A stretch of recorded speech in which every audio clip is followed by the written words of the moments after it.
Ever wondered what happens when you'll get all you favorite adult fictions at one place? Yay, you heard it right! Welcome to my Patreon.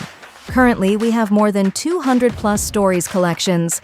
Exclusive, uncensored, 18+ fan fiction awaits you. Stories too bold for the mainstream, crafted for true fans. Dive into steamy world of Harry Potter, Naruto, and Deku. Untamed passion and raw power. Only on Patreon. Ready to unlock the secrets? Join now, link in the description. Now, today, we are gonna see, what if Harry Potter was neglected and taken by mystical tribes, Harry X Daphne. It will have more than 10+ parts with 2 seasons, so please subscribe. It's part 6. Also, join Patreon for early ACESS of Super Op stories, also adult and steamy Harry Potter stories too. Please subscribe this channel, because definitely I will try my best to provide a valuable content for you all. Also check the description to support the original author for this beautiful creation. Hogwarts. This was a Hogsmeade weekend which was a relief to the students from the grueling weeks of school. This year was special for all of them because of the initiatives taken by Dumbledore. He had procured the services of teachers who knew their subject like the back of their hand.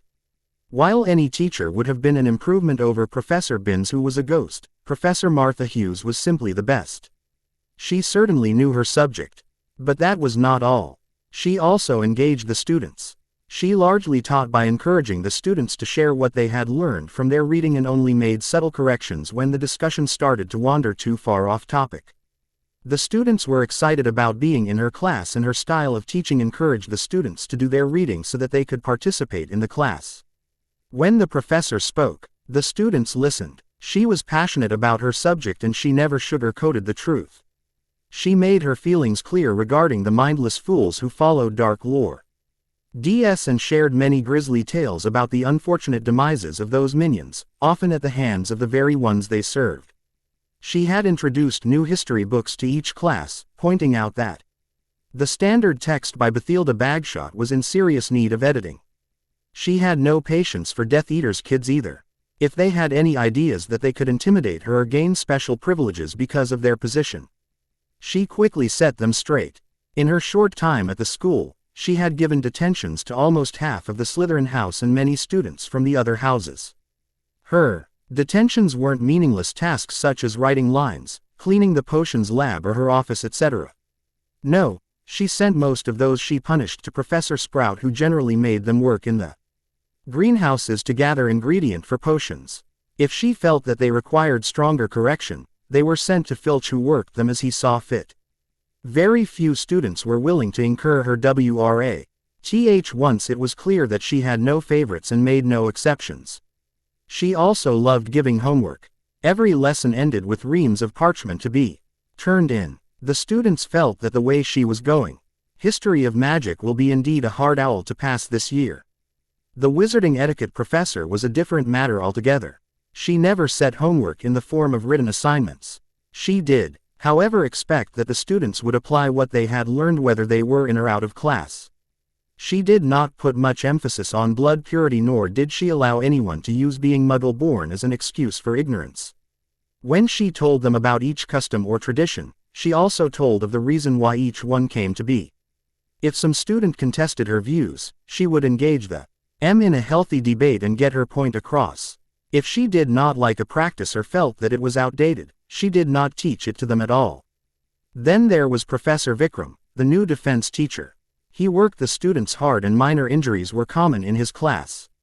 Even so, he never lost patience with any student. When someone had trouble getting it right, instead of belittling and berating them in front of their classmates, he took the time to deepen their understanding until they could get it right. He was quick with both smiles and praise every time a student showed improvement. And he was equally quick to correct a student and give them push-ups if they failed to give him their very best. On the rare occasions when a student asked what the use of a thing was, he quickly NGED a demonstration that left the student with no doubts. He never taught a theoretical class. He demonstrated everything he wanted to teach to them. He also gave them homework every now and then to submit an essay about a topic and graded them impartially. The way he was teaching, it was clear that this year there would be a record number of E or O grades from the Owls and Newts. There was also a rumor that he was mentoring Harold Peveril. There were some eyewitnesses who had seen Harry and the professor practicing in the early morning light out by the lake. The defense instructor was liked by every student in the castle. If rumors were to be believed, the astronomy witch Aurora Sinistra was quite taken with him. Although he was always polite to everyone, he did nothing to encourage her. This year was also the year of pranks. Of course, there were the Weasley twins. Some of it was that they demonstrated their new products which they were selling through their mail-order service. They also pranked people who richly deserved it and a few people who just presented a target that they could not resist. Then there were the pranks for which nobody took credit. There was that amazing transformation of Snape into the giant bat. Fred and George had to admit that it was a good look for the potions master and suggested that he should keep it. Snape gave them a week of cleaning the dungeons for their suggestion. There was the Ravenclaw table getting up and walking out of the Great Hall. Even McGonagall could not stop that one by herself. The students were still talking about those stunts. All students of third year and above were going to the village today. The excitement was palpable. Harry was waiting for Susan in the entrance chamber just on the side of the Great Hall with Neville. Ron and Hermione were already off to the village and he promised to join them in the Hog's Head at 1. As he was waiting, someone entered the entrance chamber behind him and called, "So Peveril, I have not received your answer yet." He turned to see Daphne Greengrass standing there with her friend Tracy Davis. He had been avoiding the issue of the Hogsmeade visit for days because he felt that Susan would hex him for it. Besides, in the last week Susan practically spent every spare moment around him as if she was trying to make a point to someone. He had already sent a letter to Daphne during the past week about the meeting that they had scheduled today and asked her to bring some of her friends who would be agreeable to ally with him. He turned to Daphne. "Please forgive my failure to answer, Daphne. Although I would be honored to be your escort today and I do not wish to give you any cause for offense, Susan has laid claim to my company and I would rather face Voldemort and all of his minions than an enraged witch." Tracy snorted. "And I thought you were a Gryffindor through and through." Harry mock protested. "I will have you know, Ms. Davis, that I have many Slytherins, Ravenclaws and Hufflepuffs on my family tree. The Sorting Hat itself wanted to place me in Slytherin. I might have gone along with that choice, but having already met Malfoy, I was not willing to associate with him for the next 7 years. I chose Gryffindor." Daphne was looking at him with her mouth open in an "oh" while Tracy was laughing. "This is rich. Imagine what Malfoy would have done if you were in Slytherin. He would have burst an artery over this." Neville, who had been quiet during this time, said, "Imagine what Ron would have been like. He would not have even tried to be your friend. Hyle, I am sure that would have been a world-changing event." "It is time for us to go to Hogsmeade," said Susan, who had just entered the entrance chamber with Hannah. Harry turned to Daphne. "We will meet up at the Hog's Head at 1 o'clock. Hogsmeade." When they reached Hogsmeade, Neville and Hannah decided to go separate ways from Harry and Susan. They confirmed that they would be at the Hog's Head at 1 and went off towards tomes and scrolls to replenish their writing supplies. Harry and Susan ventured into the apothecary to buy some of his potion ingredients. When he tried to pay, the Pr. Operator refused to take any payment, telling him that as the landlord of the premises, he was entitled to take anything away with him and it would be deducted from the rent. Harry said that such an arrangement would be convenient for him if he were ever short of funds, but it was just too big a headache for the account manager and it was not necessary. He thanked the shopkeeper and paid the bill anyway. As they left the shop, Susan asked him what the shopkeeper meant and Harry told her that the apothecary was built on land which had been in the Black family for generations. As such, they paid rent to house Black. In fact, many businesses in the Wizarding Village were built on land owned by his houses.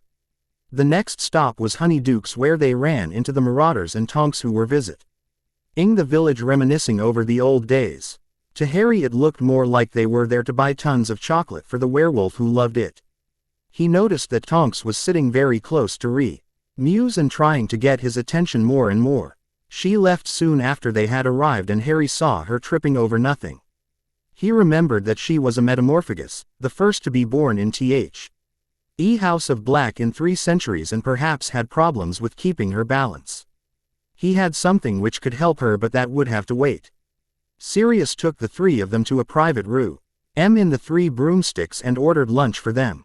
Madame Rosmerta was elated to see the marauders in her inn. She fawned over them like they were her favorite children. Sirius was openly flirting with the witch, making her blush. Harry was thinking about the meeting later in the day and what he would say to the people who would gather to hear to him. "Pup, what have you been doing in the castle these past weeks? Did you prank someone?" Sirius's voice brought him out of his reverie after they were in the private room. Before he could answer, Susan had beat him to it. "He has become an absolute terror. He started the first day and has not stopped ever since." Then she proceeded to tell them in detail about his pranks, and by the time she was done, the marauders were laughing while holding their stomachs. After some time, Harry told the marauders about the meeting later in the day. They were hesitant about students being taught, but Sirius agreed that they needed to be prepared for more than stunners and disarming spells. They scoffed at his choice of a meeting place, saying that it was far too easy to be overheard in the Hog's Head. They assured him that they would talk to the bar man and make sure that there were no eavesdroppers nearby. As it was, they wanted to attend the meeting and see what he would say to the students. As it neared 1 o'clock, Harry accompanied Susan to the inn. The inn was a lot cleaner than the descriptions he had heard from Hagrid and a few others in the last 4 years. The barman had electric blue eyes, was gruff-looking and reminded Harry of someone, but he could not place who. There were around 50 chairs which had been set up in neat rows. There were a few chairs set up facing the rest, which Harry assumed were for him and his closest friends. The barman told him in an undertone that everything had been arranged and whatever anyone ordered would be on his tab. Harry understood that Sirius had hosted this on behalf of the House of Black, so nothing that a lord would do when he invites people to a meeting. With a wave of his wand, he made the setting more informal by arranging the chairs into a circle. He cast a few detection spells and found that anti-portkey, anti-apparition, anti-eavesdropping charms had been placed on the inn, and anyone who was not invited would not be able to listen to them. A few minutes later, students started walking in. Hermione came in first with Ronald. They sat to Harry's left. Next came Neville and Hannah, who sat to Susan's right. While they were still getting settled, Daphne and Tracy came in with a party of Slytherins, Lily Moon, Adrian Pusey, a 7th year chaser on the Slytherin Quidditch team, the Bletchley brothers, Amrish Gupta, Trupti Kadam, Terence Higgs. Harry had sent him a message to meet in his capacity of Lord Black. Camille Duvant and Nerys Orpington. Ernie came with a number of Hufflepuff students from 4th year or above, as Harry had expressly said that he would not meet anyone below 4th year. The Ravenclaws came as a block with Cho in the led with her friend Marietta Edgecombe. Harry had heard her name from someone he could not remember, a couple of other girls from her year, Luna Lovegood, Michael Corner with Ginevra Weasley, Anthony Goldstein, Isabel McDougall, Lisa Turpin and Mandy Brocklehurst among those he knew or could recognize on sight. The Griffey NDORS came in large numbers, with the twins in the lead, followed by the Quidditch team. Colin Creevey came with a number of 4th years, Seamus Finnegan, Dean Thomas, Lavender Brown, Faye Dunbar, the Pottle twins, Sakura Akagi, Fiona Belmont, Kajal Bhatt, Pete Balsall, Sally Birchgrove, Andrew Cleverley and a few others he could not recognize by name. As they were all seated and butterbeer was distributed to them, Harry stood up. "Thank you all for accepting my invitation and coming today. Before we go any further, I would like to have some idea of what you expect to hear at this meeting, or what you would like to know." One of the Claws said, "We would like to hear what you have to say regarding these rumors that you know who is back. There were a number of nasty articles about you in the paper. We want to hear your side of the story." Harry responded, "I'm not going to share all the details of what happened on the night of the 3rd task here. What I will say is that I lost a good friend that night. His only crime was that he was in the wrong place at the wrong time, and he was murdered for it." One of the Puffs sneered, "Why did you call us here then?" Harry recognized Zacharias Smith, who had some grudge against him for some reason. He addressed the boy, "I am here to talk to you all about the war which is coming, Smith. If you are not willing to listen, then you are welcome to leave. I will not hold it against any of you if you are not willing to listen to what I have to say." The said boy huffed but said nothing, and Harry continued, "To fill you all in, Voldemort most of He students gave an involuntary shudder or cringed returned that night after a ghastly ritual which was a nightmare. I escaped after dueling him and suffering torture at his hands in the form of the Cruciatus Curse. I had some luck on my side and I escaped from there. Since then, Voldemort has been in hiding, augmenting his forces and planning an assault on the wizarding world in the days to come. How he came back is something I do not know, but his being back is bad news for the wizarding world in general. When he comes out into the open, we will be in a tight spot because we are not prepared to deal with the situation. The Ministry has recently started to recruit more Aurors, but the Aurors cannot be in all places at all times. Even if the new recruits finish their training before open hostilities break out, there still won't be enough of them to both give battle to Voldemort and his forces and stand guard everywhere. If they decide to come after us, we must be prepared to defend ourselves. The defense professor this year is teaching us some things which would help us, but the bitter truth is that we should have learned these things over the last 4 years. Our Newts and Owls Resu. LTS in the subject from the last few years would clearly show how badly we are doing in this area. With Professor Vikram, I am sure that there will be better results this year, but we are still far behind if it comes down to survival. All those who lost family members in the last war know how capable Voldemort and his Death Eaters were. We will not be able to outsmart them with only stunners and disarming spells. One of the Slytherins said, "What are you proposing we should do, Peverell?" Fight with him openly. Before Harry could reply, Ron was out of his chair, ranting, "What are they doing here?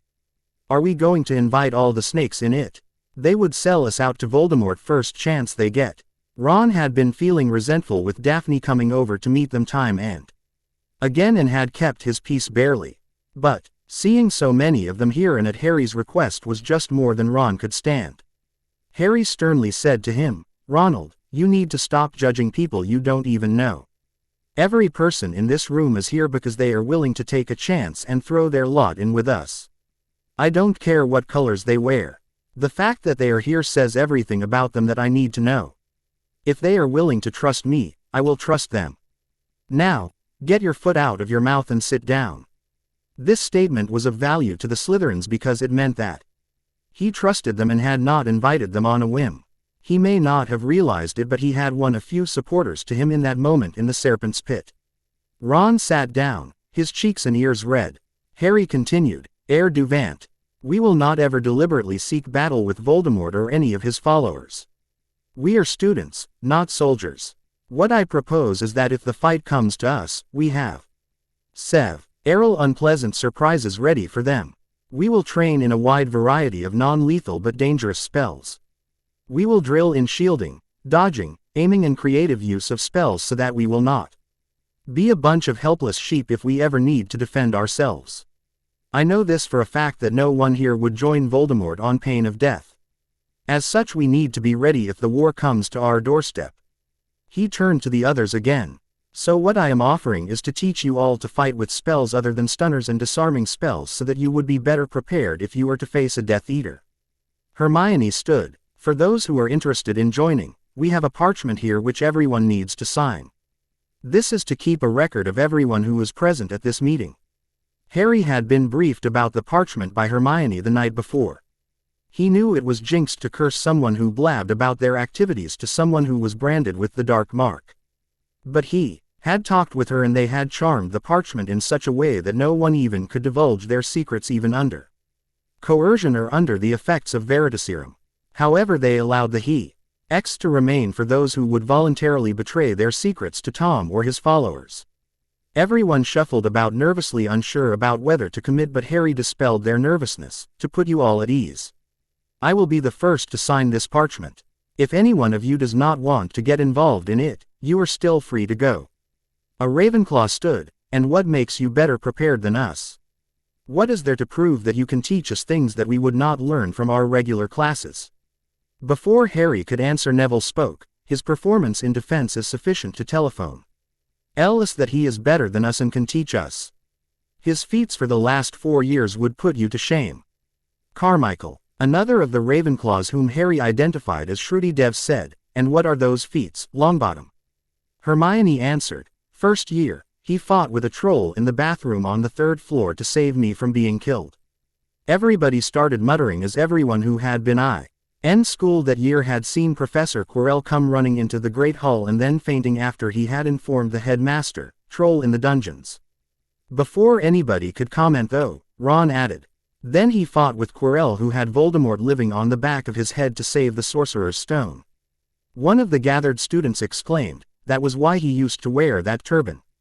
Another said, that's why Dumbledore gave you people all those points at the end of the year.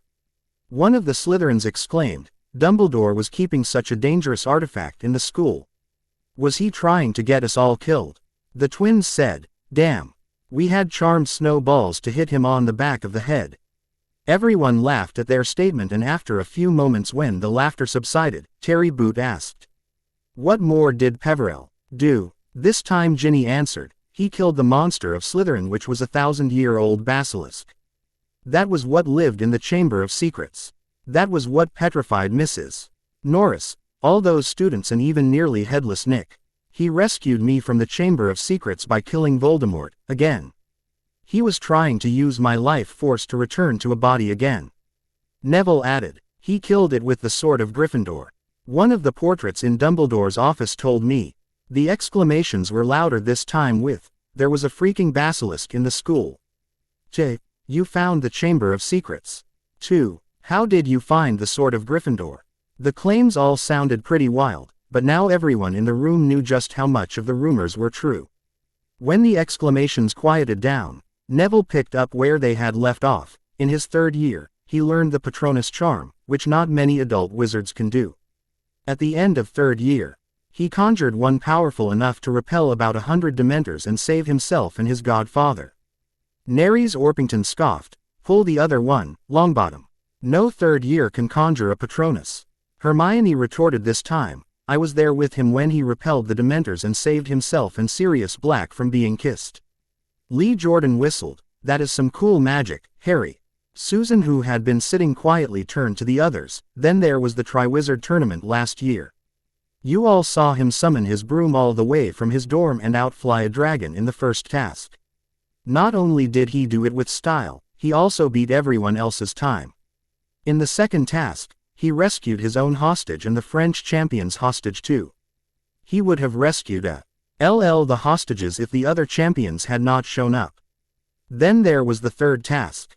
Who knows how many monsters he defeated in that maze. And finally, he escaped from Voldemort, grievously injured, but still alive. Harry had been sitting, listening quietly to everything the others said.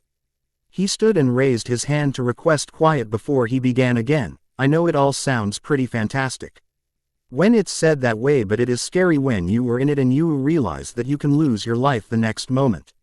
It is the fear in our determination that often helps us to get through. I want you to know that I did not do it all myself. I always had lots of help and luck. Hermione, Ron and Professor Lupin all helped me to train and research. Even the headmaster dropped a few clues that helped me to survive, and that's part of the point I'm trying to make here. We are much stronger if we stick together and help each other. It's not all about me any more than it is all about any one of you. Zacharias Smith said, are you trying to avoid showing us some of the stuff that you did, Peverell? Harry wanted to hex the boy but kept his cool. Smith, I am not trying to avoid anything, but whatever I did was not my work alone. I had friends with me who helped me a lot, and things sort of happened the way I anticipated them. It is true that I learned a lot of magic along the way, but it was not my skill alone. I had been lucky then. Smith sneered, why did your luck favor you and not Cedric? Harry said gravely, that's a fair question, Smith. That night in the graveyard, Cedric was killed because Voldemort had no use for him. He was killed just for being there. I was not killed right away because Voldemort wanted to use my blood as part of the ritual to return to his body. When he was done with that, he still did not kill me. Voldemort wanted to lord his power over me. He had something to prove about how he could toy with then destroy the boy who lived. Killing me while I lay there, tied to the headstone of his dead father and helpless, was not good enough for him. So once he had his Death Eaters gathered about him, he had his servant return my wand and forced me to duel him, but it did not go exactly the way he planned. Thanks to the Moody's imposter, I was able to resist the Imperious curse. When he engaged me properly, Something happened with our wands which he did not expect. In the distraction which that caused, I was able to flee for my life. It wasn't easy to see Cedric die the way he did. It was like a nightmare that I can't wake up from. It is no comfort, Kay. Knowing that the only reason I'm not just as dead as he is was because Voldemort wanted to taunt me before killing me. That is what happened. You can believe me or walk away. I won't blame you either way. Neville, who had stayed silent all this while, turned to Zacharias. If you have any doubts still, Smith, you are free to leave. In fact, among you people, if someone thinks that Harry is lying or you do not want to join us, you are free to leave. He will not be telling you anything more about that night or going to demonstrate something just to appease your curiosity. Zacharias left the inn. Harry decided to deal with him later. He had an interesting experiment in mind magic to perform on the boy. As the Hufflepuff left, Hermione produced the parchment and a quill. Harry took the quill and with a deliberate flourish, wrote his name in the first spot. In turn, Susan, Neville, Ron, Hermione and then Hannah all signed in turn. Without exception, the rest of the students all came to the front and took their turn to sign. With all the signatures collected, Hermione furled the parchment and stowed it into her bag. They had decided to let it look like Hermione was in charge of the parchment. That it had been her who put the charms on it. In reality, Harry had done it. He had been quite inventive to include charms to prevent anyone from speaking about what they were being taught to Anya.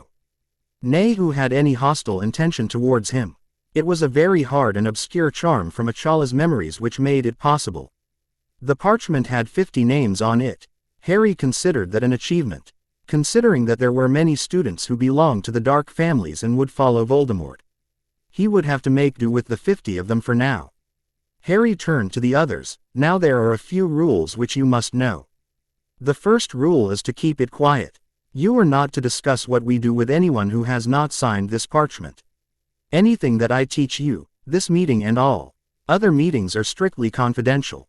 What we learn here may help you with your academics, but the main purpose is to help you survive a potential encounter with Death Eaters. The second rule is recruitment. None of you recruit. If you come across someone that you feel should be part of this group, let me know.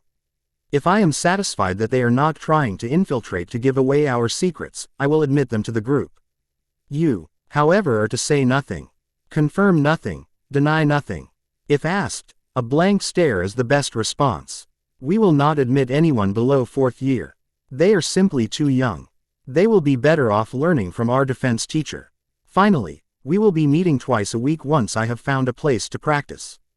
You will all be contacted when this is done. After that, the meeting did not last long. They sorted out little details such as the meetings should not clash with Quidditch team practice for any house and other such matters. Harry reminded them that he would inform them when he found a place to hold their meetings. If they were to have any chance of keeping what they were doing quiet, they could not practice out in the open. As they all were leaving, Harry asked Terence to stay back. When the inn was empty, he turned to Terence. I have some questions to ask of you, Higgs, before I can offer any choice to you. Higgs nodded. Yes, Lord Black. Harry asked him, is your family supporting Dark Lord Voldemort? Have they returned to his service since he was back? Did they expect you to go into service? Are you branded? Higgs started telling Lord Black. The Dark Lord sent his minions to the Higgs family home a week after he was reborn. My father renewed his loyalty to him, though it is not clear whether out of fear or faith in him. My father asked me to join his service as soon as I graduate. He said something about keeping some followers unmarked so that they can be used to infiltrate the ministry, etc., in case they adopt security measures specific to the Dark Mark. My father plans for me to be one such follower, but I do not want to join the charlatan. As he was speaking, Harry had been reading his mind. He could see that the boy had mind shields, but they were down. He read his mind easily. Harry found that he was speaking the truth. Harry started addressing him. I will offer you protection against Voldemort and his fall. Nari, and grant you asylum in case you are estranged from your family. However, for now I wish for you to remain in the Serpent's Pit, acting as if you hate me with every fiber of your being, flushing out those who are loyal to Voldemort. When you graduate, I will give you a job and a safe house if the war is not already over by then. Higgs left happily. The Marauders came down from the upper floor where they had been sitting. listening to everything that was being said in the meeting. They commended him for the successful meeting before taking their leave. As others had some last-minute shopping to finish, Harry and Susan started to walk towards the 3 broomsticks by themselves. Since the rules said that they could stay out on a weekend until 10 p.m., he and Susan had decided to make tea. Most of it by themselves and were going to a dinner in the 3 broomsticks. On their way, Susan asked him, "Have you thought about life after the war is over, Harry?" Harry thought for a moment before replying, "Not really. When I was small, all I thought was that some long-lost family member would come and rescue me from the Muggles. The 10 years of my life I stayed with them were spent living worse than a house elf. On my 11th birthday, Hagrid came to rescue me from a rock in the sea where Vernon had taken us to outrun wizards and post owls so that I would not get my Hogwarts letter. Hagrid broke down the front door, gave a pigtail to Dudley, tied Vernon's rifle in knots and then told me, 'You're a wizard, Harry.'" Susan chuckled here. "Since then, every year I have faced Voldemort in addition to the school trying to besmirch my name. So, I guess I never figured out what I would do after I was over the threat of Voldemort." Susan had been listening intently. This was the first time he talked about his life before Hogwarts and was allowing her to see Harry Potter, the orphan who had come to Hogwarts, underfed and skinny. She also had a suspicion that he might not have told Hi's story to anyone before this and wanted him to go on, but perhaps he had finished for today. They had arrived at the 3 broomsticks and Rosmerta gave them a private booth around which Harry put his own wards to make them impenetrable. As they sat, Susan picked up where he had stopped. "So in 4 years, you never thought about a career you might want to take?" He gave her a lopsided grin, one which made her stomach flutter. "Actually last year, the imposter Moody gave me the idea of being an Auror. My mom and dad were both Aurors, my godmother is an Auror, and I could still do that, but I have so many other options now. I don't even need to work. I already have all the money I could ever need, and thanks to the goblins at Gringotts, that is only likely to get better. Even so, I am interested in brooms. I already own a good chunk of the company that makes the Firebolt. Another way I could go is into potion research full-time." She grinned. "Imagine what would happen if sometime after you have killed Voldemort, Harold Peverell, the boy who conquered, appeared for recruitment by the Aurors. Perhaps they would put you in charge of the whole force directly. There is no Auror there right now who can fight you and expect to win. Even Auntie told me the other day that with the way you use your spells, the most seasoned veterans would not last against you for more than 5 minutes." Harry blushed a little at the praise. That was the moment that Rosmerta chose to appear carrying their food. He cheerfully let the moment pass.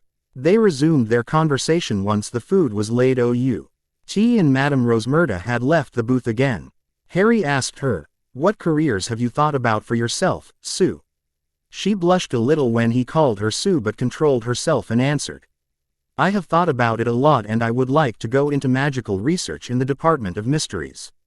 They are always trying new things there.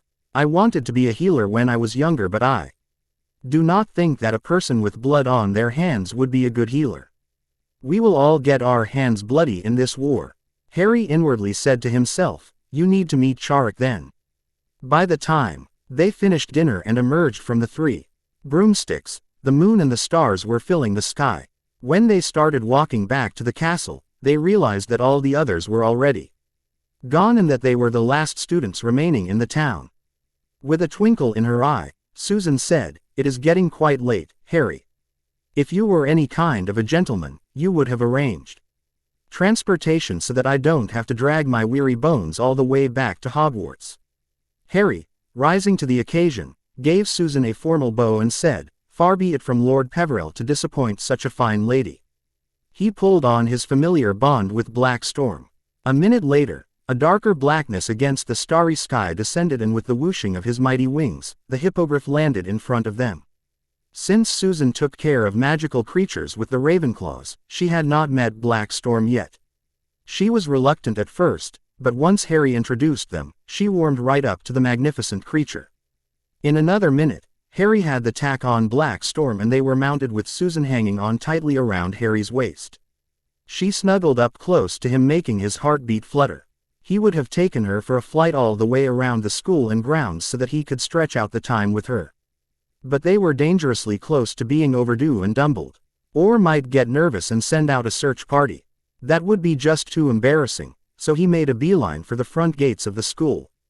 The hippogriff took a few galloping strides as he spread his wings and launched itself into the air. The two teens whooped with joy as they all became airborne. But the ride only took a few minutes before they were landing at their destination. They leapt down from their mount. With a wave of his wand, the tack disappeared back into the pocket in Harry's robes. They thanked Black Storm for the ride and he flew off to his stall by Hagrid's hut to bed down for the night.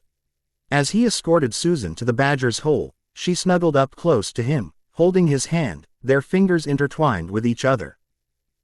Few people they met along the way whistled at them.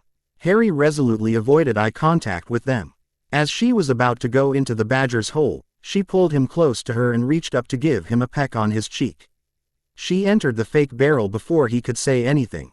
The next day, he had blushed every time that he thought about the peck on his cheek.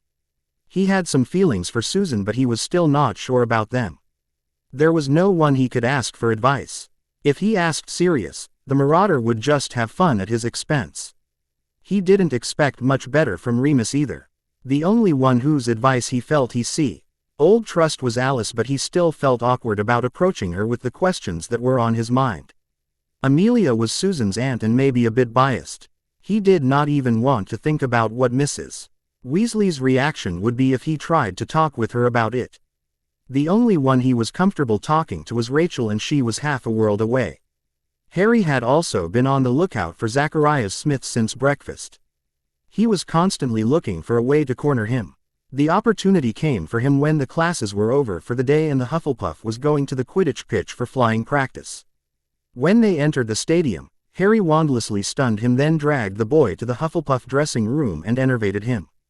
As the boy came to his senses, he started shouting, "Peverell! I will have you expelled for attacking me." Harry sighed. There was no way to have a civilized conversation with the Puff. He petrified the boy, entered his mind space and started sifting through his memories. There had been a blood feud between House Potter and House Smith in the past. The fighting did not end until the Lord Smith died and the Dowager Lady Smith had gone to Lord Potter as a supplicant asking him to end the blood feud. The feud had tarnished the reputation of the Smiths, who boasted of having been descended from Helga Hufflepuff. The boy had been taught about the feud. He had been indoctrinated to blame the Potters for their tarnished reputation and to hate them. Harry had no recollection of this feud, and Smith's own memory of it was thoroughly secondhand, biased and sketchy at best. Harry had no hope of learning the truth of it from this source. It didn't seem very important to his father either. If it was, he would have mentioned it during Harry's time in Limbo. Harry carefully started casting the spell to lock the memories of the meeting at the Hog's Head and Harry's ruthless rifling of his memories. Harsh had told him that this was a delicate version of the Fidelius, which was used to lock memories of a person, and the memories so locked could be undone only by the caster. The mystics had locked Voldemort's memories this way since an Obliviate 8 charm could be undone by a skilled Legilimens. He planted fake memories of his being in the Three Broomsticks the whole day enjoying the weekend. He also wiped the memories of his being attacked by Harry, and the memory spell performed on him. The boy would not remember the meeting, and others would not be able to talk to him about the meeting or what they had learnt in the sessions with Harry due to the charms on the parchment. A week later, for the last week, the morning exercise routine for his friends continued, with some more people joining him on the run after they had found that the physical exercises helped their casting. There were around 25 students this morning, with a number of the Slytherins. Harry had another worry on his mind for better part of last week. That being working out a way he could communicate with everyone to tell them about the meeting times or alert him if they were in trouble. There was an easy answer to his question, which came in the form of the Protean charm. Hermione offered to do it on some fake galleons, but Harry pointed out that it would be too easy to get such a thing mixed up with their real money and spend it by mistake. They needed something better than a fake galleon. Then Harry remembered how he used to carry his wand around in his pocket before this year and how dangerous that was. The answer to his predicament came to him. The answer was wand holsters, and he just happened to own a large part of a company that made them. With a few seconds on the mirror to Remus, his steward had instructions to obtain 100 Auror grade wand holsters and send them to Harry with Dobby. The next day, Dobby popped into the fifth-year boys' dorm as Harry was getting ready to go out for his morning workout. Later that day, Hermione and Harry worked together to cast the charms on the premium holsters. Not only were they capable of two-way communication, Harry's wand holster could be used to determine the location and well-being of the wearer of any other holster. Then the holsters were glamored to look perfectly ordinary to anyone but the person that they were keyed to. Each time that the holster had a new message, it would heat up to alert the wearer. With the devices prepared, Neville and Hannah delivered them to the intended recipients in 3 houses while Daphne took it upon her to deliver it to Slytherins. Harry was careful not to be seen to do anything directly and kept his involvement behind the scenes. His next challenge was to find a place to meet and practice. The mystic was not forthcoming on this subject. He would have to find it another way. He would have to find someone who knew every inch of the castle. He racked his brain for the better part of a week on this problem. Fred and George had explored the castle extensively, but they only knew what the Marauders map showed, and Harry knew the place he was looking for was not on that map. Even Dumbledore admitted that in his over 70 years at Hogwarts, student, teacher and headmaster, that he did not know everything about the school. Hermione, having memorized Hogwarts a history, said that there was a hint about a room that answered to specific needs, but that was all. He finally got a break when he asked Professor Flitwick about it. The charms master had enthusiastically told him that except for the elves, no one knew every inch of the castle. With that clue, he took Susan to a dinner date in the kitchens. This was a clever cover for his true intention, that being to have a meeting with the elves. Flashback starts when Susan and Harry entered the kitchen together. Many elves approached them bowing and asking what they could do for them. Harry asked them if they would put on a private lunch for the two of them. A moment later, the elves add them to a beautifully spread table for two off to one side of the kitchen. The table was laid out with linens in Gryffindor colors and set with golden dinnerware and flatware. The goblets were of the finest silver crystal with the Hogwarts crest etched into them. The scene was lit with smokeless candles. Harry walked around to Susan's side of the table and held her chair out for her. Once he too was seated, an older male elf, with all the airs of a maitre d' at a 5-star restaurant, came to their table and asked, "What Master Peverell be liking?" Harry looked at Susan and asked her choice. By raising an eyebrow at her, but she shrugged. Harry asked the elf to bring them the lunch which was being served to the rest of the school, and treacle tart, his favorite dessert. While food arrived, Susan asked him, "That day in Hogsmeade I wanted to ask you so many questions, but there was not enough time." Harry smiled. "You can ask those questions now, Sue. I will answer them if I can." She asked the most important, in his opinion, question, "What is your desire?" He put down his fork and sat still for a few moments before replying, "During my first year here, I came across the Mirror of Erised. It is a magical artifact which shows one their heart's desire. What I saw was me with all my family behind me. It was the first time that I saw my parents. My deepest desire is to have a family to call my own. While Uncle Frank and Aunt Alice consider me as good as their own child, Gran Augusta dotes on me as a loving grandmother, Aunt Amelia and you consider me as your family, and Mrs. W. Easley mothers me a bit too much for my comfort sometimes. I crave a family above all things." She asked further, "And have you given any more thought about what will you do when you graduate from here?" He smiled. "I have so many avenues open to me. I would love to take up enchanting to make racing brooms, or I could delve into research in potions or something like that. Then there can be times W. Hen I will be called upon to fight, and I will fight then." Susan listened to his options and pondered them for a long time before she spoke. "Looks like you have a lot of options to choose from, but do not worry. We will figure it out together." He remembered something that he had to ask. "Sue, what is your desire?" She blushed a little. "My desire is to have a family and live in peace without people bothering us all the time." As the lunch was winding up, Harry called an elf. "Little elf, can you answer a question for me?" The elf nodded its head vigorously. "What be master asking for?" Harry asked. "I am looking for a place where I can practice defensive magic with my peers. The place needs to be big enough. We also need to make sure that no unwelcome observers ever find the place or learn what we are doing there. The elf was jumping up and down with glee. "Tippy be knowing a place, Master Peveril. There be a room on 7th floor near the tapestry of Barnabas the Barmy. The room be big enough to become anything and not found unless in need." Harry excitedly asked, "And what is the room called?" "The Come and Go Room, sir, also known as the Room of Requirement," the elf replied. Harry asked about how to open the room and access it. When the elf had answered all of his questions, they left through the fruit bowl painting and headed off to their classes, hoping to go unobserved. If anyone learned about their date, it would cover the real reason for their visit to the kitchen, but Harry would never have another peaceful day again. Flashback ends. That evening, Harry had tea. Akin Vikram along, promising Susan to take her when he could ascertain that the room was not dangerous, and they reached the portrait of Barnabas the Barmy teaching ballet to trolls. The wall opposite to the painting was bare. Harry walked in front of the wall 3 times wishing, "I need a place to practice magic where no one can find us." As he finished his 3rd pass, a door emerged out of the plain wall. It was very ornately decorated, and as he opened it, he gasped. Despite having seen some very bizarre creatures during his travels and even Mother Magic herself, the room surprised him. It was a huge room which had many practice ranges around it with dummies programmed to cast or defend as needed. There was a table full of dark detectors like a sneakoscope, probity probes and a faux glass. Near the table were huge shelves bulging with ancient tomes.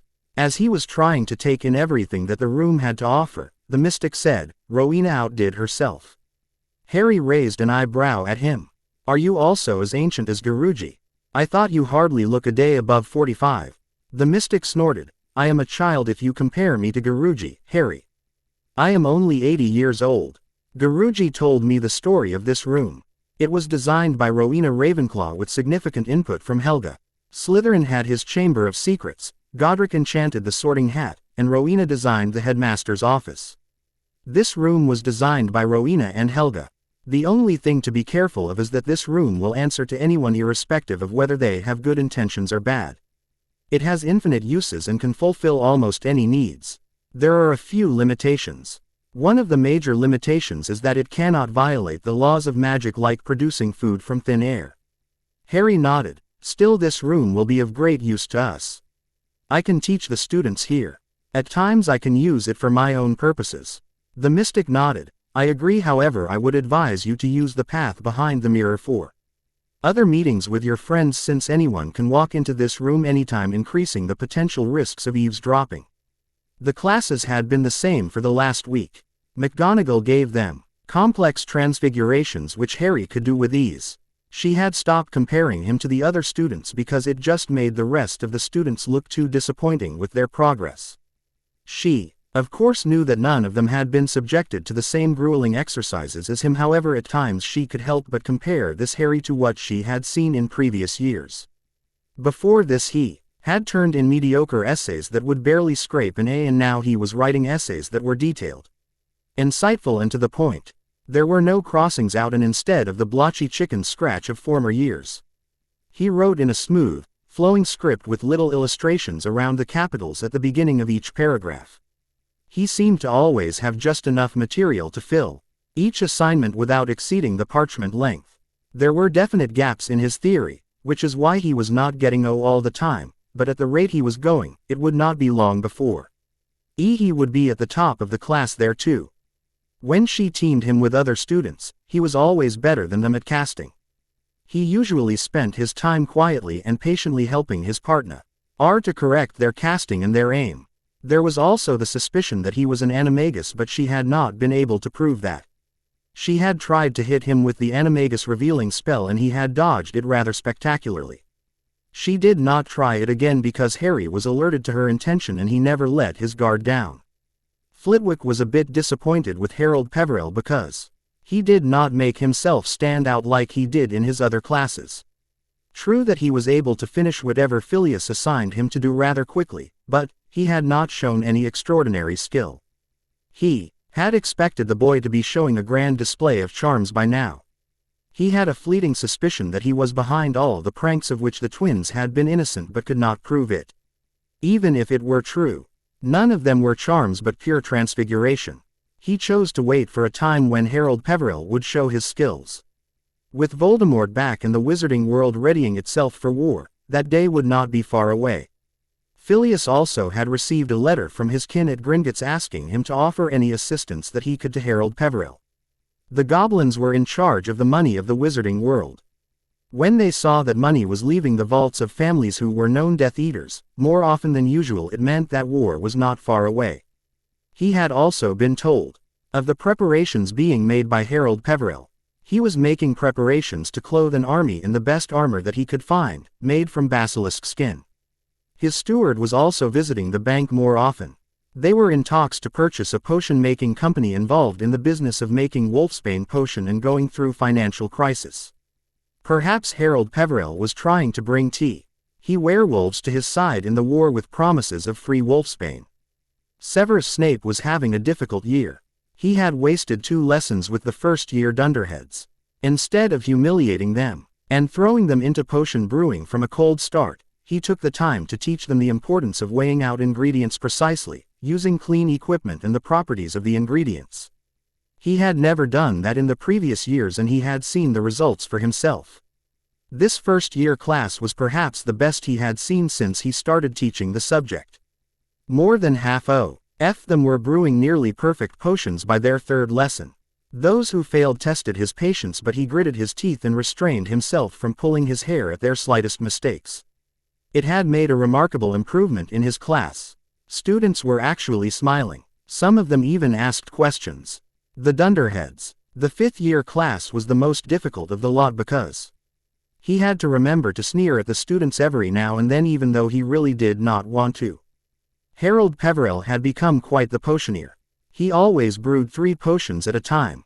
What was more interesting were the potions with his own alterations. Even with Snape's formidable potions knowledge, he was hard-pressed to understand all of the alterations Harry was making to his custom brews. Without realizing it, he had begun to look forward to his 5th-year classes and seeing what Harry would do next. He considered setting Harry to try and brew Felix Felicis for extra credit, but would be long wait since Felix took more than 6 months to brew. Neville Longbottom was also in the class and Severus could not say anything to him. The lad worked quietly at his table brewing perfect potions class after class. Severus knew that he was green thumb, meaning he knew his plants thoroughly, so his prowess in brewing was not unexpected either. Severus could gauge someone's power and Longbottom terrified him. He knew that Harold Peveril was powerful like the Dark Lord, but Longbottom was no slouch either. With the training that the boy had gone through this summer, he had become a force unto himself. Severus had also been stunned when Longbottom's parents had made an appearance in the wizarding world after 14 years of incapacitation. He had been embarrassed by Alice for being a bully to her son when she had been nothing but kind to him. Frank had not chastised him but rather reminded him of the times that he had warned him about some prank of the marauders which would have been too humiliating or caused some real injury. He wanted the war to be over as soon as possible because he was ready to turn in his resignation and go into retirement. He had enough of the wizarding world and its troubles for one lifetime.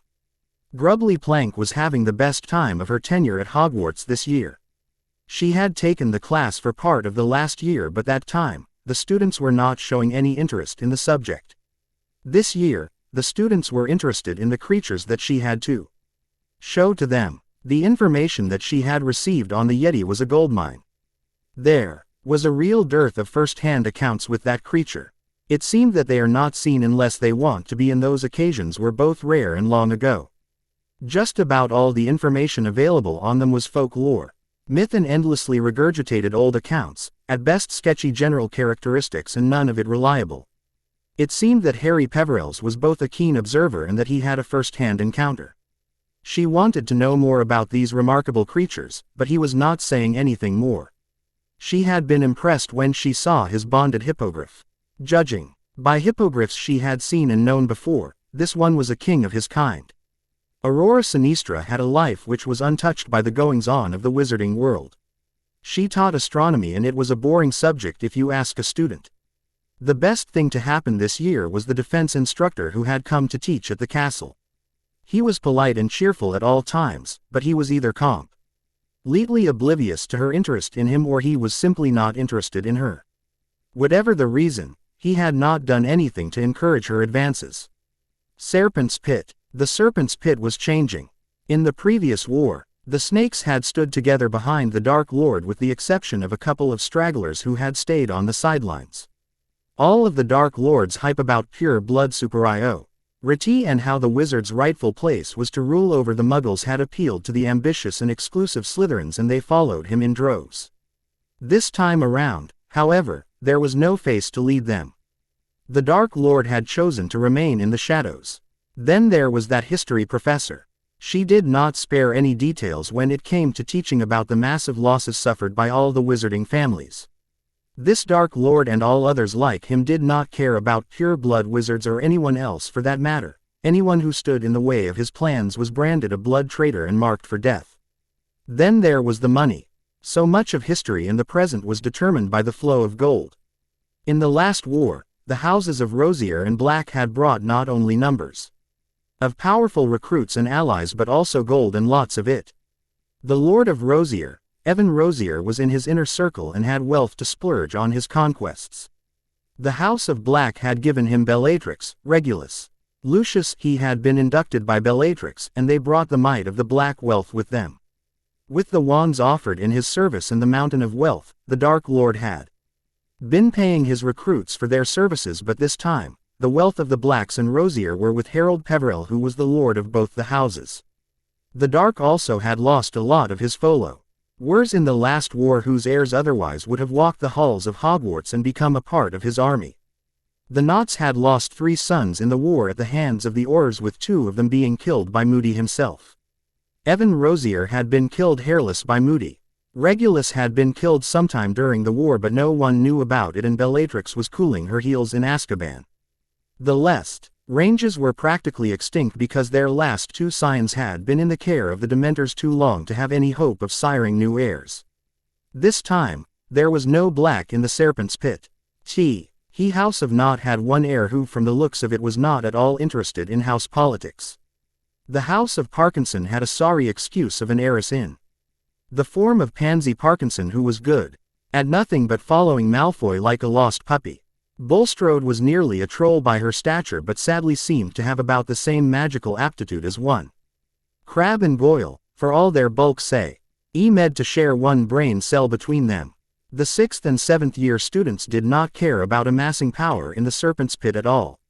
They were deeply immersed in their Newt studies, and being so close to graduation, they could enter into the Dark Lord's service for real once they were out of there, instead of playing at politics with school children. The only one who could have been a serious contender was Draco Malfoy. Previously, with his posse, being the heir of Black and with his father's wealth behind him, he had been directing things in the Snake Pit. But, no more. The Death Eater knew that his father had nearly outlived his usefulness. Potter or Peverell or whatever he was calling himself this week, had taken the heirship away from him. The vassals of the houses of Black and Rosier had also withdrawn their support, and that left Draco with his 4 idiotic minions, no vassals and a long history of bullying to his disadvantage.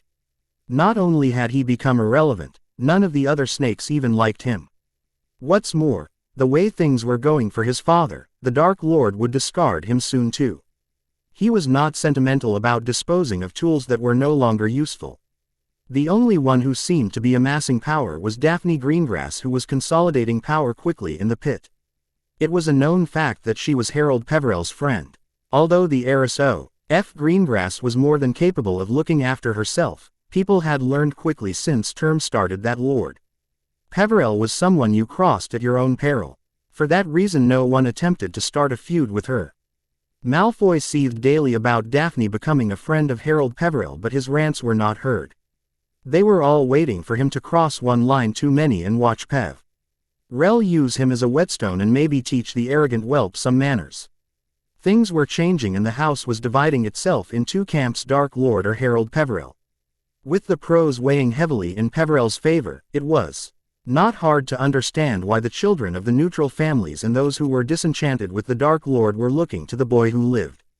The Room of Requirement. Harry had sent a message via his wand holster to the students about the time and place for the meeting.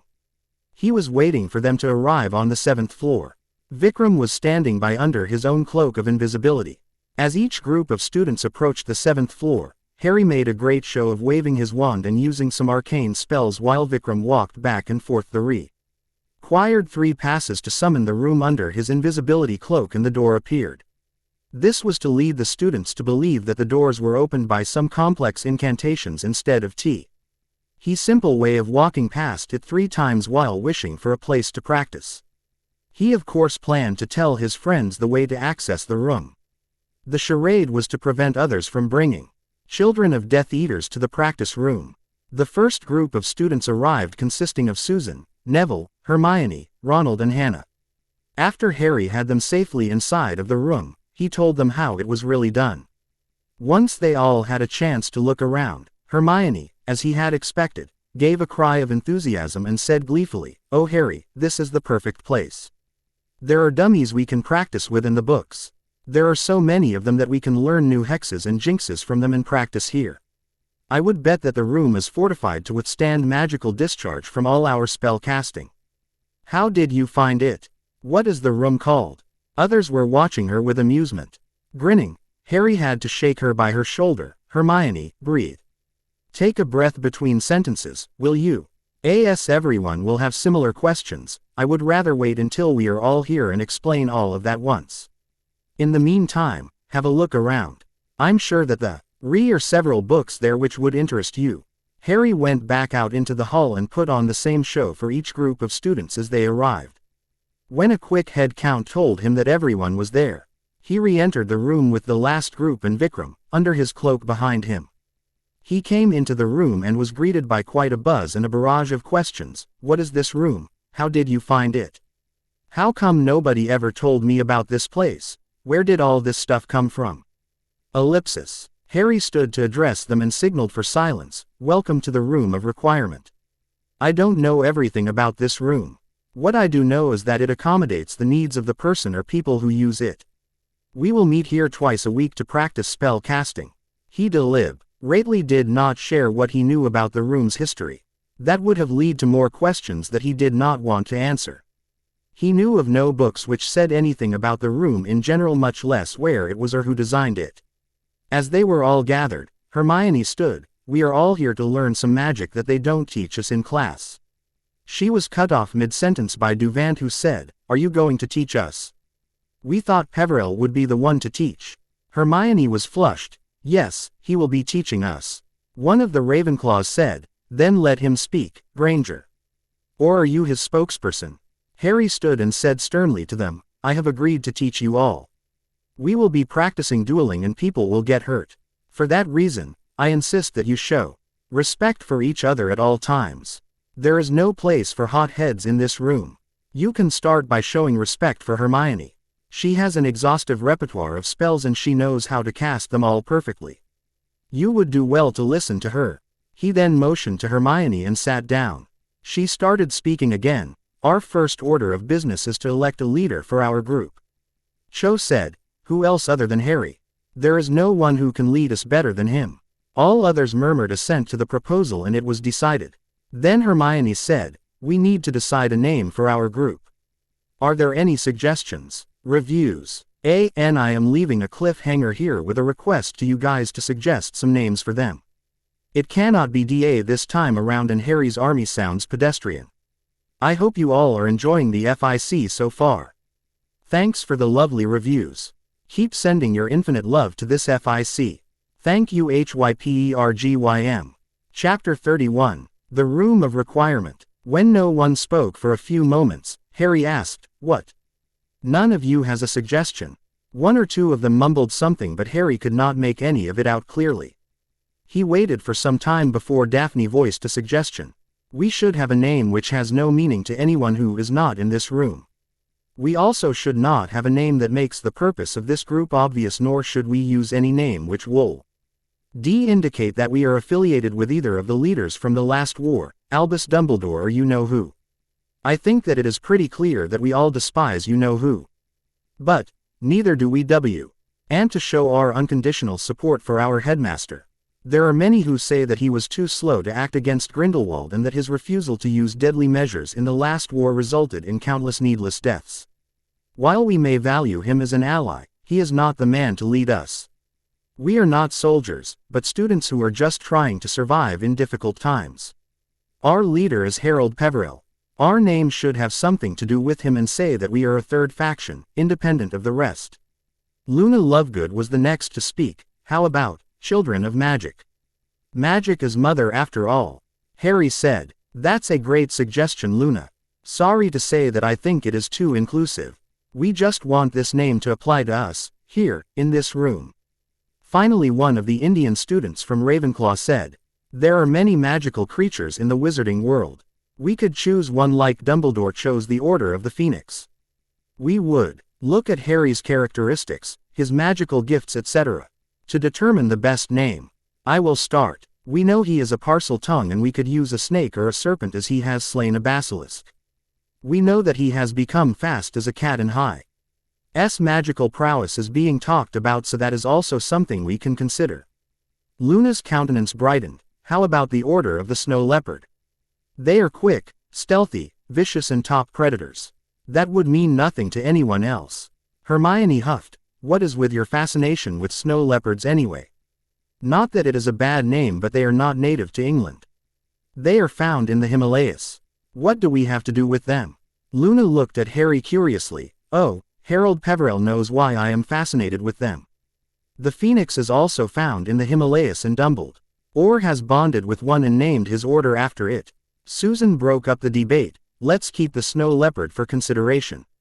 What other names would we like to consider? I would like to get on to some practice today. We all have classes tomorrow. Harry could not believe that choosing a name could be so onerous, but having gone through the dilemma when he was naming Black Storm, he could understand the struggle.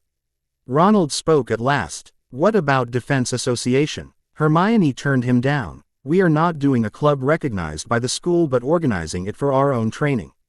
Tracy Vis, who had not said a word in the entire meeting, finally spoke up. So does anyone else have a name to put forward, or we are going to wind up without even a name? Daphne spoke. I propose Peveril's Defense League, or PDL for short. Alternative name can be Personal Defense League. People grumbled over it and debated too. In the end, it came down to the Order of the Snow Leopard or Peveril's Defense League. With only two clear choices, Hermione called for a vote and it came down in favor of the Order of the Snow Leopard. The name sounded exciting, much like the noble knightly orders of old. With a flourish, Hermione added the name of the group to the top of the parchment. Harry found Luna looking at him curiously. He took a moment to study the bronze trim on her clothes, signifying she was a Ravenclaw. Ravenclaw. That reminded him what connection he had been missing. She was the one Harsh was hinting at. Luna Lovegood was the third seer at Hogwarts. With the name decided, Harry addressed them. As I have seen in the first defense class this year, most of us are far behind where we would be if we had studied under the tutelage of competent teachers regularly for the last 4 years. So I would start by assessing where you stand in terms of casting and magical prowess before I can start teaching. Let's see you all perform the Expelliarmus, Jinx. One of the claws said, what are we, firsties? Do you think that we can't even perform Expelliarmus? How can a simple Expelliarmus help us survive? Harry addressed the boy directly. If you think that Expelliarmus is old hat, how about you give them a demonstration? Stuart, you can use Expelliarmus and try to disarm me. I won't even try to shield or dodge. Harry took the boy to a practice range and asked others to stay back because if the curse went astray, it could harm someone. The boy shot the Expelliarmus, but it passed inches away from his hand. Harry smirked at the boy. Stuart, your aim was off by inches. If I were a Death Eater, you would be dead already. The boy bowed his head and whispered, I am sorry, Harold. Harry put his wand away and turned to others. We have 71 people here, and I know for a fact that Susan Bones, Hermione Granger, Neville Longbottom, Ronald Weasley, Ginevra Weasley and our extraordinary twins have no trouble in casting most of the spells and jinxes that we will practice here. So that leaves 63 of you to be divided into groups. Divide yourselves into 7 groups of 9 people each, and they will be looking after your casting and correcting whatever faults are there. I will be roaming around and paying attention to everyone, and if it looks like someone needs my personal attention, I will give it to them. Soon groups were formed and Harry assigned each to a person and told them to supervise people or help them. The room was echoing with shouts of Expelliarmus. However, there were many who were not successful with their aim and their spells were going awry and hitting objects instead. Harry kept his wand in his holster and prowled the room, correcting those who needed his direct assistance. Daphne was a witch who was good with a wand and had no trouble in practicing Disa. Rming Tracy, who by the looks of it was enjoying it. This year was good for Daphne, but she was still far from what she wanted to achieve. She wanted Harold Peverell for herself, but it looked like Bones had beaten her to it. Whenever she looked, Susan was always latched onto his arm and not giving Daphne any chance to be alone with him for a minute or more. She realized that these classes could be time that she was looking for, considering Bones could not object to it. Harry was dealing with a group of fourth-year lions at the moment and she hollered for him, "Peverell, I can't seem to get it right. My spell is missing her." Harry arrived very jovial. "What is the problem, Daphne? Why can't you disarm her?" Daphne wailed. "I am getting the incantation right, wand movement right, but my spell is missing her by inches." Harry told her to cast and watched her closely. As she had cast and the spell missed again by a few inches. He took her arm and said, "Now cast," while he guided the wand movements. Trassus' wand flew through the air to his outstretched hand. The feeling was indescribable for her. He had grasped her hand softly yet firmly and she could feel calluses from his palm on her skin. His hands were a little rough, like he performed a lot of physical labor with them. There was also a scent about him which smelled like fresh cut grass and a cauldron bubbling. His hair was starting to grow bigger than she had seen, and it gave him a rugged yet handsome look. The fact that he had grown taller and bulked up a lot didn't hurt either. The emerald orbs were glowing with power and she shivered slightly just looking at them. She felt weakness in her legs and hoped they would not give up and embarrass her. She remembered how mortified she had been when her father had asked her about the interesting comment that he had made while Lord Greengrass was visiting him and other leaders of the Great Alliance to give his support to Lord Frank Longbottom. Flashback starts. As they had returned to Greengrass Manor, they had seen Astoria and Roxanne sitting in the parlor and reading the Evening Prophet, which carried the details of the Wizengamot session of that day. Daphne wanted to escape to her room, but a pointed look from Cyrus and she had taken a seat across from her family on one of the chairs.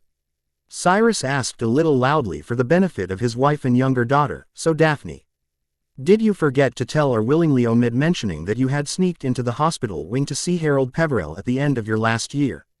Astoria looked up sharply and shouted, "What? You sneaked into the hospital wing to see him, and you have been telling me all these years to stay clear of the boy who lived." Astoria had been to her grandparents' place since the holidays had started, so she knew nothing of the developments which had happened. She had been willing to meet Harry Potter due to her fascination with the fictional character of the children's story books. Daphne had told her that it was a bad idea because the Slytherins would not take kindly to what they perceived as fraternizing with the enemy. Astoria was a Ravenclaw and her parents were neutrals. They still thought it would have damaged their position if their children were seen mingling with the Champion of Light. Roxanne was smirking and turned to Daphne. "I knew that you had fascination for the boy, but I did not know that it went as far as you sneaking into the hospital wing to see him sleep. Exactly how long have you known him anyway?" Astoria nearly shouted. "You like him. That is why you tried to stop me from seeing him." Cyrus turned to his youngest with mirth-filled eyes. "Astoria, now is not the time. You can rant and vent your anger later, but right now we need to discuss some important house business." Flashback ends. Daphne. Harry's voice brought her out of her reverie and she found that she had inadvertently clutched his wrist while Tracy was snickering, perhaps controlling herself from laughing hard. She found that others too were starting to look in their direction and she let go of his wrist instantly. Harry asked her confusedly, "What just happened? Are you all right?" She genially smiled. "I am all right, Harry. It's just that my mind wandered off somewhere else."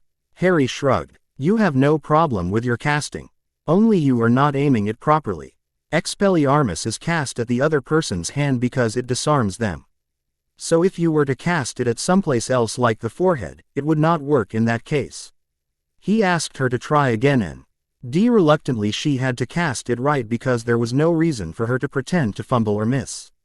Afterwards Harry attended to many other students, helping them to correct their casting. When Finally he was satisfied that they were able to cast it correctly. He divided them into pairs and told them to take turns trying to disarm each other. Susan had paired up with Hannah to teach her to cast the disarming spell. Neville was left without a partner to practice with, and he paired with Harry. Harry let Neville cast first and let his wand fly out of his hand every time. Wands did not change allegiances in friendly practice. After about 30 or so tries, he started casting the disarming spell at Neville. Neville allowed Harry to disarm him a few times before he tried to pull his old trick on Harry. As Harry sent his disarming spell at him, Neville tossed his wand into the air. However, before he could catch it, Harry had cast the summoning spell and Neville's wand floated to his hand. Neville's wand was powerful but did not sit right in his hand, perhaps not being compatible with him. They had practiced for 2 hours straight before Vikram nudged him from under the cloak and told him to dismiss the students because it was going to be curfew time soon. Harry started sending them out in groups to their houses. As each group passed the great stairs, he could feel his proximity wards chime telling him that the group had passed through there. He had placed the wards so that he would know if someone walked upon them during their session. If someone did, Vikram would send them away. 2 days later, Daphne was irritated and ready to hex Tracy into oblivion. Tracy had been ribbing her about deliberately aiming poorly to get Harry's attention.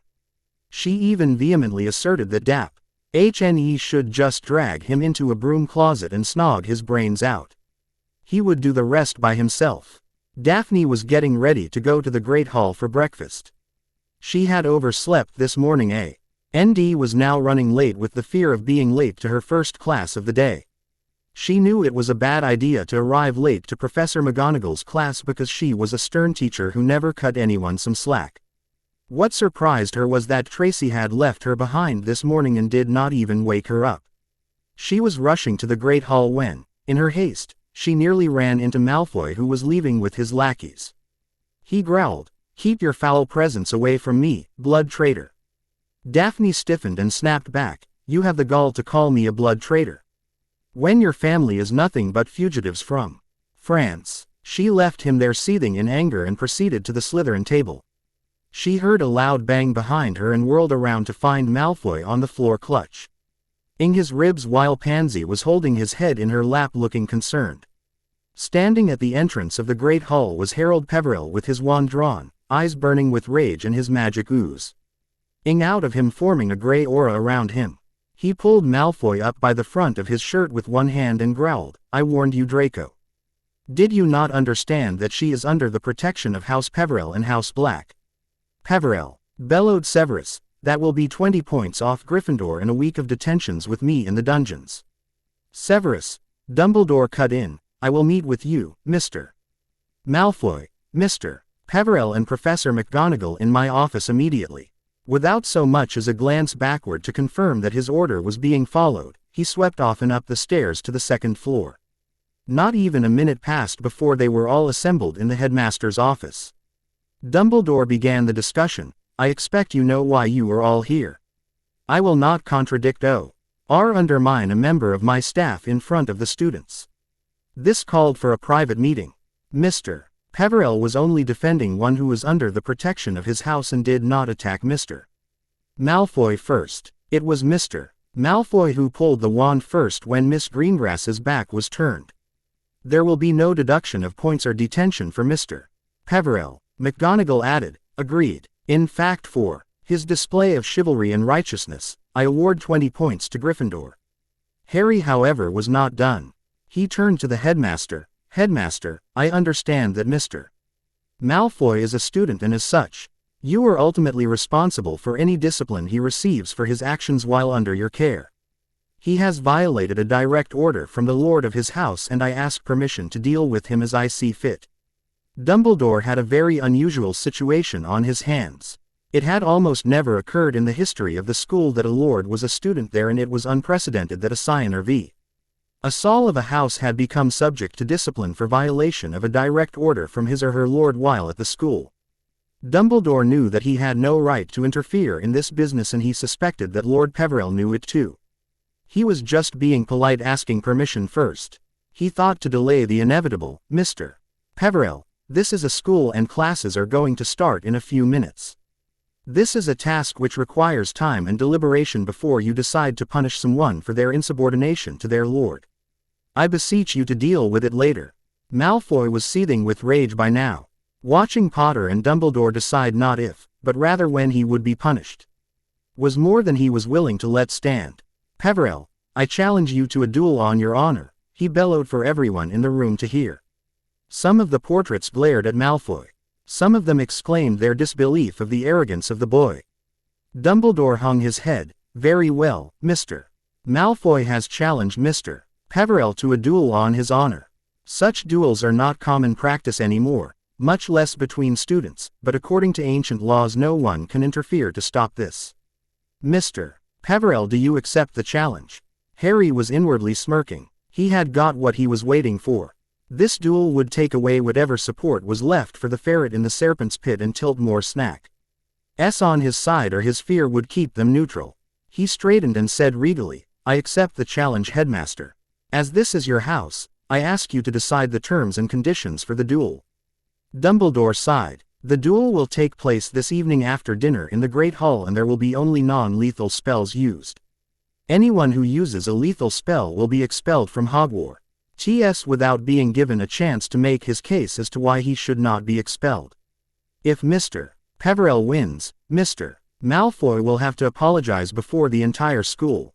If Mr. Malfoy wins, Lord Peverell will forfeit the right to invoke any punishment for this incident.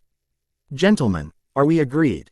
Harry gave the headmaster a formal bow and replied, "I accept your terms, Headmaster."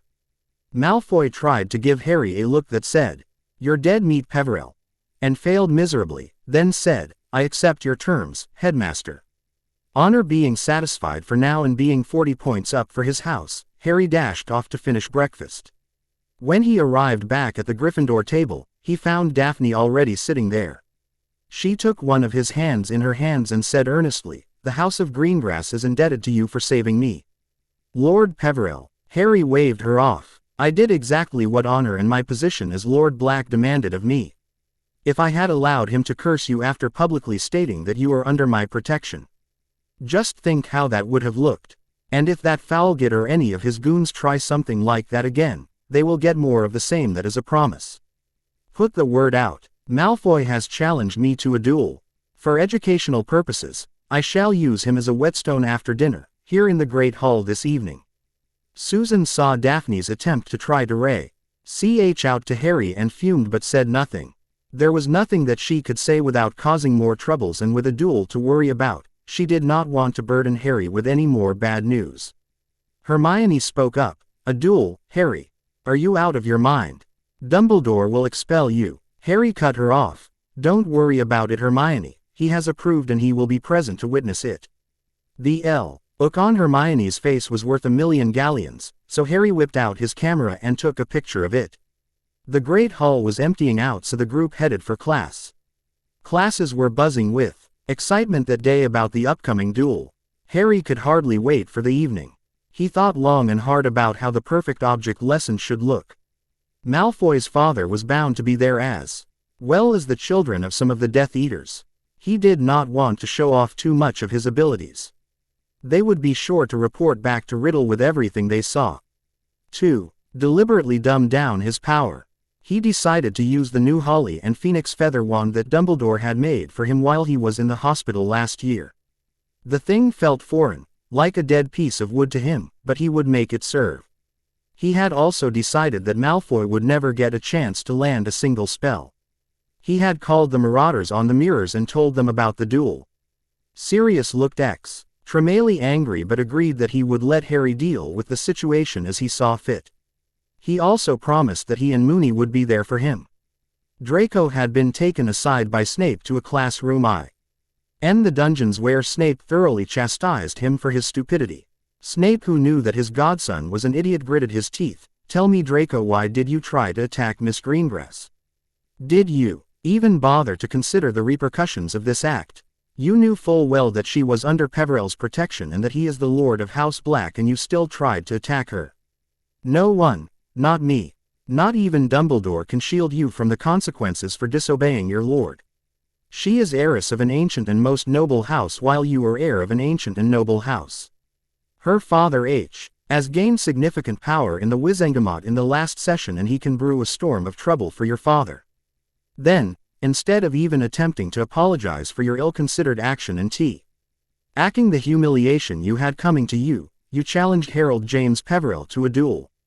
Do you not understand the significance of him taking that name? The Peverells were war mages, the likes of which have not been seen in Wizarding Britain for 1,000 years. He has access to all their magic. The odds of you winning this duel are laughable, Draco, but I am not laughing, he finished in his very low and slow drawl.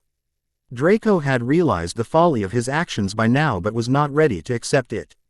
He ranted to Severus, the only person who still listened to him. Greengrass had it coming. She has been fraternizing with the enemy. She is also sullying the name of the Slytherin house by making people turn to Potter's side. Besides, I am a Malfoy, which means no one can do anything to me.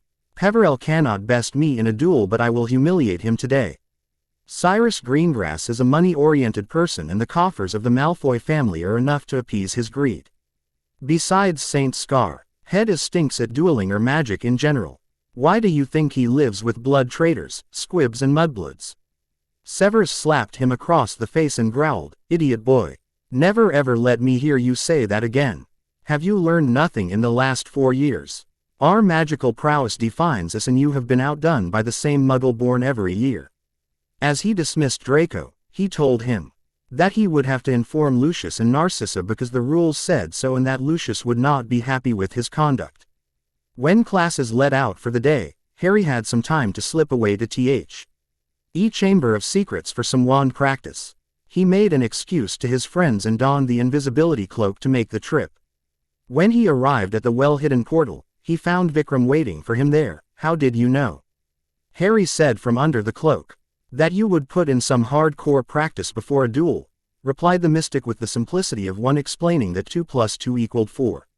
Harry opened the portal and the two of them emerged into the chamber. Once the portal closed again, Harry said, "There are 2 objectives to this duel. The first is not to show off my abilities to Tom's spies. The second is to give Malfoy such a thorough lesson that he will never dare to bother any of my friends again.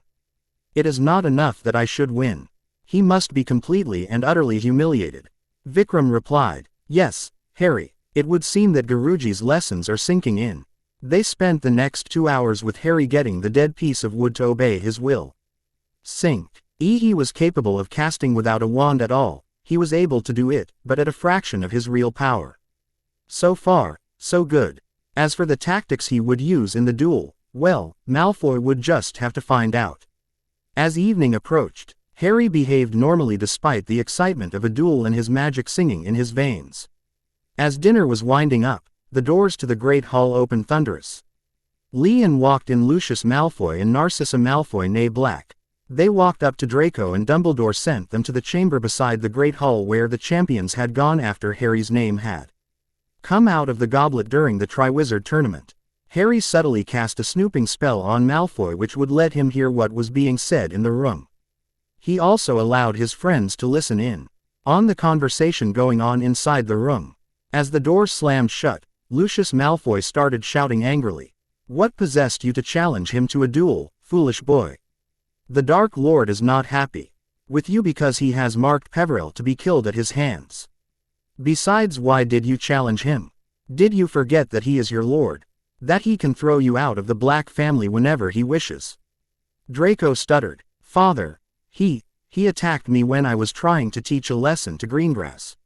Lucius seethed, "Are you an absolute fool, Draco? Sometimes I wonder if the Sorting Hat bungled somehow when it sorted you to Slytherin. None of your acts are like a Slytherin but more like a foolhardy Gryffindor. Cyrus Greengrass is the leader of the neutrals, and if you had hurt his daughter, he would have the entire Wizengamot up in arms against us.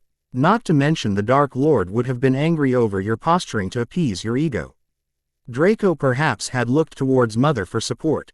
"Mother, I did no wrong. I had to challenge him because he attacked me in front of the entire school." Narcissa said to him kindly, "I love you, son, but you did not act in the best interests of your family. It does not matter whether what you did was right or wrong anymore because it is done. I just hope that he does not throw us out of the family for this. He is the lord of your family and he ordered you to behave yourself and not to hurt his friends. You disobeyed him. This is out of my hands. All I can do is to beg for clemency. The door to the great hall opened again and Harry had to disconnect the spell. A party of witches and wizards had entered the great hall at that moment. Sirius Black was in the lead, followed by Remus Lupin, Andromeda Black, Nymphadora Tonks, Theodore Tonks, Alice Longbottom, Augusta Longbottom, Amelia Bones and Lord and Lady Weasley. Lord and Lady Greengrass had come too, but they were standing apart from the party which had come to meet Harry. Dumbledore escorted them and Harry, Neville, Hermione, Susan, the twins, Ronald, Ginevra, Daphne and Astoria to the entrance chamber beside the Great Hall. The first thing Harry did was to cast some privacy wards around the room so that no one would listen to what was being said. Harry was hugged by everyone in the crowd and so were the other children in their turn. Then he asked the obvious question, "How are all of you here?" Mrs. Weasley answered, "The headmaster flowed me and told me about it, and I sent a letter to Arthur at the ministry, who informed the minister and Madame Bones. The minister informed Alice and Augusta. Sirius likewise informed the Tonks family. Since we are all family to you, we decided we would come and see this duel." Lord Greengrass approached him. "Harry, I am thankful to you for the assistance you provided to Daphne this morning and saved her from harm. The House of Greengrass is indebted to you." Harry waved him off. "Lord Greengrass, I did what any friend would do for another. There is no debt here. Besides, as I explained to your lovely daughter, I told Malfoy that she is under the protection of Lord Black and he attacked her anyway. Honor demanded that I act immediately." Sirius turned to him. "Pup, what are you planning to do to him?" Harry said, "Dog father, since you are here, would you do me the honor of being my second?" Sirius's eyes went wide for just a moment, then he said, "My wand is at your service, pup. But, this is a duel between students. I am sure he will not have his father acting as his second. Does that honor not belong to Neville?" Harry nodded gravely. "Yes. You are right." Then, turning to Neville, he asked, "Neville, would you do me the honor of being my second?" One huge, maniacal grin spread across Neville's face. "Yes, Harry, I will. And that Gid Malfoy had just better hope that I don't have to step in, because if I do, they will have to scoop pieces of him with a mop." Augusta and Alice gave each other a look that said, "We're going to have to talk to Croaker about what he has been teaching this boy." Harry said, "As for the target of this object lesson, what I have planned for him is a program of humiliation and pain that his ancestors are going to feel." Alice said to him sternly, "Harry, remember that you should not falter till he is on the ground and not able to fight anymore. Leaving your opponent standing is sign of your kindness but is often interpreted as foolishness." Augusta calmed her down. "Alice, this is just a children's duel. Harry is powerful. I do not think that the Malfoy boy will be able to match him." The Greengrasses were huddled together the entire time while Harry talked with his family. He considered them his family for obvious reasons. Soon Dumbledore came into the hall telling them that it was time for the duel. The house tables and staff table had been vanished. Seats had been placed in the Great Hall arena style and it had been expanded with expansion charms. A dueling ring had been set in the center of the Great Hall and Vikram was standing at one side. Harry entered the ring from one side while Draco entered from the other side. It looked like Malfoy had chosen Crabbe to be his second. Vikram was in the ring with them and announced the rules. No lethal curses will be used. Using any such curse will result in forfeiture and the guilty one will avenue the hallowed halls of Hogwarts forever. The duel will continue till one of the contestants is unable to continue. He then called out, "Bow to each other." Harry bowed gracefully as he had been taught while Draco just jerked his head. Harry took the dueling stance while Malfoy did the same and Vikram spoke again. "At the count of 3, start casting." The mystic called, 1, 2, 3, Harry positioned his feet to dodge or sidestep the spells cast by Draco. Malfoy opened with a severing charm. Harry countered with a shield which he raised effortlessly. Harry's next move was to see a sticking charm on Malfoy's wand hand so that no matter what happened, Malfoy could not drop his wand and forfeit the duel. Harry was more than capable of casting 4 or 5 spells to Malfoy's 1, but he was not showing off here. Harry's shield took Malfoy's next Bombarda. The Holy Wand was really cutting down his power and the shield collapsed. Harry's next spell was a Bone Breaker which hit Malfoy in the middle of his chest, making it painful and hard to breathe. Malfoy fired back with Confringo. Harry made it look like he tripped over his own feet and sidestepped the spell. Malfoy had gone for 3 borderline deadly spells in a row. If Harry were willing to show what he had, he could dance out of the way of everything Malfoy could cast and then laugh as the git dropped from exhaustion. But that was not on the program tonight. This was going to be humiliation with pain that Malfoy would never forget. It was time to get nasty. Harry fired a carefully measured bludgeoner to the middle of Draco's face.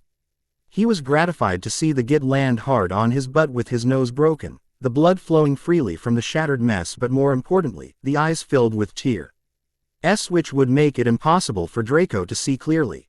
To Harry's perception, the whole battle seemed to go in slow motion. He could see every movement of Draco's wand and he almost knew what his opponent was casting and where it was going before Draco did. Draco's next Bone Breaker went wide. Harry didn't even bother to sidestep. He replied with the Levicorpus and hoisted Draco a good 10 feet into the air before releasing him. Draco narrowly avoided breaking his neck and Harry could hear the bones in his left shoulder break as he hit the floor. As Malfoy struggled back to his feet, Harry started peppering him with high-powered stingers, carefully aiming each one to make a welt on a different, sensitive part of the body while keeping up a relentless circling motion around his victim. Malfoy went berserk and started casting everything he knew. Most of them went wide, but each time something would have hit, Harry's shield was there in the nick of time. As the duel went on and on, Malfoy was covered with welts, bruises, blood and sweat, but too proud to surrender, and Harry was careful not to cause so much injury that the boy could not stand.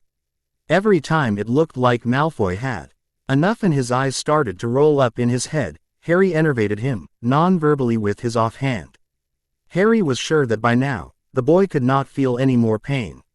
It was likely that he didn't even know where he was anymore. It was time to finish this. Aguamenti. And Harry hosed Malfoy down with a jet of water. Levicorpus. And Malfoy was hanging upside down by one ankle. With a flourish of his wand, Malfoy was stripped down to his Y-fronts. With a cushioning charm, Harry let the limp form down, then encased him in ice with the glacius charm. He took a moment to remove the sticking harm from Malfoy's wand hand and stood back, holstering his wand as Vikram entered the ring. In a loud voice, the mystic announced, Malfoy being unable to continue, I declare Lord Peverell the winner. Then he stepped back to allow Madame Pomfrey to minister to her patient. Harry clamped down hard on his occlumency shields. He really didn't want anyone to know what he really wanted to do to Malfoy. As it was, Harry didn't have a scratch on him anywhere. He could have disarmed Malfoy and ended the duel in about 1 second, but that would not have made the point he was trying to make tonight. Must always have a purpose or it is just brutality. Madame Pomfrey dispelled the ice and examined the ground meat that had been Draco Malfoy just a half-hour ago.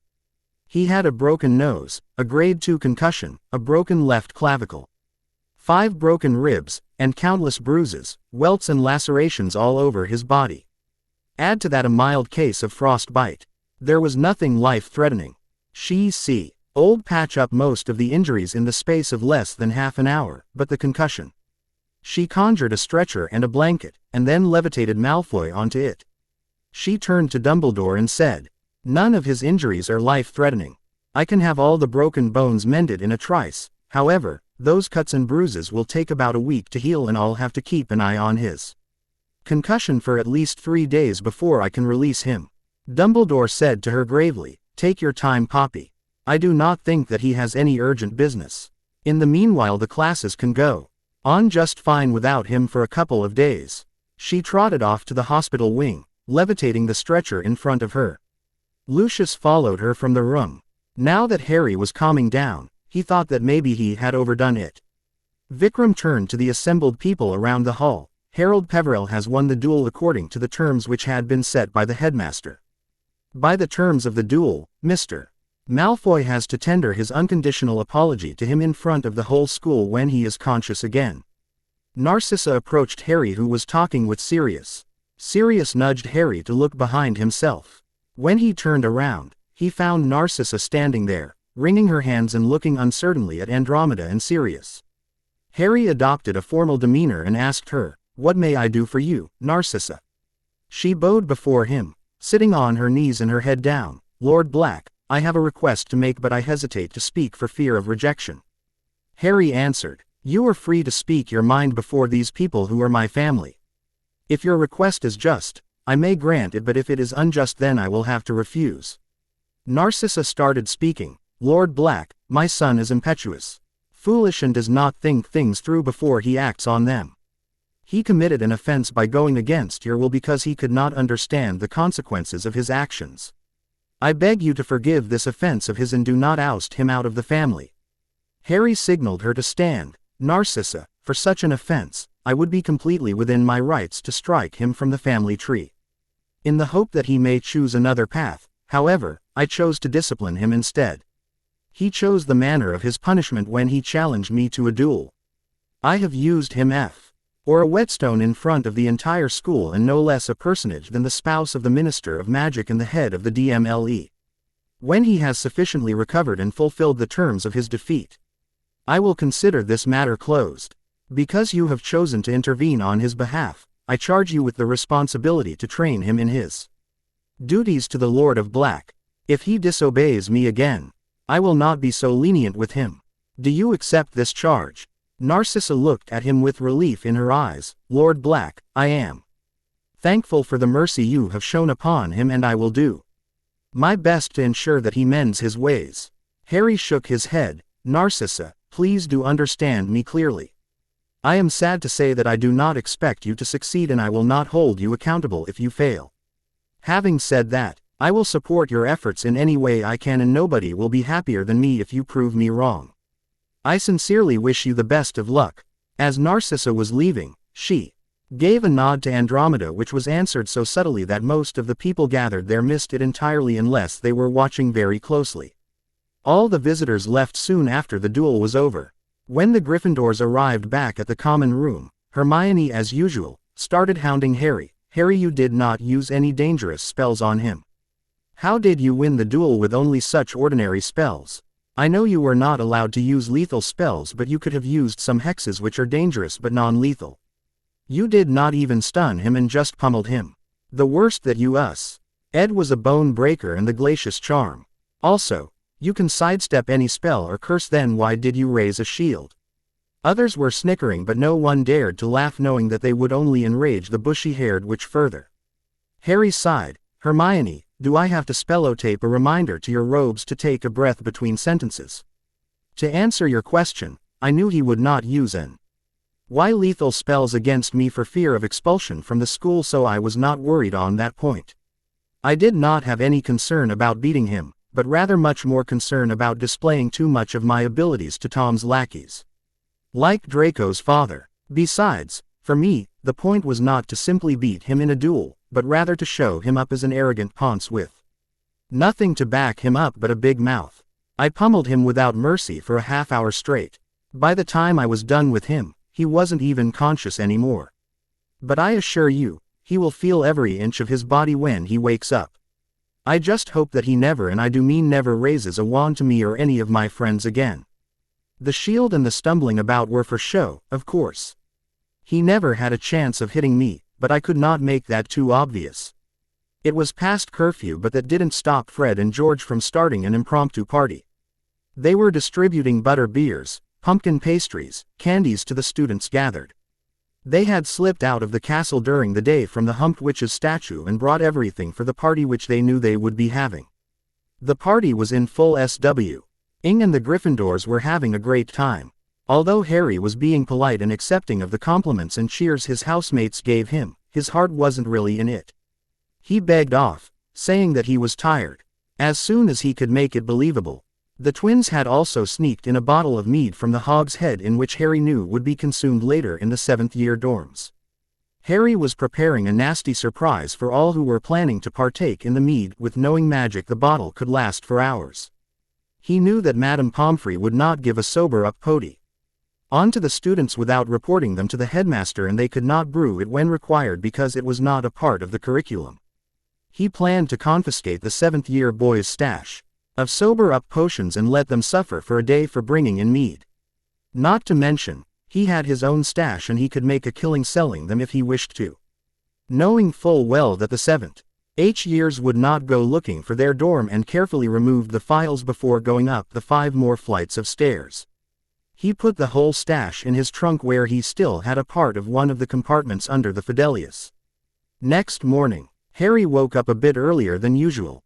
Nudging Seamus awake, Harry told him to get dressed and bring his broom. Seamus was thinking that Peverell has lost it, wanting to have Quidditch practice at this hour of the morning, when Harry mounted his broom and opened the big common room window.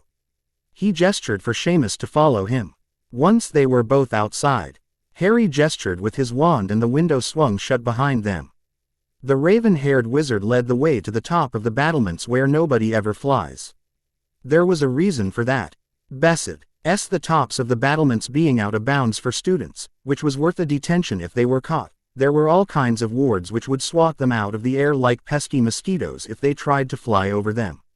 Again, Seamus was sure that Peverell had lost his mind.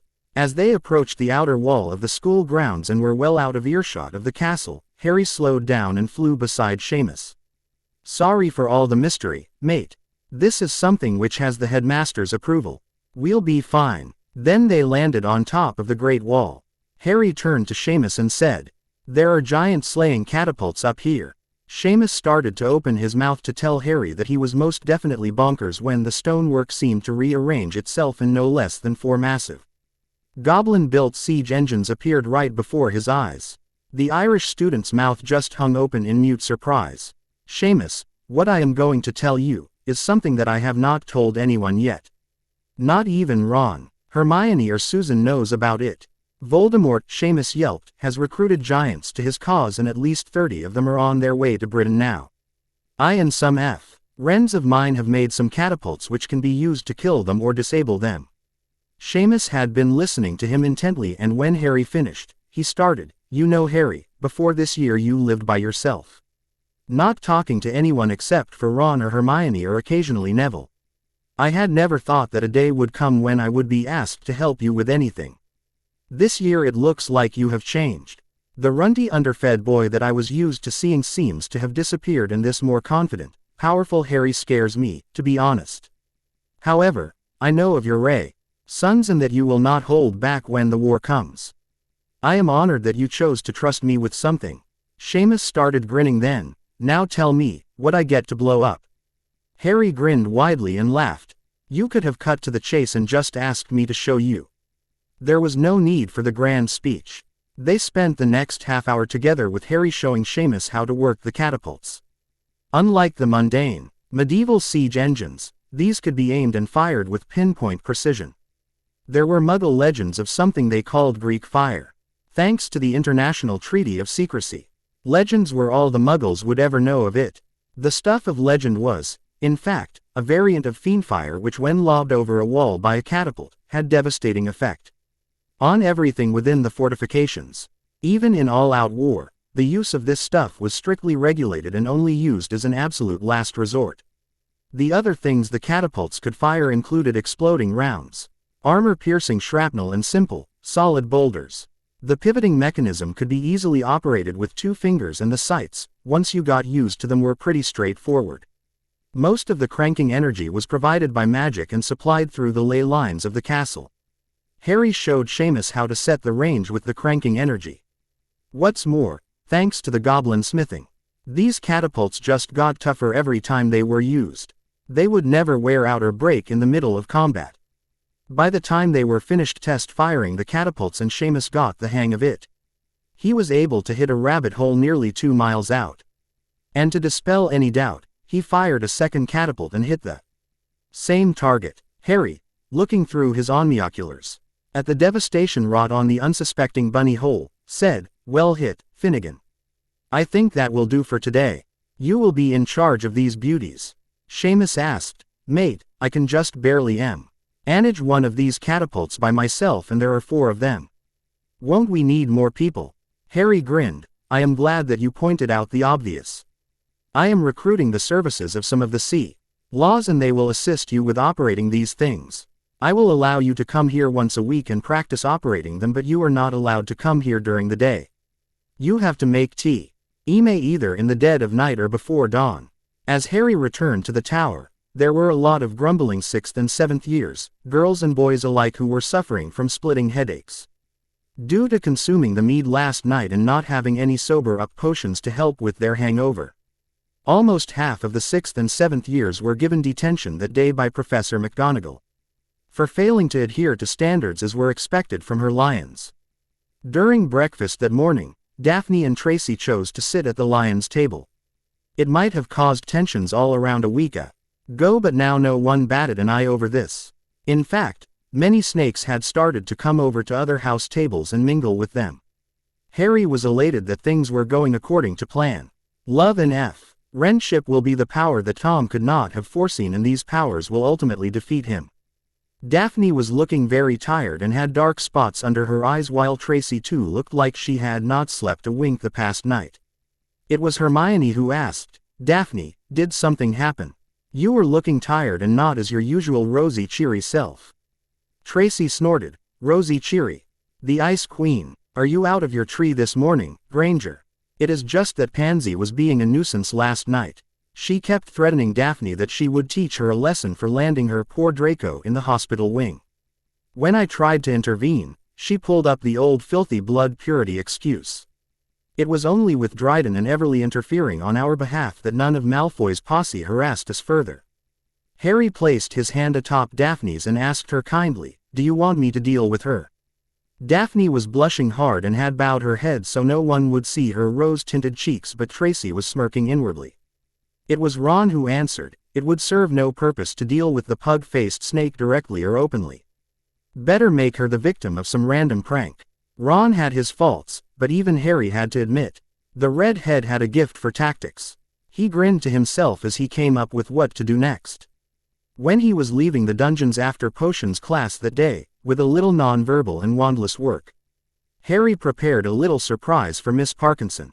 When Pansy entered the Great Hall and was about to sit down, she started levitating in the air. She rose about 20 feet and was shouting, crying in her obnoxious nasal voice while flailing her arms and legs. No one even tried to bring her down or to release her from her predicament. After a minute as she was released, Professor Flitwick already had his wand out and stopped her fall with Arresto Momentum, before she could have hurt herself. Dumbledore advised her to take some chocolate for her shock, and that was that. There was no way to find the person responsible for her condition. However, a few of the professors were looking towards the Gryffindor table where Harry sat eating his lunch, nonchalant and oblivious. Daphne, who was sitting among them, asked, "Am I seeing things, or are the teachers staring at us?" Neville spoke, "Not quite. They are not looking at us as a group, but rather Harry, because they believe that he put her in that situation. Not that they can prove it by any means." Daphne raised an eyebrow. "Really?" She turned to Harry. "Harry, did you do that to her?" Harry, looking just a bit too innocent, said, "If I were to do such a thing, I would be within my rights, because everyone knows that they cannot bother my friends with impunity. If I did not, it is likely because my friends look out for each other." Hermione asked him, "How did you make her levitate up there?" "The levitation charm does not work on humans." Harry, still feigning innocence, said, "Hermione, you are just about the cleverest witch I know. I'm sure you can figure that one out." It was George who answered this time, "It's easy enough to charm her clothes. When they rise, she rises right along with them." Fred said, "What I can't figure out is how he does the time delay thing so that he is always beyond reproach when his pranks go off. Could have been useful all the time we had to sacrifice ourselves for our pranks." Everyone who was sitting around had a good laugh. The laughter died away quickly when they saw Luna approach the table. They did not want to miss a single precious word when she spoke. Luna walked straight up to Fred. "Hello, Gred." The others gaped in wonder because at times it was not possible for everyone to tell them apart, but Luna, who never had much to do with them in the first place, had identified them correctly. This also confirmed Harry's suspicions. Luna was a seer. Fred replied with equal enthusiasm, "Now there is a girl I like. She has our approval." How can I serve you, Luna? Luna simply said. Tracy Davis has been making googly eyes at you for the last few days, but she feels that you are too much of a moron to notice her at all. As was her way, Luna drifted away after causing her share of chaos. Tracy had choked on her food and Daphne was patting her back. Alicia, who was sitting near them, asked in surprise, "Do you fancy him? What do you see in this redhead git? It is full of stupid ideas and pranks and nothing else. These two even pranked their dates at the Yule Ball last year. George impersonated Fred and Fred impersonated George. I thought I was at the Ball with George and Angelina was with Fred, but it was vice versa."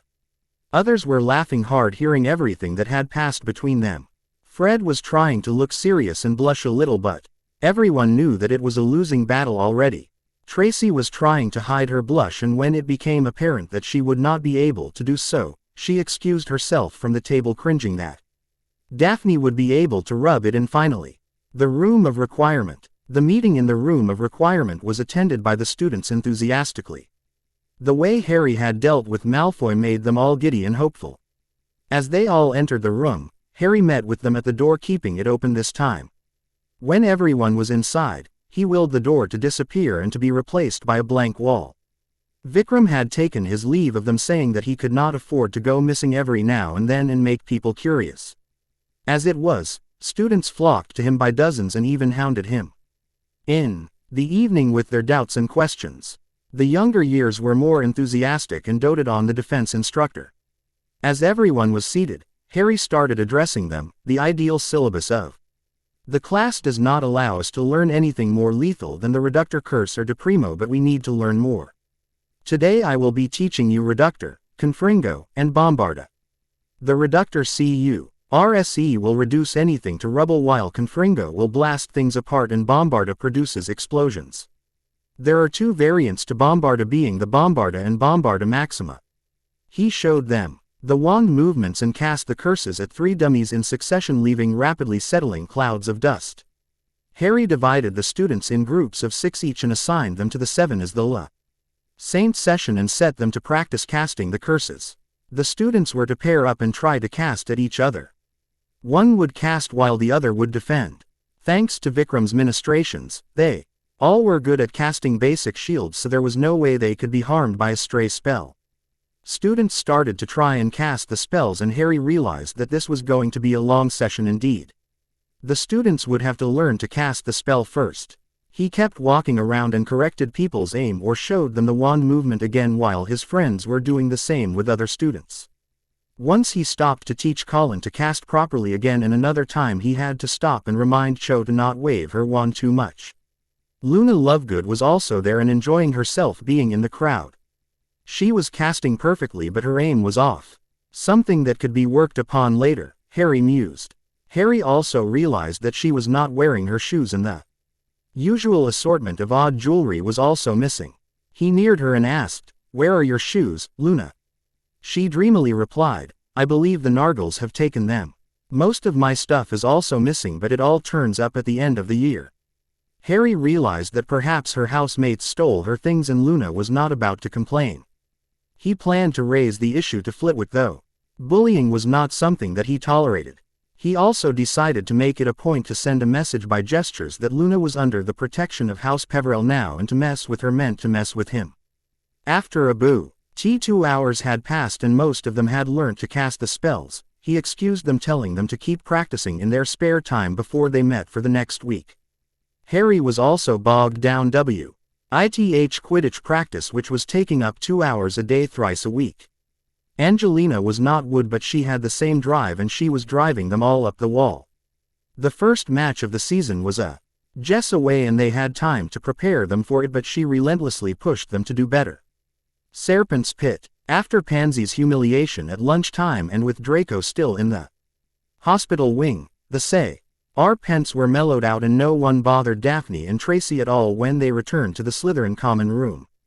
There were already a lot of students who were on Peverell's side in the way Draco was dealt with, and Pansy had been humiliated. Even children of hardcore Death Eaters were not ready to risk her ire. If word got to Harold Peverell, they would be punished. A few of the Serpent's Tree To make her acquaintance, and Daphne merely politely made small talk with them while giving no answer about Harry. Some of them expressed their interest in joining him, but she told all of them that he would convey their message, but that she could not make any promises on his behalf. As they had entered their dorms, Daphne asked Tracy, "So you like the red-headed prankster and you did not think it fitting to inform your best friend?" Tracy obfuscated, "He is too brainless and oblivious to even know that I exist. But he is fun and I have hopes of teaching him to be more, shall I say, suave. Besides, I didn't want to give you an opening to torment me. Speaking of which, I couldn't help but notice the color mounting in your cheeks and the smug smile on your face when the raven-haired 1P laced his hand on your hand at breakfast this morning. Or for that matter when he turned the ferret into so many pounds of ground round last night. On your behalf, I have never seen you act like that ever. You need to be careful, Daph. Or people will forget that you are the Ice Queen." Daphne huffed, "Will you please stop using that moniker for me? I am not an Ice Queen.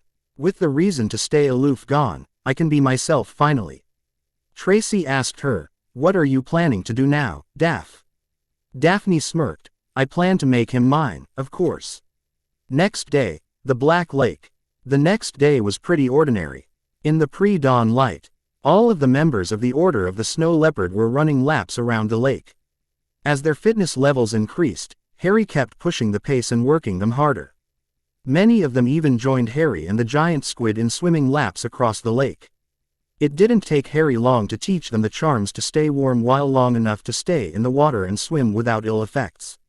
The brutal regimen was not just making them fit and trim, it was also helping them with their spell casting, so nobody complained, they just worked harder. Harry was glad that THEY were all taking so well to the physical training, but it did cut into his practice time with Vikram. This morning as Harry was done with his exercises, he came out of the lake after a long swim.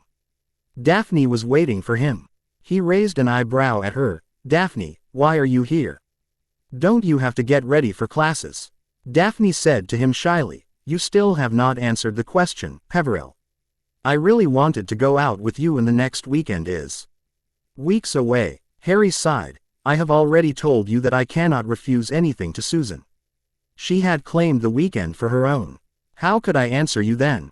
Daphne internally seethed but kept her calm demeanor. "Then perhaps you can agree to sneak out of the school with me." Harry looked at her in surprise. "What? And risk getting caught in detention or expulsion or even worse, the ribbing of our fellow students? Besides, what makes you think that I have any idea of how to sneak out of school?"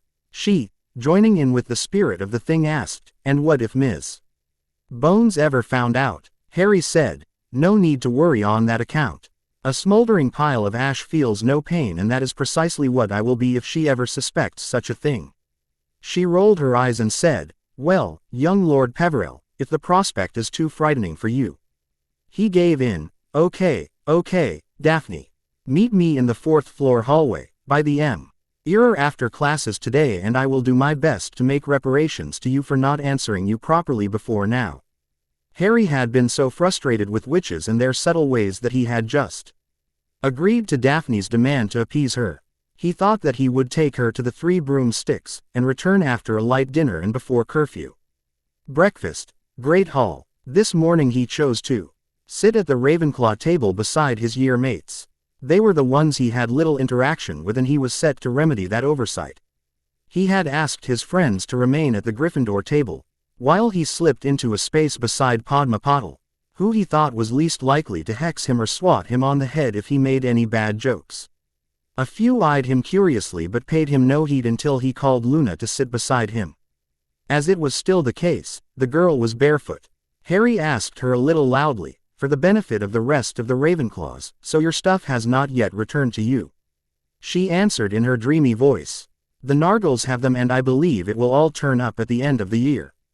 Harry turned to Padma. "Padma, did you know that the House of Ravenclaw has some bullies among them?"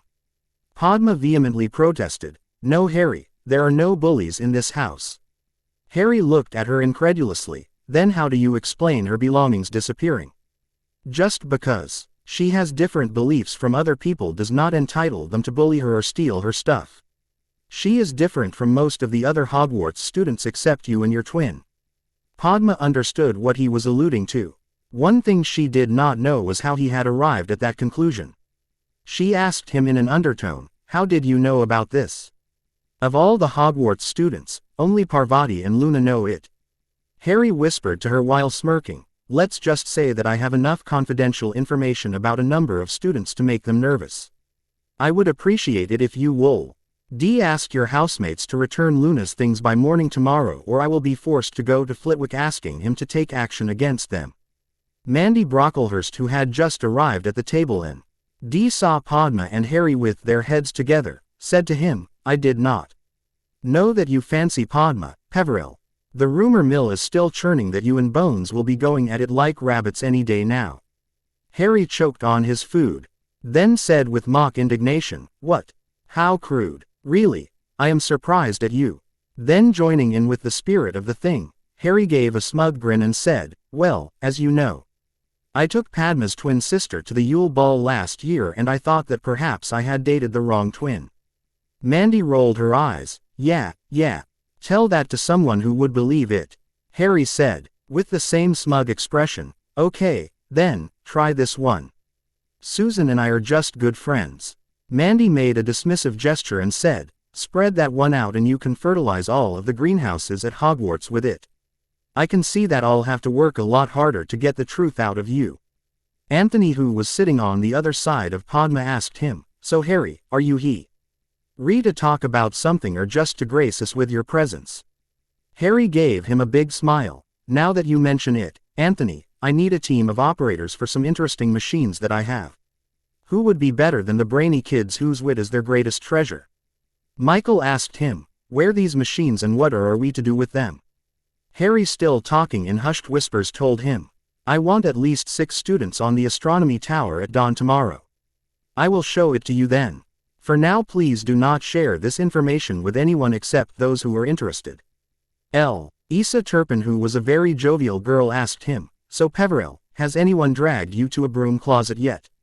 Harry cringed for a second before he realized that others were listening to their conversation with rapt attention.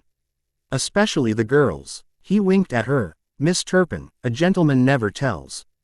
Others laughed while Lisa turned beet red. Isabel McDougal, who was a shy, quiet girl, asked him something which threw him off. "Harry, would you go to the next Hogsmeade weekend with me?" Harry knew he had to refuse her. "Miss McDougal, while you are a charming lady and any bloke would be fortunate just to be asked out by you, I fear I have to refuse unless I want a certain Hufflepuff to come after me with her wand blazing. As it is, I am rather fond of my limbs." Everyone laughed while Ma looked like she was considering hitting him on the head but chose not to. Isabel said to him genially, "It is all right, Harry. I had to ask you though just to satisfy my curiosity." All in all, the conversation with the Ravenclaws was better than he had expected. Sure, they were driven by logic, but they were also fun to be around if they wanted. 4th floor, 4 o'clock. As he had planned, he said himself from his friends saying he had some work to do before he went to the 4th floor. There was Daphne Greengrass as she had promised, dressed in her form-fitting robes, her hair undone falling to her shoulders smoothly. A silver tiara sat upon her head and it looked like she had taken some time to get ready for this trip. He was dressed in fine acromantula silk robes, dragon hide boots and his cloak billowing behind him. The mop of hair on his head, which was longer than it had been in past years, looked like he had made an effort to comb it but then gave it up as a bad job. While he was not dressed up as she was, he was dressed as befitting a lord. Rachel's training had, at least, made him conscious of his appearance and he took extra pains to look smart all the time. He led her to the mirror on the 4th floor and she asked him, "Did you bring me here to look in a mirror, Peveril? Do you think I am vain?" Harry raised his hands in a placating gesture. "Not at all, Daphne. If you would please wait for a moment, you will know why we are here." He summoned his wand from his holster and she asked him, "Is it the holly wand with a phoenix feather core?" Harry asked her, surprised, "How do you know about my wand?" She smirked. "The entire castle knows. It was in the Boy Who Lived edition of the Teen Witch Weekly." Harry choked. "The what?" She grinned. "It was published sometime last year. Almost every witch in the castle bought a copy. It had so much information about you, most of it garbage I must add." There were days that hardly a witch could be without a copy of it. Some even kept it under their pillows when they slept. Harry was mortified. Please tell me you are joking. She gave him a bright smile. I am not, Peveril. There were several girls who wanted to get you to sign their copy. It was only when the Harry Potter fan club insisted that you would not welcome that kind of attention, that no one harassed you about it. Harry was getting paler now. What did you just say? What club? Daphne was enjoying it too much now. Oh yes, there is a Harry Potter fan club which is run by the Weasley girl and the Creevy boy who used to follow you like a puppy. They even host a few Harry Potter nights where they have Harry Potter trivia contests. Harry was ready to faint. Oh, this is so bad. I wonder what they would be doing now, he whined. Daphne finally took pity on him. Don't worry, Peveril, I will find out about it and tell you. I am just surprised that Granger did not tell you. She is also one of the members due to her status of being your best friend. She writes a monthly column in its newsletter, I believe. Anyway, you can ask them about it later, but right now, we are wasting time that we could be spending in Hogsmeade. Harry reluctant. TLY nodded and cast some glamour charms on himself. When he was done, he looked like a man in his early 20s with straight brown hair, his skin a shade darker, his eyebrows a little more bushy than normal and his eyes steel gray. Daphne raised an eyebrow at him. I know you are adept at magic, Harry. You don't have to show me that you can cast glamour charms expertly. Harry gave her a lopsided grin. Daphne, I do not know if you have noticed, but every time I step out of this castle, the Daily Prophet gets wind of it and my photo ends up on the front page. You surely do not want the media coverage. She nodded. That would put me in the sights of a number of jealous witches. I surely don't need that. Would you do the charms to me as well? Harry cast some charms on her, turning her hair to black, shoulder length. Her skin a shade lighter and her blue eyes were a shade of brown now, and she also looked like she was in her early 20s. She looked at herself in the mirror, and after being satisfied with what she saw, she asked him, how are we going to Hogsmeade? Harry opened the secret way behind the mirror with a tap of his wand and uttered the password under his breath. As the door opened, he led her into it before closing the mirror behind him. They traveled for a good part of an hour while talking about little things. Finally they emerged in the village of Hogsmeade, near the cottage on the hill, and Harry dutifully offered his arm to her, which she was happy to take. He led her to the 3 broomsticks and they walked in unnoticed and took a private room for themselves. He took a moment to erect privacy wards before they sat down. When they were seated, Daphne was bursting to ask some questions which could not wait anymore, not when she had waited so long for those answers. She asked him immediately, what was your life with the Muggles like? Harry was drinking a butter beer and put it down before he answered her. The Muggles that I thought were my blood relatives were the worst sort that you could imagine. They hate wizards with every fiber of their being. They did not allow me to mingle with other Muggles, so my experience with them is rather limited. The only Muggle I thought I liked turned out to be a squib. Daphne was surprised. Squib? You had a squib living near your home and you never knew it? Harry nodded. She came to live there at the end of the last war. In fact, just a week after I was placed with the Muggles. She was there to keep an eye on me and to report if Death Eaters found me. Dumbledore had placed her there. She asked again, has Dumbledore always interfered in your life? Harry said a little ruefully, he placed me with the Muggles for my safety. He believed that he had no other option. I do not hate him for it, but I wish he had taken some time to see to it that I was being looked after properly. Daphne asked him the same thing that Susan had asked him the other day. Have you thought about what you will do with your life after you graduate? Harry gave her an answer he had rehearsed after being asked by Susan. I have decided that I will play professional Quidditch for some time after I graduate. When I am done, I will take up broom making as a skill. She nodded. Looks like you have sorted your life. I thought you would say that you would research potions considering the mammoth improvements in the field this year. Harry asked her, have you decided on anything? She replied offhandedly, my father owns an apothecary business. We are the second largest potion makers behind Herbs and Weeds. Ought I would take over his business and expand it to make it bigger than Herbs and Weeds. We could have surpassed Herbs and Weeds years ago, but they can get a lot of raw materials at a cheaper rate than we do.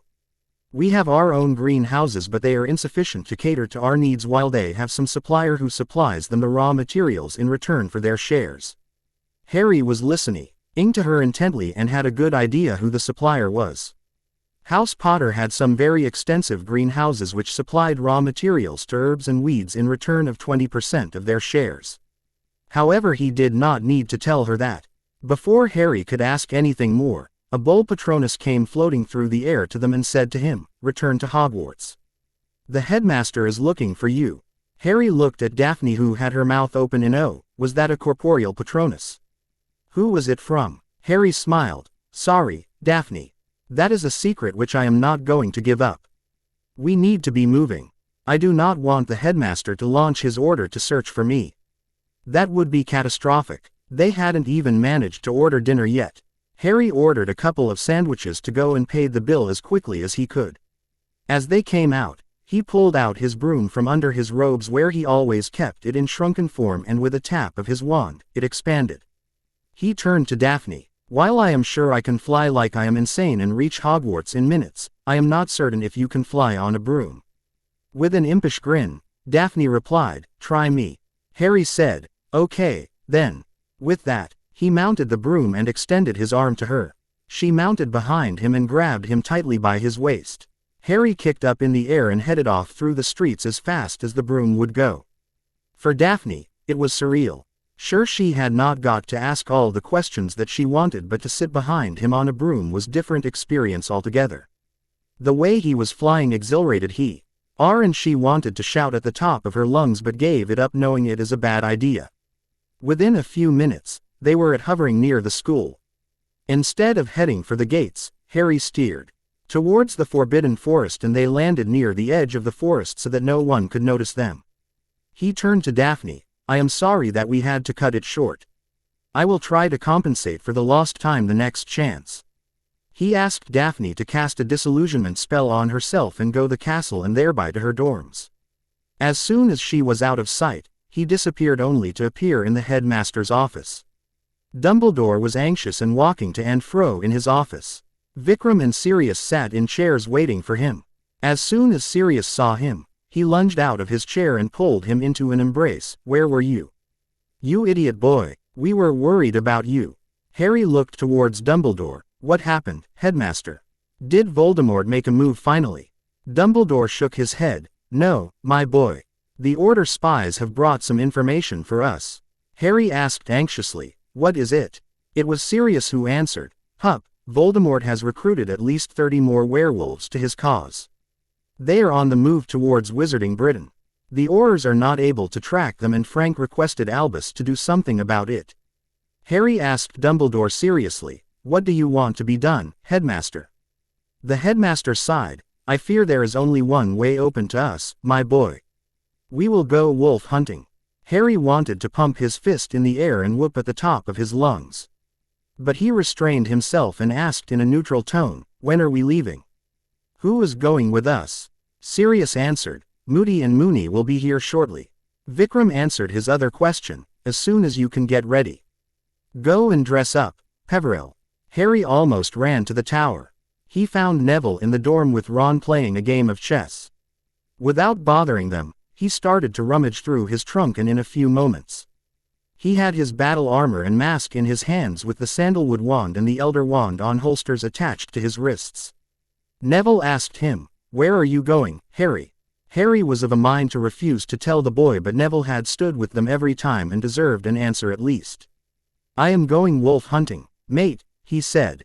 Neville immediately stood up. "And you did not think to ask me? Did you forget that where a Potter goes, a Longbottom will follow?" Harry sighed. "Mate, I am sorry. This kind of work calls for silver blades and you are not ready. We will correct this oversight in your training, but you can't come with us tonight," Ron said hotly, "because you are better than us." Harry shook his head. "No, Ron, but because werewolves cannot be easily killed by magic." Neville snorted. "So you plan to poke them with a stick?" Harry grinned as he brought his sword out of his trunk. "Not quite, I intend to cut them down with this." Neville still protested. "I am not allowing you to go by yourself. Either I am coming or you will not go." Harry turned to him and said sternly, "Mate, the day you are adept at sword fighting, I will not ref you. Say you a place by my side but not today. As soon as he got dressed up, he descended to the common room where all conversation stopped at once. He saw some witches sitting huddled in a group and went out without answering their questions. As the portrait door closed behind them, Hermione turned to Ron and Neville. Where did Harry go? Why was he dressed like that? Where did he get a sword? Ron took her by her hand. Let's get out of here and I will fill you in. There are things that we cannot talk about in front of everyone. As the two exited the common room, they were followed by Neville, He twins and Ginny, who was equally curious. Reviews please. And thank you everyone for the lovely reviews. I am glad that you all are liking this FIC and giving such valuable insights. Thank you Hypergym for the edits. Chapter 32, Headmaster's Office, Hogwarts. Harry entered the office to find Moody and Moony already there, looking grim and determined. The Marauders had the basilisk armor which RRY had ordered, while Moody was dressed in the battle robes he had bought when he joined the Aurors. Only Dumbledore was not dressed in any kind of gear but was sitting behind his table as if he had all the time in the world. Harry raised an eyebrow and asked him, Headmaster, are you not coming with us? Dumbledore shook his head. No, Harry. As the headmaster of the school, it is my duty to remain here to look after the security of the castle. With you and the defense professor gone for the night, we need some people around here to deal with any danger which may threaten the castle. It is not wise in the current atmosphere to leave the school undefended. Harry nodded. You are right, Professor. Where are we going? It was Moody who answered. We are going to the Ministry, to the Department of Regulation of Magical Creatures. They have information about the whereabouts of the pack, or the closest that they can manage. Amos Diggory, Minister Longbottom and a couple of others are waiting for us there. Sirius, who was visibly excited, said, Then what are we waiting for? Let's go. Dumbledore handed them a piece of rope. This is a port key which will take you to the Ministry. They touched the rope, and with the familiar tug behind the navel, they all disappeared. Hogwarts. Neville and Ron entered a deserted classroom, followed by the twins and Hermione. After Neville had locked the door with a complex locking spell and Hermione had placed an imperturbable charm on the room, Hermione turned to glare at the others with her hands on her hips. Now, will you tell me what is going on? Neville started. Do you remember he said that he had something to do and went off by himself after classes? About 3 hours later, he returned in haste to the tower and started rummaging through his trunk. After a few minutes, he had those robes and a mask in his hand. When we asked what was going on, he simply told us that he was going wolf hunting. We tried to get him to take us along, but he refused, saying that we cannot deal with them yet. Ronald asked him if he thought we are weak and he said no, but we cannot fight with a sword. The sword, as I recognize, belongs to the House of Potter. Because there was the Potter crest on the pommel of the sword, and as far as I know, he brought the sword with him at the start of the school year. Hermione said thoughtfully, It is true that killing a werewolf with magic is hard because they are fast and one would miss their aim unless they are experienced and can cast as fast. They can be killed by silver though, and a sword would be the ideal weapon to fight with them. I wonder where he learned sword fighting, considering that I have never heard of wizards using swords in battle. Neville replied, I know about it. There are many long swords in the Longbottom family vault, mostly the Viking type. They used to conduct their magic through those weapons. But that was during the age of mages, when wizards were more adept at magic and they knew more than we do now. Since then the swords just sit in display boxes for others to gawk at. Hermione, as inquisitive as she was, could not stop asking, What are the swords made of? Neville sighed. This is the last question for today. The swords can be made of different metals, but the best ones are made of goblin silver and do not dent or rust or need to be wetted every now and then. You can bury one such sword in the ground, and when you dig it up a decade later, it would not even be corroded a bit. And no, Hermione, I do not know how those swords are forged. That is goblin magic. Hermione huffed but said nothing. Neville took his leave of them, leaving them in contemplation, saying that he had work to do. Hermione turned to the Weasleys who were in the room. Does your family vault have such swords? Gred replied. Father told us that we used to have. Forge added, but they were sold to pay off debts our house had accrued. Ronald asked her, Why are you interested in swords? Hermione said simply, so we can help Harry. Quote. Fred and George could not stop laughing at this. When she glared at them, Fred raised his hands in a pacifying gesture. Easy, Hermione. But do you think you can help him with sword fighting? He is nimble as a cat, powerful as a bull, and I can bet that he is a master in sword fighting. Besides, I do not think he is going alone on this hunt. There must be a few more people with him. George added, not to mention that he can dodge almost anything. The way he can sidestep any curse, I would not put it past him to be able to dodge a killing curse though. There is a better chance that the caster would be dead before he can complete the incantation. Ginny scoffed, he wouldn't do that. He is the nicest person.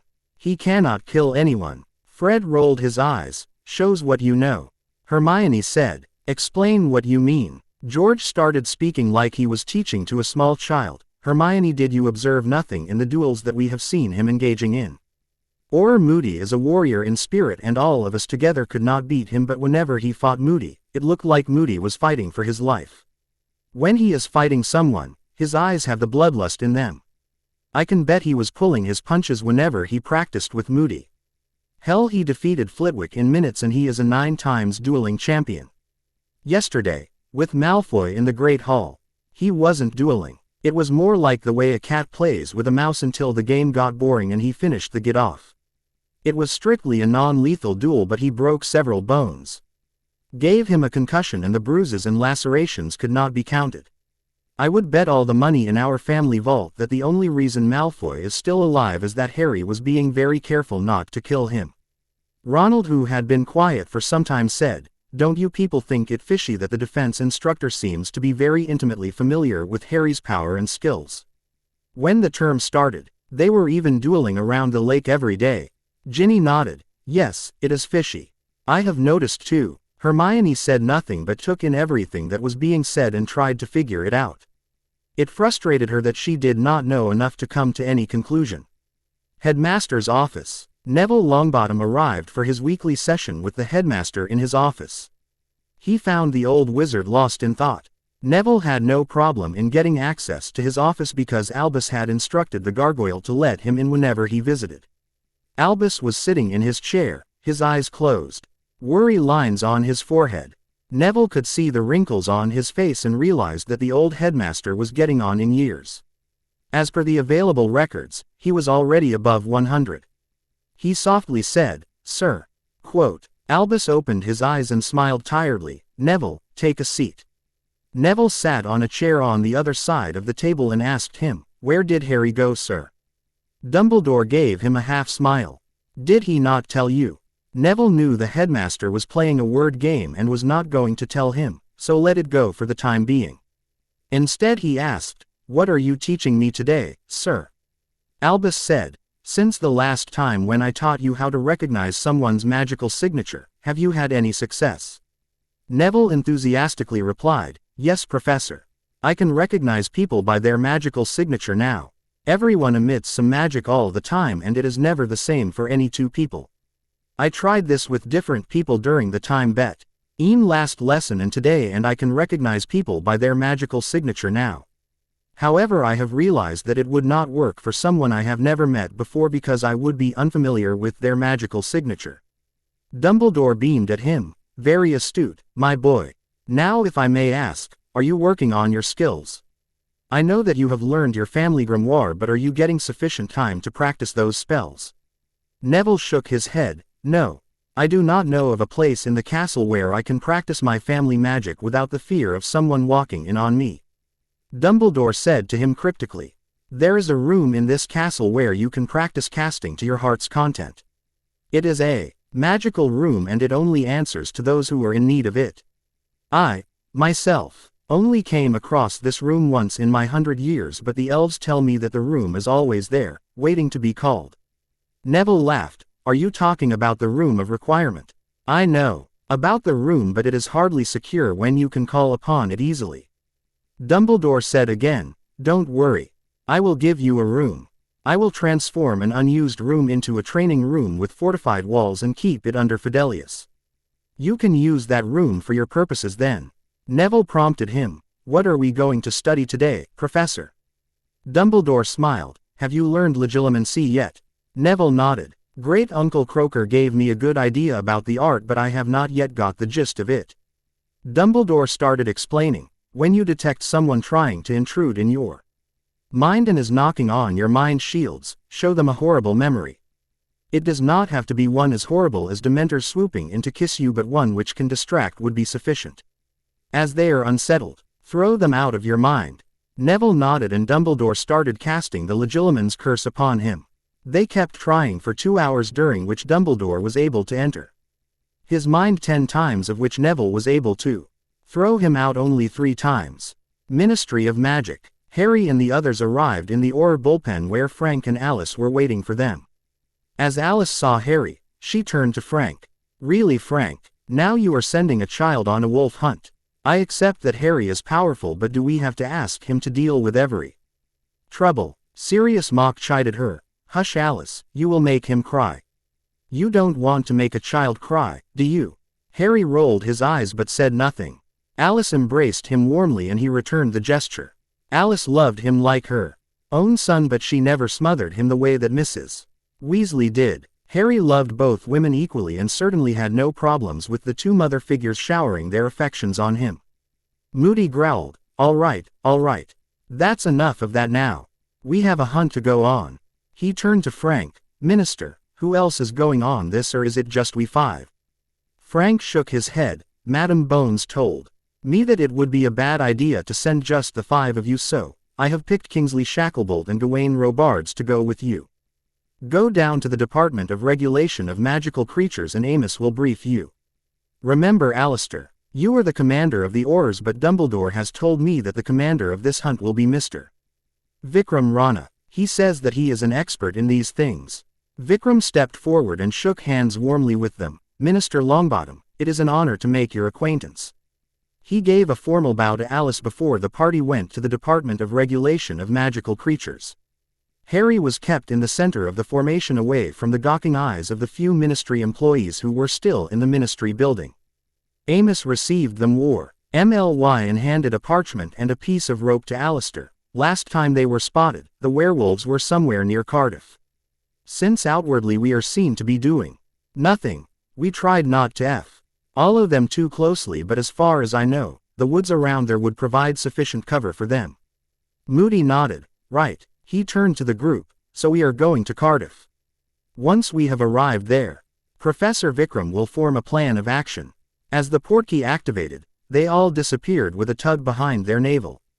Cardiff. They arrived in the woods and everybody pulled out their wands, alert for the smallest movements. After making sure that there was no one around, Vikram started briefing them. We have 7 people in our group and I believe that there are about 30 Weiroo Alves in the woods, which means that we will have to take out 4 or 5 of them each. The trees and undergrowth are thick and will provide excellent cover. This will not work to the wolves' advantage, but rather ours. Since the woods are vast and we have a lot of ground to cover, we will divide up into 2 parties to track them down. Whoever finds them first will send a Patronus to the other grow up and we will regroup before launching our assault. Remember, we are not taking any prisoners and are going to kill them. Try conjuring silver weapons and banishing them at the werewolves. Silver incapacitates them better than anything else. However, I would also advise you to keep a silver weapon at hand so that if you are in close quarters with them or lose your wand, you are not entirely helpless. Everyone conjured some sort of silver weapon for themselves except Harry, the Marauders and the defense instructor.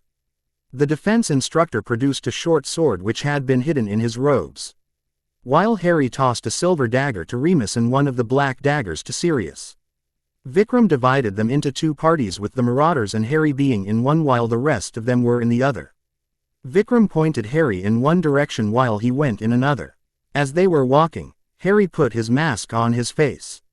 Sirius asked him, "What is with the mask, pup?" Harry replied offhandedly, "That is my battle gear. I am an honorary member of the tribe of mystics and they always cover their faces when in a battle or fight." After walking for about 10 minutes, they could smell the werewolf camp before they arrived at it. Fortunately for them, they had approached from downwind. The sensitive noses of Remus from his werewolf abilities, Harry and Sirius from their animagus forms were able to catch the scent of the blood from a fresh kill on the slight night breeze while they were all still 400 meters from the camp. As Sirius started to walk forward, Harry caught him by the arm and whispered, "Look up in the trees around the camp. They will likely have guards hiding in them. We would be walking into an ambush." He willed his eyes to see clearly and he could see that some of the trees had guards in them. He said to Sirius, "They have around 5 guards in the trees. I will take them out. When I transform, cast a disillusionment charm upon me, then send a Patronus to the others and wait for my signal." He transformed and started climbing up into the tree like it was easy for him. Within a second, he was in the tree and strode forward stealthily. The forest was eerily quiet and the silence was overbearing. He could smell the werewolf perched on a tree just 2 trees away. He could hear his heartbeats clearly and eagerly walked towards the guard. Perhaps they had killed some animal earlier because Harry could smell the blood and it was intoxicating him. When he was upon the werewolf, he gave a low growl which he was sure would not be heard by the other guards. As the guard turned, Blizz dived for his Adam's apple, not even giving him a chance to scream. In a second, he had torn out the werewolf's throat and left it there to choke on its own blood. He crept towards the other guards and in the next 5 minutes, he had killed the guards. Remus had followed him on the ground and cast cushioning spells on the dead guards so if their bodies fell, they would not alert other werewolves. As Harry transformed back, he could taste the blood in his mouth and it nauseated him. His stomach rebelled and he wanted to throw up. He remembered a potion which he had brewed with Prathimon which could cure nausea. He had his potion belt on him and he quaffed the contents of the tiny phial. As his stomach settled, he cast the aguamenti in his mouth, thoroughly cleaning and then cast Tergio on his clothes to remove the blood from them. By the time he was finished cleaning up, Vikram arrived with the others with a similar mask on his face. Harry erected a privacy wall so that their plans would not be overheard by the werewolves. Robards asked him, "Why are you both wearing masks?" Moody barked at him, "Just do what you were sent here to do, Gawain. If any word of this hunt gets out, I will skin you alive." Gawain Robards was acquainted with Moody's temper, so he said nothing while Harry turned to Vikram. "5 of them are already dead, Professor." Vikram nodded. "All right, make a perimeter and start closing in. Make sure that no one can escape. When you see a werewolf, kill them. Remember, if it comes to your life or theirs, your life is always more important." Remus spoke. "They have a keen sense of smell. I can smell them from here. Thanks to Harry, they have no sentries. However, if one of them is awake in the camp and they smell us coming, this whole thing might not go the way we plan." He pointed with his arm in the direction directly away from the camp and said, "The wind is blowing that way." Vikram replied, "We are well outnumbered. Surprise is of the essence for our success. We can use disillusionment charms, muffle our feet and scent masking charms." Vikram tapped each of them in the center of their chest in turn. It was a sensation like being on top of a mountain with a cool breeze blowing for a few seconds before Remus said, "I can't smell any of you. Let's go." With that done, they took care of the rest of the charms for themselves. Vikram said, "All right then. Gawain and Kingsley, you take up flanking positions and make sure that none of them escape. Alistair, you will take position on the right. Harry on the left. Remus and Sirius, move in from downwind. I will go around the camp to the upwind side. I will need about 5 minutes to get into position. The signal to attack will be when I set the first tent on fire. You will all get the tents burning as quickly as you can and we will take them out while they are still groggy and confused. Any questions?" Alistair spoke up. "There are sure to be some wands among them. We don't want them dissipating." Harry said, "They may have sentry wards. We'll have to take care of them if they do." Vikram said, "While I'm circling around to the right, I'll take care of any wards in that direction. Harry, since you are circling to take position to the left, you can scan that way. Alistair, Gawain and Kingsley, lay down anti-apparition and anti-port key wards while you wait for the signal to attack." With that, they all fanned out to take up position. As Harry went, he cast detection spells and found no wards at all. Either the werewolves did not have a wand among them. Not all werewolves were wizards or had wands, or they were really over confident. He cut into the camp as far as he dared and laid down anti-apparition wards and anti-port key wards on the ground and on the tents on his side of the camp. Just for good measure, he cast a huge earth wall just outside of the clearing. No werewolf would be escaping in that direction. He observed that the opening of the largest tent was pointing straight at him. With the elder wand in his right hand and the sandalwood wand in his left, one trained on the big tent in the middle of the camp, the other at the tent nearest him. He stood ready under his charms and waited for the signal. The silence was full of the sounds of the usual night creatures. It occurred to Harry that their measures to go undetected had been successful. Another 2 minutes passed, then a massive incendio struck the tent upwind. With brutal precision, a split second later, 5 more incendios struck the camp and the entire scene was ablaze with the lurid flames of the rapidly burning tents. Harry holstered his wands and drew out his sword and one of the black daggers. The disillusionment effect was dispelled by the gleaming goblin-wrought silver. However, Harry preferred for them to look at him when they were dying at his hands. Keeping his sword in his hand, he waited in silence while the other teams began their attack. There were a total of 5 tents in the camp.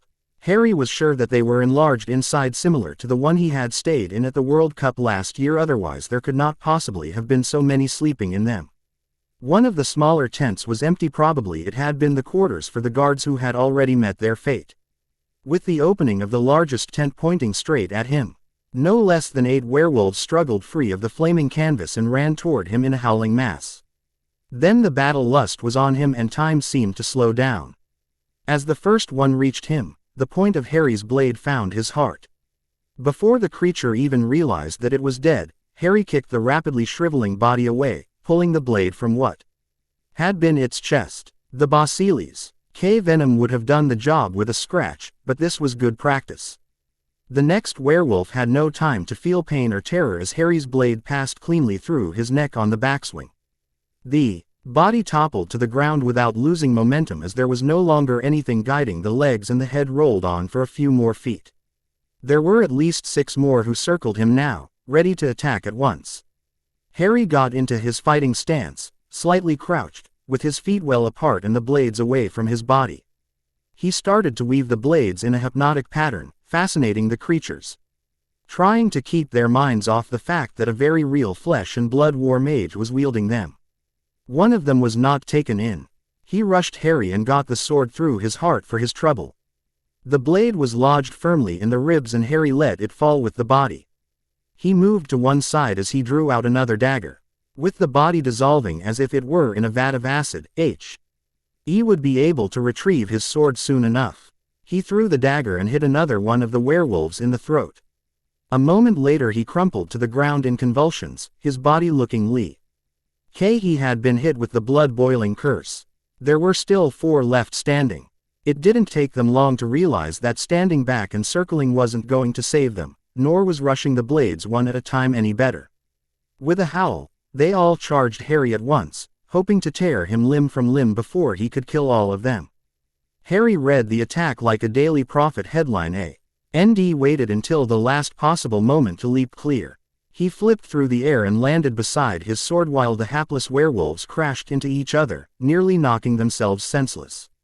While they were getting themselves sorted out, Harry pulled his sword free of the now shriveled body and stood up again, ready to kill. One of the werewolves charged him again and Harry kicked him in the chest, throwing him down. As the werewolf fell down, another dagger had left Harry's hand, impaling him in his chest. The body began to expand and smoke as the entrails expelling curse took effect. By now, the remaining 3 were too deep in bloodlust and fear to even consider running. They attacked Harry as one body again. Harry flipped over their heads and cleaved a skull in twain on his way by. The remaining 2 turned around to see why their companion was no longer with them and Harry bound them both in silver chains with a gesture while they were trying to figure out what had happened. For good measure, he conjured an earth cage to make sure they wouldn't bother him again while his attention was elsewhere. The immediate crisis over, time seemed to speed up to normal as he surveyed the rest of the battle. The brightly burning tents provided plenty of light. Remus had been having an easy time on his side because he could match the werewolves in agility and speed. He shot WN2 with bone-exploding hexes before the third one dodged his curse and sunk his teeth into Remus's offhand. The werewolf hissed in pain and buried his dagger hilt deep into the other werewolf's back, killing him. Another was charging him and Remus conjured a silver javelin which he banished towards the other werewolf's heart, killing him instantly. He looked around to find Sirius fighting with two at once and joined him.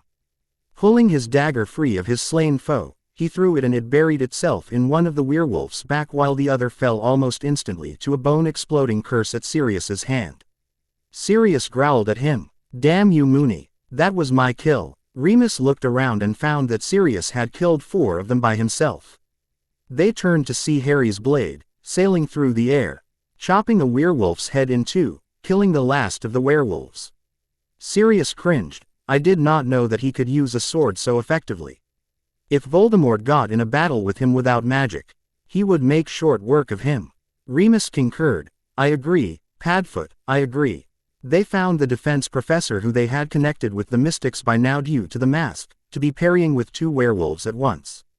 While Remus wanted to interfere, Sirius held his arm. Moony, he does not need our help. He will kill those 2 in a wink. Indeed, as Sirius had finished his sentence, the defense professor had buried a dagger in one of the werewolf's chest and impaled the other through his heart with such force that the blade had exited the other side. There were 2 more werewolves on the ground beside him, dead. Moody, who was fighting with only his wand, was laughing maniacally. Since he had got his new leg to work as well as his normal one, he did not really need his staff ANYM. Or yet he kept it with him, and now they realized why. He was shooting spells with the staff and his wand. He was not doing parallel casting, but it was impressive to watch. He had trapped one in a net of silver spikes and the werewolf was bleeding and dying slowly. The 2 others who were fighting him were having a hard time to defend themselves. He lassoed one of them in his fire whip and with a jerk he had the werewolf cleaved in 2.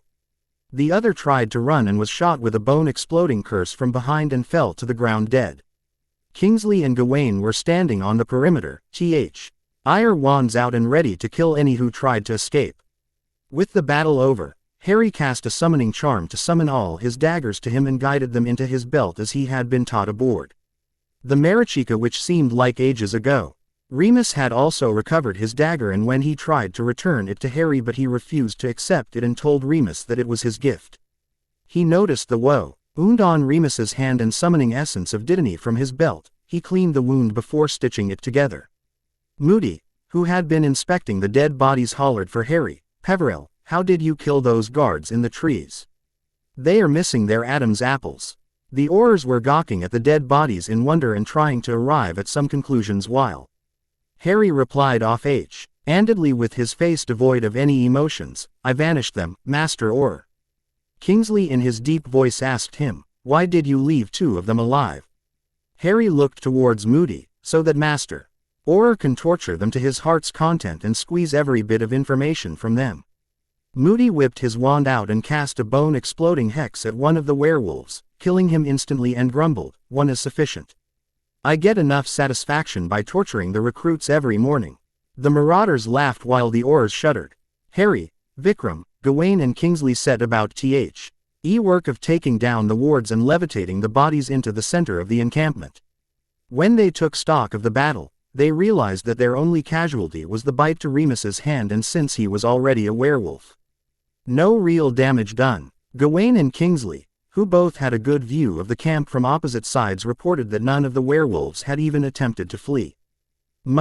Audie yanked his badge from his robes and tapping it with his wand, gave some commands into it and slapped a port key to the captive which would take him to a safe house where he would be tortured while he asked others to disapparate to the ministry.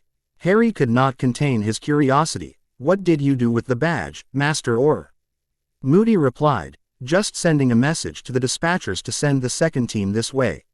Someone has to clear up after us after all. Harry looked around at the smoldering ruins of what had been the camp. Suddenly, he felt very tired and just a bit sick. He realized he had killed 13, but the feeling remained just for few seconds before he reminded himself that they were criminals. He realized that leaving the cleanup to another crew was a good idea. Sirius took Harry's side along to the ministry while others apparated in the atrium. Frank was already there with Amelia and Alice, who looked anxious. As they landed, Frank asked, "How did it go?" Moody barked in laughter. "I enjoyed the hunting. Killed 3 of those scum myself." Amelia asked him, "How many did Harry kill?" It was Gawain who answered, "There were more than we had anticipated, ma'am. Since I was not engaged in active combat, I kept a body count. Lord Peverell killed 13 of them, Mr. Black killed 4, Mr. Lupin killed 5, Mr. Rana killed 4, and Master Orr Moody killed 3 of them." Amelia was surprised. 13. That is extraordinary. Harry addressed Frank. "Minister, if I may have your permission, I would like to leave. I have classes tomorrow and some very irate friends to deal with." Frank told him kindly, "Of course, Harry. You, Mr. Black and Mr. Lupin can leave." Harry returned to the Black townhouse since it was very late in the night and there was no reason to go and disturb his friends. The firing squad could wait till morning. The next morning, Harry had Dobby bring his uniform from his trunk in the dormitory. He instructed the elf to clean the battle robes and return them to his trunk later with the mask and the sword. Afterwards he sat for a big breakfast prepared by Winky and even greeted Tonks cordially, who had come to the townhouse this morning looking for the marauders. After breakfast, he took the Flo to the cottage on the hill. Having had enough adventure for now, he performed glamour charms on himself and took the time to walk back to the school. Hogwarts. The next day, Harry's absence from the castle was noticed in the morning when the students had turned up for their morning exercises. Susan had asked Neville and he had mollified her by telling her that they would discuss it later. Daphne had been hovering near them to know what had happened and was frustrated when Neville had refused to tell Susan anything. Daphne had been worried about Harry's last evening when they had abruptly ended their outing and returned to the castle. As the students were getting ready for breakfast, Susan had dragged Neville to an unused classroom just off the Great Hall. Casting the imperturbable charm, she had elicited every bit of information about Harry and was determined to teach him a lesson for making her worry. Breakfast was about to finish when Harold Peverell entered the Great Hall. Those who knew he had gone out wolf hunting breathed a sigh of relief to see him back. Susan Bones walked towards him, her wand in her hand, and shouted, "Harold Peverell." Harry cringed internally, and before anyone could say anything, he took her by her wrist and dragged her out of the Great Hall. Susan's admonitions and shouts were heard throughout the Great H, all as he dragged her away from the rest of the students, making others laugh. Harry dragged her to an empty classroom, and after locking the door and casting a privacy ward, he turned to her. "What happened, Sue?" She glared at him. "What happened? You were an idiot, which is what happened. Could you not drop me a line telling me that you are going to play the hero without us? Longbottom told me about it this morning." Harry gave her his lopsided grin. "Sue, it was not my intention. It is that I was called at short notice which made it hard for me to inform anyone. I promise I will not do it the next time without informing you." She said, "See to it that you do. Next time, I will hex you with all the dark curses that I know." Hermione cornered him during lunch and insisted that he explain everything that had happened and answer all her questions. He refused to tell her everything but agreed that a meeting was in order to bring all of them up to speed about the happenings of the wizarding world. He asked them to meet him on the 4th floor in the right wing of the castle after dinner. He remembered that he was to meet the Ravenclaws this morning on the top of the astronomy tower but he had not turned up and they would be angry with him. He sent a message to the Ravenclaws to meet him in the room of requirement to talk. All of his year mates from the Ravenclaw Tower came to hear him and he escorted them inside. Lisa Turpin immediately made it clear that they were angry with him. She looked at him scowling. "So Peverell, would you tell us why you made us miss our sleep and me to the astronomy tower at dawn when you had no intention of turning up? Was this supposed to be one of your pranks?" Harry said, "I am sorry. This was no prank. I was called away suddenly." He produced today's Daily Prophet for them. Read the news on the 3rd page and you will know. The 3rd page had a story of few paragraphs with a headline. "Werewolves Found Dead," by Amicus Armdale. Yesterday, badly mangled bodies of 3 werewolves were recovered from the woods in Cardiff. The head of Department for Regulation of Magical Creatures, Mr. Amos Diggory, said that they were entering the country illegally. They were wanted for capital crimes in France. The plan was to arrest and deport them according to our international expedition treaty, but they were killed while resisting arrest. The department had received a notice from the French Ministry of Magic that 30 criminal werewolves had escaped their jurisdiction and were trying to enter Wizarding Britain to evade capture and punishment for their crimes. Acting on the tip-off of the department, the head of Aurors, Master Auror Moody, led a team of 10 Aurors and apprehended them in the woods of Cardiff. The werewolves refused to surrender and chose to fight them. In the battle that ensued, the werewolves had to be killed. A statement from the Office of the Minister of Magic states that the act was authorized by the minister to curb illegal activities and to keep criminals from threatening our peace. Meanwhile, Master Auror Moody remains unavailable for comment on the issue. While this is a good move, it raises some questions which need to be answered. Firstly, how were so many werewolves traveling together? As it is known, there are no packs in England, but all the werewolves seem to obey Fenrir Greyback, the most savage werewolf of modern times. Does it mean that they were taking orders from him? Secondly, if the ministry will authorize execution orders for magical creatures whose guilt is in question, will it not cause unrest among werewolves and disturb what little peace we have recently acquired thanks to the reforms made by the minister himself since taking up his office? As the students had finished reading the paper, they turned to Harry and Anthony asked, "What does it mean?" Harry replied offhandedly, "I will only say that I was involved in it, and it was due to this reason that I could not meet you people atop the astronomy tower. I promise that if you all were to turn up tomorrow, I will more than make up for this occasion." Harry gave a pleading look to Parvati which seemed to convey what he wanted to, and she turned to the others. "So long as we have known Harry, we have not found him to be lying, so he has no reason to lie now. I believe what he says." After Parvati had vehemently pledged her support to Harry, there was no room for grumbling or disagreement. However, Harry had to ask a question of his own. "Guys, I do not see any 6th years among you all, or any 7th years, or a 4th year for that matter. Is there a reason for it?" Michael answered, "The 7th years will be gone by the end of the year and will need to be replaced if the war is not ended by then. The 6th years Avenue, many with shaky loyalties are they are disinterested. We figured that the 4th years would be too young, so the only ones fit were us, and here we are." Harry nodded and dismissed them. As they left, and he was sure that they all were away, he started making his way down to the 4th floor where Hermione, Neville, Daphne, Susan, Tracy, Hannah, the twins, Ronald and surprisingly Luna were huddled in a room waiting for him. He found them on the Marauders map, and when he entered, he asked them to follow him out and led them to the mirror. Gred, who had realized where they were going, said, "If you wanted to go to Hogsmeade." Forge added, "You should have just said so, Harrykins." Harry smirked, "Will you two idiots shut your mouth for a minute?" He tapped the mirror with his wand and gave the password under his breath. The door opened and others climbed in behind him. The twins, who were bringing up the rear, closed the door behind them. Harry took them some way forward and they reached where there had been a cave-in. Fred asked, "What happened to the cave-in?" George added, "The way was entirely blocked and we had to try the Humped Witch." Harry gave them a big smile and said, "I repaired the way and fortified it with runes. The ceiling will not collapse again. And just so you two idiots do not get any ideas, I have put a ward on the mirror and you have to give a password to open it." Harry produced a few blocks of wood from his bag and with a tap of his wand, he transfigured them into a big table like in the meeting room at the Black Townhouse and other blocks into chairs around it. As the students sat, Harry started telling them, "This is the first official meeting of the Order of the Snow Leopard.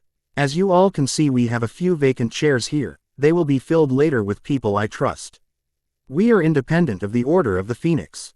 Our only aim is to ensure the survival of the students in the wizarding world. In the last few days, a plan has been devised to lure Tom Riddle out. The finer details have been worked out. Around the time of Yule, the plan will be executed and we will force Tom Riddle into the open. After that, the war will escalate quickly, meaning that within 6 months at the most, we will have the final battle on our hands. We will face Dementors, werewolves and maybe some Inferi in addition to the Death Eaters. I initially fear, Ed, that there may be vampires, but I am told that they are on the run being pursued by a renowned vampire hunter and his squad. Yesterday the light made its first strike in this war and in one stroke. We have removed 30 werewolves who were coming to join him. I had been sent for by the headmaster because he wanted me to be a part of this hunt. Now any questions? As expected, Hermione had questions and lots of them. What was with the robes? And the mask? And where did you learn sword fighting? Harry sighed. Hermione, you know that I cannot answer even one of those questions. There are bigger secrets at stake if I answered any of those questions. Just to satisfy your curiosity, the mask is part of my battle gear. Those robes are battle robes sold mostly to Aurors but can be obtained with permission of the DMLE. Daphne asked him, so what happened yesterday? Harry smiled. Miss Greengrass, I have just told you all that I can. I dare not say anything more about the matter. Suffice to say that it was a very satisfying hunt. Neville asked him, Harry, I had been meaning to ask you if you would teach us sword fighting. Harry shook his head. Sorry Neville, but I was taught sword fighting by some of the teachers I had this summer. They trained me to wield a sword and it is expressly forbidden for me to teach it to anyone else. However, if you all can procure some weapons, I will make sure that you at least know how to swing them. Harry then started again, another piece of information which I thought I should share with you all. Voldemort has recruited 30 giants who are on their way to magical Britain. Hagrid, who had been sent as an envoy to them, is returning, but our spies report that he is having a hard time of it due to certain problems which he is facing. It is expected he would be able to reach here sometime in the next month. As for the giants, we all know they are creatures of massive magic resistance. As such, it is impossible to kill them with a single killing curse. Ordinary spells do not even work on them. To that end, I managed to convince the goblins to construct some catapults which can be used to kill them or incapacitate them with boulders, stones, etc. Once they are disabled, the Ministry can do with them as it sees fit. To operate the machines, I have convinced Seamus Finnegan with his propensity to cause explosions. Everyone laughed here. Over. I need a few more people, so I have solicited the help of the Ravenclaws. When he finished, the twins asked, why didn't you ask us, partner? Harry grinned at them. As it happens, I need you to make a device for me. A device which turns liquid to fumes and disperses it in the air. The only catch is that the said devices would be planted inside a ball the size of a fist and would go off the moment the ball touches the ground. Do you guys think you are up to the task? The twins' eyes were gleaming with mischief. Of course. But we will need time to create those things because we will need to research the charms to be introduced and the medals to be used in addition to the newts at the end of the year. We can do with a researcher though. Tracy Davis eagerly presented herself for the task. I can help you both with this. I have a little knowledge of metals and I am very good at charms. Everyone was snickering while George tried to look poker face and said to her, are you sure you want to help us, or do you just want to sit there making googly eyes at my stupid twin here? Fred said to him, Forge, who you are calling the stupid one. Are you forgetting that I am the brains of this operation? Harry admonished them, laughing. Enough, or I will ask someone else to help me. Miss Davis can do the research and I will procure someone else's services for the design. The one who does will also get the patent. The twins unanimously replied, we will do it, Harry. Hermione asked him, do you not have any task for me, Harry? Harry gave her a smile. Not at the moment, but when I do, I will be sure to ask. He then turned to Daphne. How are conditions in the Serpent Pit right now? Daphne briefed him. Things are quiet right now while Malfoy is in the hospital wing. During a trip to the hospital wing earlier today, I asked Madame Pomfrey about his stay and she told me that she would release him by tomorrow morning. He has been grating on her nerves with his whining and tantrums. She even had to petrify him twice to feed him potions. A few students contacted me about coming over to your side and I just told them that I would convey their words. You can see them by yourself later. Harry nodded. I will meet them one-on-one and determine where their loyalties lay. He turned to Susan. Sue, what is the condition in the Badger's Hole? Before Susan could reply, Hannah spoke up. Sue. Since when have you been calling her Sue and why did she not tell me about it? Susan hushed her friend and turned to him. The Badgers are all with you, Harry, except for a few of them who are either too pompous or their families are involved in backdoor deals with Tom Riddle. Harry turned to Luna. Luna, what is the condition in the Eagle's Nest? Luna said in her dreamy voice, oh, the eaglets are fine. Some of them are corrupted and you need to watch out for them. The blibbering humdinger says they were rotten eggs. After telling her share of information, she sat quietly. Harry, looking at her, noticed that her shoes and her jewelry were back. It looked like his message to the claws got through. Knowing her to be done, Harry dismissed the meeting. As he was left with the lions, Hermione asked, "Harry, why did you let Luna in?" Harry looked at her curiously. "What is your problem with Luna? I did not even know that you were acquainted with her before this year." It was the twins who said, "She lives near the burrow and used to come over to play with Ginny. She came a few times and Hermione thinks that she lives in some fairyland." Harry turned to Hermione. "I understand that she seems a bit odd. But she is powerful. Magically she is well above the average of Wizarding Britain, but there is a power in her which others do not know about. Her queer way of being around others is the only refuge she has to stop others from hounding her. Are you scared that she knows about your extended night patrols?" Hermione turned red and tried to say something but could not form coherent words. Ron snapped at him. "What are you even talking about, Harry?" Harry said in undertone, "Prefect Patrol, 3rd floor, broom cupboard." The redhead shut his mouth with an audible click while his face turned beet red. He was thankful for the small mercy that the twins had gone in search of something for some prank they were planning. Daphne and Tracy were on their way to the Serpent's Pit after the meeting when Luna seemed to appear out of nowhere and pulled Daphne aside. "Daphne, can I have a moment?"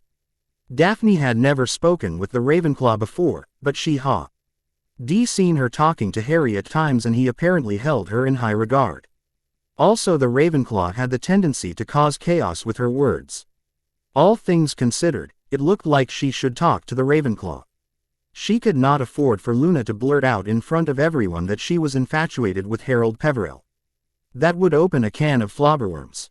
She turned to Luna. "Yes, Heiress Lovegood." The Lovegood family was old and a part of the Sacred 28. The house had a seat on the Wizengamot and by rights she was called Heiress Lovegood. Luna gave her a brightening smile. "You do not need to be formal with me." Daphne deadpanned. "Of course, Luna. Now tell me, how can I serve you?" Luna said to her simply, "You should stop chasing Harold Peverell." Tracy asked her a bit coldly, "And if I must ask, why do you say so?" Quote, Luna was unfazed by Tracy's cold demeanor and looking Daphne directly in the eye, said, "The future is full of sorrows for him if you decide to pursue him. The will be too much pain and strife that he will have to face if you continue on this path. I felt like I should warn you because the war will already bring too much death and misery." Luna drifted after saying her piece, leaving Daphne standing there. Tracy had to shout in her ear to bring her to her senses again. "Daph, where are you lost?" Daphne looked at Tracy as if she was disoriented and asked her, "Do you have any idea what she meant?"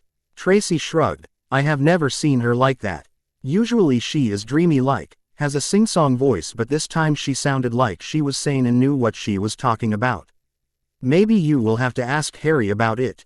Daphne decided that she would talk to Harry about it and ask what Luna might have meant. As they were nearing the dungeons, they did not notice the shadow which was following them and Tracy chastised her. "You have not told me about what happened on your date yesterday yet." "What? You had a date with Harold Peverell and you never told me?"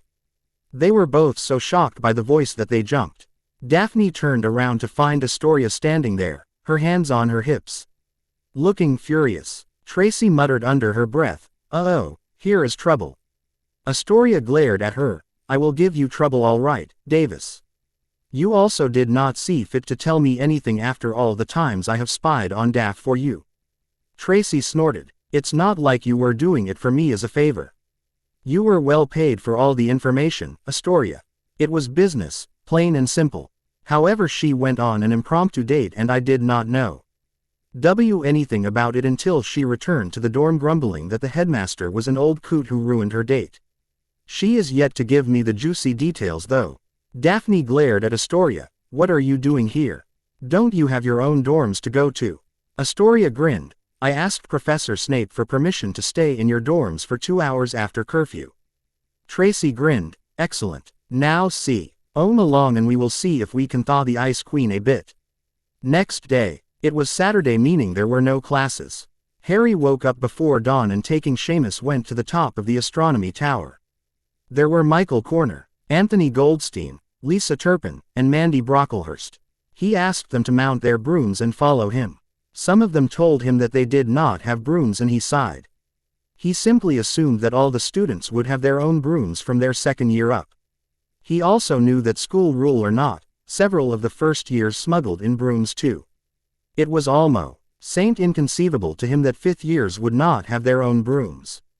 He whipped out his wand and raising his voice he firmly intoned, "Accio Madam Hooch's brooms." A few seconds later 3 brooms were sailing towards them from the other side of the castle. They each mounted their brooms and followed him. Some of the school brooms were pretty rough. Harry made a mental note to see about getting the worst of them replaced. When they reached the top of the outer wall, he told them the Fidelius secret: the catapults are located atop the battlements of the castle. They all could see the catapults in front of him, and Harry asked Seamus to teach them the operation of the siege engines.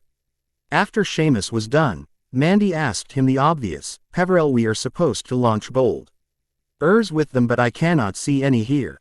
Harry told them that there would be a few types of ammunition and that it would be brought in a matter of a few days, and that he would find 3 more people to crew the last 2 remaining catapults. As it was, he was at least 1 person short. The members of the newly formed order woke up early in the morning and started running their laps around the lake. The weather was turning bad. It was assumed that rainy season would soon start, and that meant Harry would have to find someplace else for morning runs, somewhere preferably where the rain could not bother them. After he was finished instructing them, he stripped down to his trunks and dived into the lake to begin his swim. Some of the students' teeth chattered just looking at him. Neville followed suit and dived in after him. Harry was happy it was a Saturday. He had been too busy to get much of his homework done all week, and the situation was getting desperate. He was usually diligent in finishing everything on time, but between Quidditch practices, wolf hunting, private practice sessions, Daphne and Susan, it all took a lot of his time. As it turned out, even Neville and Ron were overdue for homework, and as it was, they had joined 2 tables together and spent 4 hours in the library poring over tomes and finishing their work. He had no problem in potions, where he had just copied his notes with a Geminio spell. Transfiguration had required him to read thoroughly because, although Ambar had taught him the practical side and his casting was unequaled, McGonagall insisted that all the theoretical terms be correct, and those came out of the books. Harry was determined that nothing less than an O grade would do, so he put in the work. Charms were easy. Flitwick had laid down groundwork during the previous 4 years, and the theoretical component was nicely organized in Harry's head now. Add to that the extra practice he had during the Triwizard Tournament and the Say training he had with the Mystics, and Harry had to do very little looking up to finish those assignments.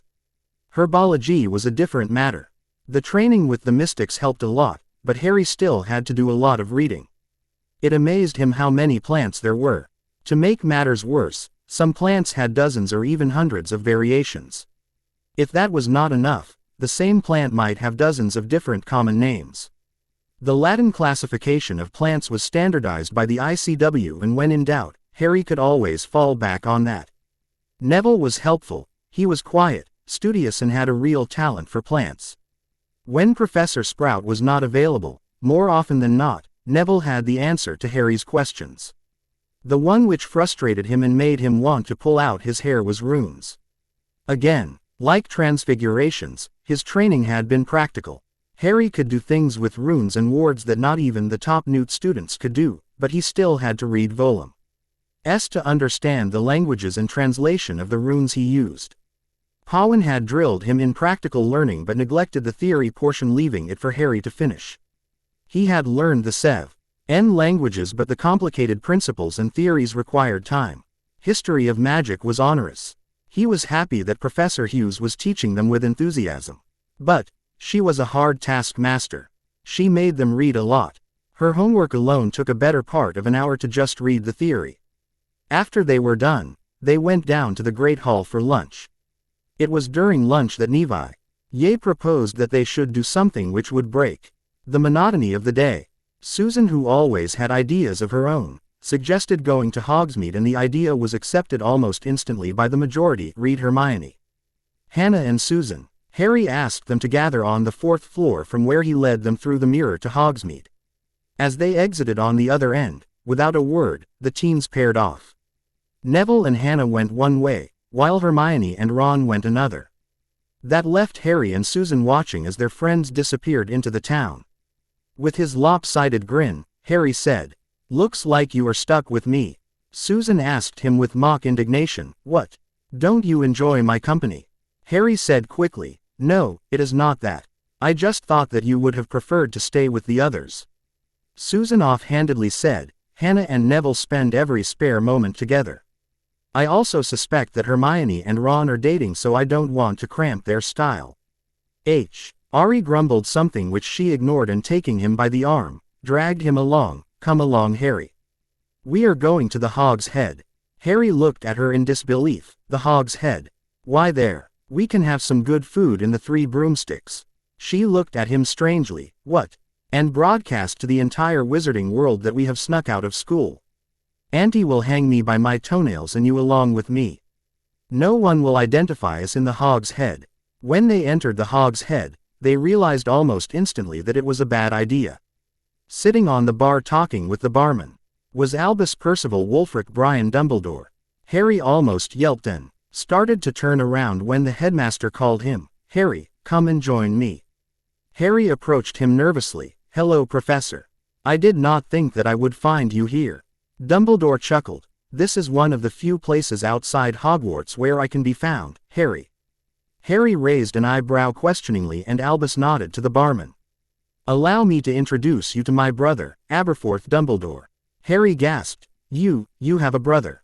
"I did not know." But now that Harry looked at the two of them, the headmaster's brother had the same electric blue eyes apart from sharing some more facial features. The barman said gruffly, "What did you think, lad? That everyone in his family had already passed on to what he calls the next great adventure?" Dumbledore chuckled. "Abe, don't scare the lad." Dumbledore then turned to him. "Do you know it is a bad idea to have a sensitive meeting like the one you had in a place like this?" Harry said nothing but averted his eyes looking downwards, and Albus turned towards Susan. "Miss Bones, it is good to meet you outside of your classes or training sessions. I suppose you do not want me to tell Amelia about your little excursion?" Susan nodded eagerly. She would be livid if she ever found out. "Please, headmaster, you must not tell her." Dumbledore chuckled before he stood and said to both of them, "For this once, I will pretend that I did not see you both here." After Dumbledore left, Aberforth gave them a room upstairs and told them that he would be sending food up to them. As they entered the room, Harry raised some wards around the room and then sat with Susan. Susan turned to him. "You know, with everyone around us all the time and so many things going I never get the time to ask you questions that I would like to." Harry said to her very eagerly, "Then please ask your questions, Sue. I will try to answer them." Susan started with a question he was still not comfortable with. "Harry, how did the Muggles treat you?" Harry did not want to tell her anything, as had been his habit in the last 4 years, but the sessions with Charrick had taught him that it was cathartic to talk to someone. He was sure that Susan would never betray his trust. He started telling it slowly. "It all started with my mother, Lily, and her sister, my Aunt Petunia, when they were really young. Although neither of them knew it, but we do know now. My mother was adopted and was actually the heiress of 2 powerful magical families, the Webbers out of Germany and the Rosiers, one of the Sacred 28. Petunia and her parents were ordinary Muggles. When my mother's powers began to manifest in the form of accidental magic, Petunia was both scared and jealous. The Evans, knowing the truth about their daughter's adoption, were both pleased and proud. They cheerfully sent Lily off to Hogwarts so that she could develop her talents. Lily came home for the summer after her first year at Hogwarts, full of stories about the school and her friends there. Petunia had been deprived of her sister. She knew that Lily was doing well and popular in a world that she could never be a part of. You see, Petunia was a skinny, horse-faced girl with no magical ability and not much of a personality for that matter, and there was her sister who had looks, brains, popularity and magic. It didn't matter that Lily was her only sister, her only friend, or that Lily had always been kind and generous to her. That was just like rubbing salt into the wound. Perhaps that filled her with hatred towards everything magic. Sirius told me that Petunia turned cold towards her when she returned home after her first year. With every year that my mother excelled in magic, Petunia turned more and more spiteful.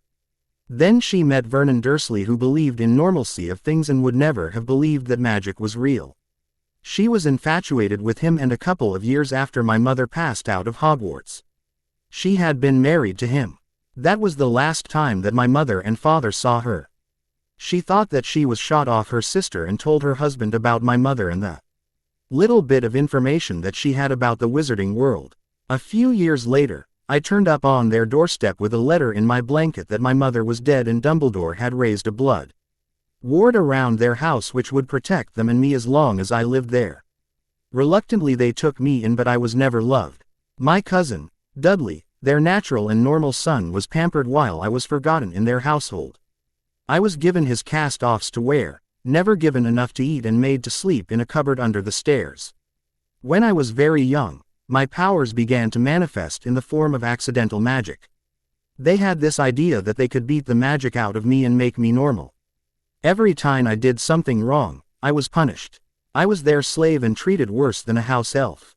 In the cupboard, where I slept, there was the blanket I came in, a youth mattress, and lots of spiders. I was locked in there a lot, sometimes for days at a time or even weeks. Vernon would beat me with his fists, choke me, yell at me, or threaten me. If there was any chance that I might get something that would make me happy, Dudley would throw a fit and they would give it to him. Vernon vented all his anger on me whether it was my fault or not.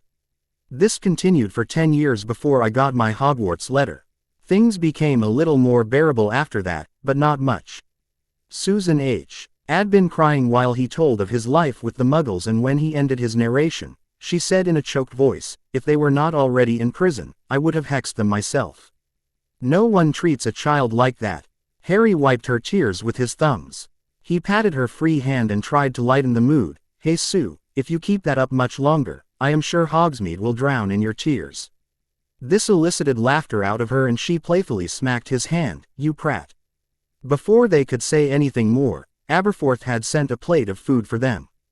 Taking it in, he thanked the older wizard for his service and closed the door behind him. Harry asked her, "What was your childhood like?" Susan started telling it thoughtfully. "My parents had died when I was little, as you well know.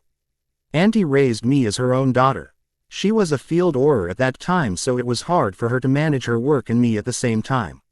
The Abbotts were best friends with my aunt and they too okay care of me while Auntie was working all those insane shifts. I spent a lot of time over there and I grew up with Hannah. Later Auntie became the head of the DMLE. She still worked long hours, but at least her shifts were regular and I could count on seeing her in the late evenings and on weekends. I still stayed at Hannah's place before school and after, up to about dinner time. She was always stern and strict, but never unfair. She never hit me or forced me to do anything that I really didn't want to do. And she was generous with praise when I did well or really just tried my best. I can't say that I really miss Mom and Dad. I was too young to remember them when they died. My aunt has been both mother and father to me and I really can't complain." Harry pressed her hand warmly but did not know of anything to say. At least she was not crying. After a few minutes of tolerable silence, Harry asked her again, "What is the best memory of your accidental magic?" Susan grinned. "There was a time when I was little, about 4 years old. In the middle of the night I was very hungry and went to the kitchen to find something to eat. My elf was asleep, so I did not disturb her. I could find nothing in the kitchen until my eyes went to a jar of cookies kept on a shelf where I could not reach them. So, I was hungry and there was a perfectly baked jar of cookies in my line of sight. Naturally I wanted those cookies. I tried to reach the jar desperately and presto, the jar floated into my hands. Auntie had put feather light charms on things in our home so I would not be hurt if I summoned something heavy to me. The jar was no big deal. I grabbed the jar and ran to my room. When she found me in my room the next day, I had crumbs all over me and a tummy ache, the jar long since empty. The fun part was watching Auntie trying to decide whether she should laugh, yell at me or give me a stomach remedy. In the end, she did all three. They laughed until they had tears in their eyes. After a lot of effort, they sobered up and Susan asked him, "Now you tell me something about your accidental magic." Harry took some seconds to reply. "There was one time when I was in Muggle Primary. My teacher was reprimanding me for something. Dudley and his gang had made some sort of ruckus and pinned it on me. I was the criminal boy, as the Dursleys said, so I was being berated by the teacher. I tried to tell her that I had not done it, but she was not ready to listen. I got angry at her, and in a second, her hair color had changed to blue. She figured it out when the rest of the kids in THE class started pointing at her hair and laughing. The teacher went berserk and sent a letter to the Dursleys and called them for a meeting. Later they said that I had humiliated them. I think I spent 3 days in the cupboard for that one. Susan said nothing but pressed his hand slightly. Before they could say anything, the door to the room opened and their friends entered. Susan hastily pulled back her hand, but it was not missed by Hannah, who asked, "Did we come at the wrong time?" Harry said something incoherent while Neville pulled him up by his hands. "Let's go, Harry. We have overstayed here." When they were leaving, Neville asked him, "What did you two get up to? You stayed here for 2 hours, and the barman at first did not want to tell us if you were here. It was only when Tonks came around that he reluctantly told us that you were in the inn." Harry asked him in surprise, "Tonks? Don't tell me she is downstairs waiting for me." A voice from behind jolted him. "No, I am not downstairs. I am right behind you." He turned around to find Tonks grinning at him. "Watch her, Harry." Harry gave her a forced grin. "Hi, Tonks. What are you doing here?" She brightly said, "As it happens, Minister Longbottom has stationed 6 oars at Hogsmeade. Savage, Proudfoot, Dawlish, Williamson, Stone and me. Madam Bones asked me if I would like to be stationed here. I volunteered. I expect you do not want me to tell her about this little outing of yours." Susan frantically said, "Please, Miss Tonks." Tonks ruffled her hair. "Don't worry, Susan. I am not going to tell her anything. But you lot must be careful, especially in times as these." Harry gave her a smirk. "Who says I am not? There are at least 5 very competent wizards who are keeping an eye on Hogsmeade apart from the Aurors." Tonks gave him a questioning look. "And who might they be?" Harry gave her a lopsided grin. "That is my secret. Now we should leave, or the headmaster will come back here to search for us." Taking his leave of Tonks, he led the party to the tunnel entrance near the Hogwarts ward line. Hermione asked him, "Where are we going, Harry? I am pretty sure that we did not come this way." Harry smirked. "That is very observant of you, Hermione. We are going back by a different route because I am sure that there is a posse staking out the mirror on the 4th floor, eagerly awaiting our return. I would rather avoid being busted and sentenced to merciless ribbing." He led them to a place near the Hogwarts ward line where they entered the tunnel which led them to the ground floor near the great staircase. From the other side, one just had to tap his wand to the wall and it would slide away. After making sure that there was no one outside the portrait concealing the way, Harry opened it and they were in the school again. As it was dinner time, Harry led his friends into the great hall and they sat to dinner. Just then the twins, Daphne and Tracy, came over to them with Luna in tow. With a look from Harry, they took seats around him. As they became comfortable, Daphne asked him, "Where were you?" Harry answered her question with 2 more questions. "What happened? Did someone cause you any trouble?" Tracy snorted. "No, Peverell. Junior Death Eaters run from her shadow now. It is just that we have not seen you since this morning. Also the ferret has returned, still sore I must add. Then Professor Snape asked us to find you and we could not find you anywhere. It was then that Daphne remembered that maybe you were on the 4th floor. We did not know the passcode and could not enter. Where were you guys, anyway?" Harry gave her a half grin. "Miss Davis, you know I was almost Slytherin. You don't expect me to behave like a Gryffindor now, do you?" Fred asked him, "Which way did you take to Hogsmeade, Harry?" Harry asked him, "What gives you the idea that I was there, Gred?" George added, "Because little Harrykins, we were in the village hiding from the headmaster when we saw you and charming Miss Bones enter the pub. We thought you would be dragged back to Hogwarts by your ears and given a week's detention for being out of bounds, but that did not happen." Harry chuckled. "Let's just say that the headmaster told us that he did not see us there." Before anyone could say anything else, Daphne, who was sitting beside him, nudged his shoulder and pointed in a direction with her eyes. Draco Malfoy was stumbling towards him, wincing with each step, perhaps still sore from all the beatings. Except for Parkinson, there was no one with him and he limped on his way towards Harry. As he reached the Gryffindor table, he got down on his knees and said, "Lord Black, I am sorry to have disobeyed you and given one under your protection grief. I apologize to Miss Greengrass for the insult I committed when I attempted to hex her. I ask that you, as the Lord of House Black, will forgive my rash and ill-conceived actions."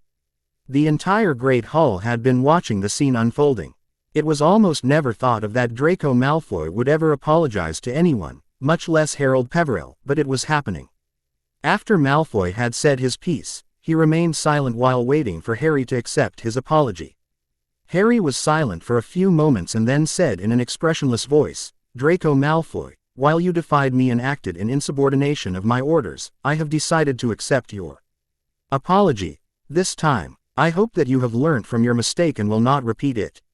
However, if you fail to act in the best interests of House Black or disobey me again, I will have no choice but to remove you from the family and withdraw all rights, privileges and protections which this house currently extends to you." Parkinson helped Draco to get back to his feet. It hurt just watching him.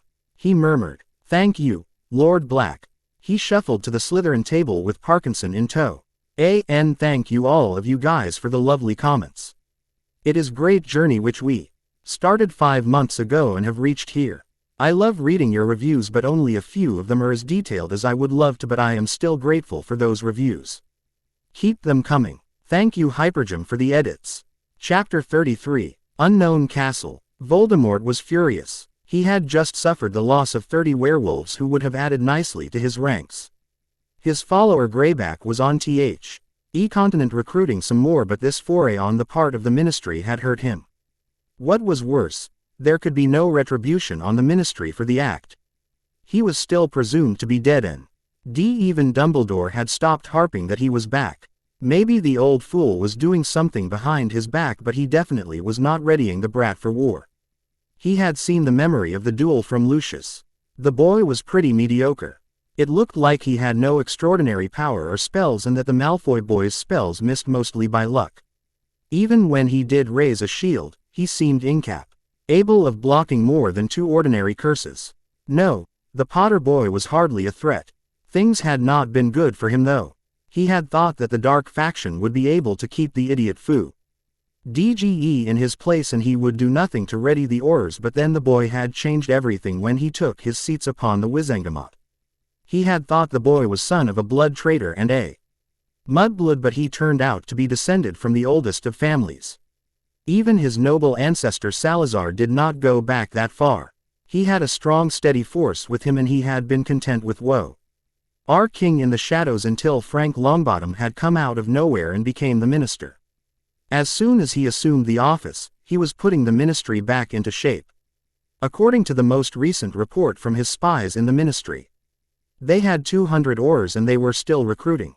Voldemort knew he had to up his game if he was to stay ahead of the ministry, and to that effect, he had asked Greyback to recruit with more vigor. It was a pity that Greyback could not go to wizards to recruit them because they would have killed him on sight. Of his servants, Lucius, who had big coffers and enough influence, could not go to the continent without being prosecuted. No other was as influential as him. He had sent his Death Eaters to other European countries to find more followers. The 30 werewolves who had been killed the other day were hardened criminals, and he had hoped to turn many children and wizards to lycanthropy. He had not expected the ministry to attack in such an aggressive manner and kill every werewolf they had found. A move like that would have caused some unrest in the past, but not under Minister Longbottom's administration. The story in the Daily Prophet and his reputation as a warrior who worked in the best interests of the people just made them love him more. He had also wanted the vampires. He had sent Mulciber to contact 3 of the covens in neighboring countries. But they had all refused to join Voldemort. They had told him that a ruthless vampire hunter named Petrov had been hunting them for the past month with his squad. Interestingly, the vampire who did not eliminate them outright but told them that if they stayed out of the upcoming war, he would let them live. Voldemort had decided that he would deal with the vampires when he had triumphed over the wizarding world for good. As for the vampire hunter, he did not know what was coming for him. The ministry was putting all the old warriors in their place already. Alistair Moody was in his position as the head of Aurors, which was troublesome. Rufus Scrimgeour, who had a well-earned reputation as a warrior from the last war, was in charge of the magical law enforcement patrols. He had been given unrestricted powers to act as he saw fit. Amelia Bones, who was a veteran Auror, was head of the DMLE, and she had no problem with making difficult decisions in the past war. He was thankful that B. Artie Crouch Sr. was not alive, or he could have been a pain in his side. The man's impulsive action to send Death Eaters to their death just for having the mark would have been fatal to the morale of his forces. He, of course, knew something of everyone who was in charge of things now. Moody was a sadistic wizard who was a living nightmare for his forces. During the First War, he had killed dozens of them and put as many more behind bars. Frank Longbottom had escaped him 3 times. Amelia Bones had caused a lot of unprecedented trouble for his followers. He also needed to break his most rusted followers out of Azkaban because he knew he would need them. Some of them may be useless from too long exposure to Dementors, but maybe some were sane enough to command his forces. He would need to train his forces so that they could cast spells properly, or they would be sitting ducks. He had been meaning to march against the wizarding world since long, but the blasted prophecy held him back. He needed to hear it, and his followers could not get near that thing. He had lost 2 of his followers to the prophecy already. Flint had died in St. Mungo's, and another was struggling for his life. He could not make a move against the ministry unless he heard the prophecy. He, of course, knew who gave the prophecy all those years ago, but he could not abduct her from under Dumbledore's nose. The old fool knew her importance, and as a result he did not want her out of his sight and kept her in that classroom on the North Tower. He had prepared a list of things to do to kill Dumbledore, Bones, the Longbottoms, Moody, Black, Scrimgeour and Peverell, to break his trusted followers out of Azkaban, to get the prophecy. But right now, he wanted to sit tight and let the little storm pass. Losing 3-0 was a heavy loss, but he would persevere. There would be time enough to even the score with the ministry. The chaos would start with getting his followers out of Azkaban after he was sure that the foe RTRESS could be breached without sustaining more loss than he stood to gain by it. He, however, would need a portkey or a couple of them to take his forces to the fortress when he was storming it. The fortress was such that he could not make a portkey to get there, but only ministry-issued portkeys would work. Apparition was also not allowed, and if it were someone else, the Dementors would have killed them, but they would follow Voldemort. He also kept his pet Nagini around, knowing how important she was for his survival. If Dumbledore suspected a thing, he would stop at nothing to find those precious soul containers and destroy them. Somewhere in the dense, impenetrable jungles of Africa, Harsh Varden was sitting in a tent, wearing his battle gear. The battles all over the continent of Africa were taxing for the mystics, but there was nothing that they could do except doing their duty. Having the honor of being the favored one of Mother Magic was not easy. One mystic entered the tent in a hurry with a missive in his hand. Harsh surmised from his body language that he had brought some news which required his immediate attention. He addressed the newcomer. "What is it, Martand? Has something happened?" The mystic presented the letter to him. "Guruji, this letter has just come from Adrishpuram." Harsh took the letter and cast a detection spell before he opened it. He read the letter at once and then read it again for the message to sink in. He folded the letter and slipped it inside his clothes and said to himself, as he commands. Hogwarts, a week later. It was near dawn and Harry Potter was standing atop the battlements with the crew he had assembled for the catapults. This morning, he was waiting for the 3 more people he had been looking for. He had been looking actively for people who could man the remaining catapults, and no one had caught his eye until a day ago. 2 nights ago, Faye Dunbar had cornered him in the common room. Flashback starts. It was a change from his busy schedule that he had found time to spend in the common room with his housemates. It was also necessary to maintain a charade of normalcy for others. As it was, Ginny had asked him once or twice as to where he disappeared to in the evenings. He had consulted with Vikram, who told him that it would not be amiss to skip practice a day or 2 in a week. He was already getting sufficient practice with the order sessions. He was lounging in one of the chairs near the fireplace when he was interrupted by someone, Harry. He opened his eyes to find Faye Dunbar standing near him. She was a girl of 5 feet 6 inch height, had a petite frame, auburn hair and gray eyes. He asked her, "Hello Faye, what can I do for you?" She said to him hesitantly, "We need to talk." He motioned for her to continue, "Please do go on." She sounded a little nervous, "Not here. Somewhere private." Harry rose from his chair and followed her out of the tower to an empty classroom on the 6th floor. After he had secured the room, he turned to her. "Now tell me, Faye, what can I do for you?" She said, "I want to join your order." He was surprised but hid it well. "What order?" She smirked. Lavender Brown should really be careful with her mouth. "I overheard her talking to Parvati, who admonished her for speaking too loudly." Harry shrugged. "And why should I allow you to join? What stake do you have in this war, anyway?" She said to him a bit hotly, "I have lost people to that maniac. My father was an Auror who was killed in the last war during a raid on Diagon Alley. They never found who had done it, and I am determined to have vengeance for his death." Harry asked her, "When has vengeance ever helped anyone, Faye?" She retorted, "Then why are you planning to fight if you are not seeking vengeance for your parents' deaths?" Harry sighed, "Miss Dunbar, I do not have animosity or hatred toward anyone anymore. I do seek to defeat Voldemort." She shuddered, "because he is a threat to the safety of the wizarding world. While he lives, people will die. I am sorry, but I cannot allow you to join if you want and for personal reasons." Faye was about to cry, her eyes brimming with tears. She folded her hands and said to him hoarsely, "I beseech you, Lord Peverell, I come as a supplicant and ask this boon of you to let me join. I will fulfill whatever role you assign for me without keeping my personal vendetta above everything." Harry was torn. On one hand, he wanted to refuse her, but on the other hand, she was formally asking a boon as a supplicant, and it was nothing more than what others asked of him. He decided to give her a try though. "I will allow you in the order, Faye, but on the condition that if I ever feel that you are letting your personal feelings cloud your judgment, I will banish you post haste." She replied gratefully, "I am thankful, Harry. I promise I will not place my personal feelings above the greater good." Harry had been scanning her mind for any kind of deception, but there was none. She was a pureblood from a minor house, but she had no mind shields whatsoever, and it had been easy for him to go through her mind and determine where her loyalties lie. Harry nodded. Dean took her to Hermione to put her name on the parchment. After that was done, he told her to join him atop the astronomy tower before dawn broke, and right now was waiting for her to turn up with others. As it was, he had not yet shown the catapults to his friends. Only those who were entrusted with using them knew of their existence. Flashback ends. Faye came to the tower with her broom atop her shoulder. Soon afterwards, others followed with their own brooms. Sometime during the last week, Harry had met with Dumbledore regarding replacing the school brooms.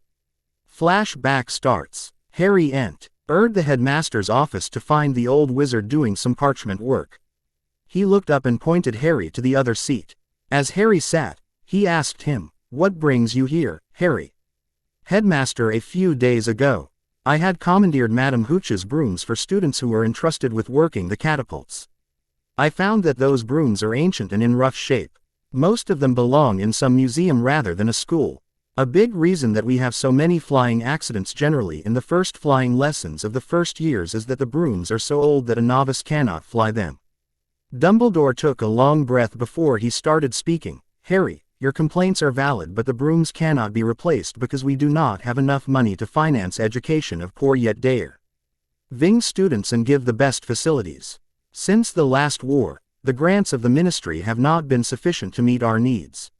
With the money we raise from tuitions, student fees, alumni grants and fundraisers, we cannot give the best to them. I raised the issue before the Wizarding Examination Authority again after Minister Longbottom assumed office, but the ministry's income is not sufficient to meet the war expenses and to give a budget raise to the school." Harry sat in contemplation for a few moments before he turned to the older wizard. "If you do not mind, Professor, may I use your flow?" Dumbledore nodded. "By all means, my boy." Harry threw a pinch of flow powder in the fireplace and said, "Rosier Estate, Dorset." A few seconds later, Remus Lupin was entering the office of The headmaster followed by Sirius Black, who then took a seat, and then Harry turned to Dumbledore. Professor, while I do not intend to boast, I have more money than I could spend in several lifetimes. I intend to create a trust fund worth 1 million galleons with these two as trustees. The money would be invested in businesses which will earn you a healthy return in addition to 500 thusa. ND galleons payable to the school for use to upgrade, replace or repair facilities which are in need. The interest generated from those returns shall be enough in addition to the ministry grants to run the school properly and allow you to provide best facilities. Also, I have some shares in quality Quidditch supplies, and in lieu of the income generated to me from them, I can ask them to supply a dozen brooms to the school as a donation in the name of James and Lily Potter, along with Quidditch gear and other paraphernalia. Not a broom like Firebolt or the Nimbus, mind you, but a clean sweep or Comet would be equally good. Would that help? Dumbledore beamed at him. Indeed, my boy. That will do nicely. Sirius added, and I will add 500,000 to the fund he has promised. I have NTIAL inheritance left to me from Uncle Alpharad, and it is of no real use to me. Better to be of use to someone than to just lie around and generate interest. Dumbledore gave him a big smile. People like you both are very few in this world who do such good works for others. I thank you both on behalf of all of them who will be benefited by your generosity. Harry turned to Remus, meet Griphook, and ask him to do the needful and ask Uncle Ted to draft the trust agreement. I need this to be done in a week from now. Also, contact Quality Quidditch Supplies through him and ask him to send 6 ETS and 6 clean sweeps to Hogwarts as a donation in the names of James and Lily Potter. Remus nodded. This will be done, Cub. Flashback ends. Later, Harry had asked Remus to purchase 4 brooms in addition to those already ordered and had kept them shrunk in his trunk. He had gifted them to those in charge of the catapults who did not have their own brooms. There had been only 2 of them, Thog, Mandy Brocklehurst and Lisa Turpin, who had a broom which was old. 3 others that he had found to man the catapults were Justin Finch Fletchley and Dean Thomas. Dean's name was suggested to him by Seamus, who said that Dean could do it. He did not know if Dean was up to the task, but he was willing to give him a chance. Justin was selected after the Hufflepuff had shown immense improvement in aiming a spell at any designated target in the last training session. He knew that they may disappoint him and was ready for the disappointment to come. As they all arrived, Harry asked them to follow him. When they reached the battlements, he confided the Fidelius secret to them and enjoyed the gasps of shock and surprise that escaped from the students gathered. After they quieted, Harry started addressing them. These catapults will be instrumental in the upcoming war if Hogwarts is besieged. For that reason, it is necessary for you all to learn to use them, so there will be no problems on that count. For now, the existence of these is secret from others, and as such I do not need to tell you that not a word of what we are doing here should find its way to others. These are calibrated primarily to slay giants, and as such, no magical ammunition can be loaded into them, but only things which would incapacitate or kill a giant. Later that may change though. I have too many people to look after and too many things to do. So Seamus Finnegan will be in charge of these beauties. If any of you have a problem, you can voice your opinions. I will hear them, and if necessary, I will address them. No one protested. The Irish wizard was more than accomplished at his task, and they were happy to leave him in charge. Harry had not also expected any protests from these students, considering they generally followed whoever was willing to lead them. After that, the students started to take their turns at the catapults. Dean and Justin turned out to be accomplished at them, claiming it reminded them of Muggle games they had played. Harry was satisfied with the work done by now. September was ending and they had made their preparations which were needed aside from training the students at Defense Great Hall. After a 2-hour grueling workout which involved much cursing and whining from the students, the session was over. Harry had started to teach them to dodge by the simple expedient of taking turns with Neville at pelting the students with high-powered stingers which felt like bludgers and left nasty bruises. There had been quite a few trips to the infirmary in the last few days, but the students, to their credit, did not back out of the sessions. Flashback. Harry had been cornered one day by the Mediwitch after 7 students had gone to her complaining about bruises. She had sent word to him through a first year to come and meet her when he had the time. Harry was initially worried because before this she always wanted to keep him out of the infirmary and would groan when he visited, but this time she was calling him. He went to the infirmary to find her busy administering to a few students who had accidents in potions and asked him to take a seat in her office. She came. After a few minutes, and as she sat in her seat, she glared at him. "Have you entirely forgotten me this year, Mr. Peverell?" With a remarkably innocent expression, Harry said, "Not at all, Madame Pomfrey. I'm sure I sent you a patron just last week." She made a visible effort to control her expression as she recalled Malfoy's stay in the infirmary. He had to be the most unpleasant patient she had ever had to put up with. Then Harry continued with a sheepish grin, "Madame Pomfrey, I did not intentionally deprive you of my company. It's just that this year I have been lucky enough to not need your services, that's all. Nor is there anyone baying for my blood this year. So, there was no real reason for me to visit, and considering the fussing you do whenever I turn up, it made me wary." She scowled. "I do not fuss over anyone. You are just one patient who does not stay out of trouble, and you never come for little injuries like a bruise or things like that." Harry gave her his best lop-sided grin and she smacked him on his arm. "That will not work on me, Peverell. Your roguishly handsome father could not charm me, and he was more suave than you." Harry smiled but said nothing. She started again. "Can you explain to me why I get a steady stream of students in here with nasty bruises on their body like somebody beat the hell out of them, but they claim that it was only a stinger?" Harry smiled nervously. "Madame Pomfrey.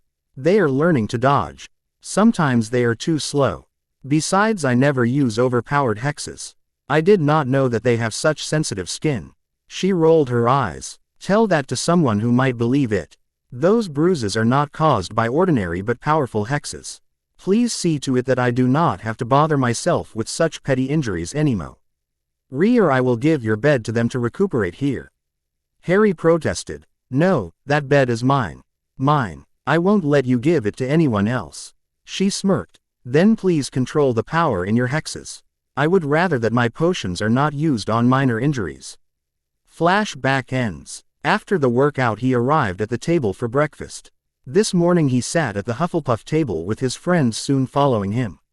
If the Puffs were enraged, they said nothing. Ernie took a seat beside him and so did others. He had started to sit at different tables for different meals and his friends USUA. LLY followed suit except for the Slytherin table. He never sat there for the simple reason that doing so would likely upset some members of his order or those who were working as spies in the Serpent's Pit. If they were recognized, things would be difficult for them. Zacharias Smith, who had just come to the table, sneered, "What are you doing here, Peverell?" Harry gave him a taunting smile and said, "I think I am having breakfast with my friends, Smith. Do you have a problem with that?" He curled his lip. "This is not the Gryffindor table and no one is your friend here."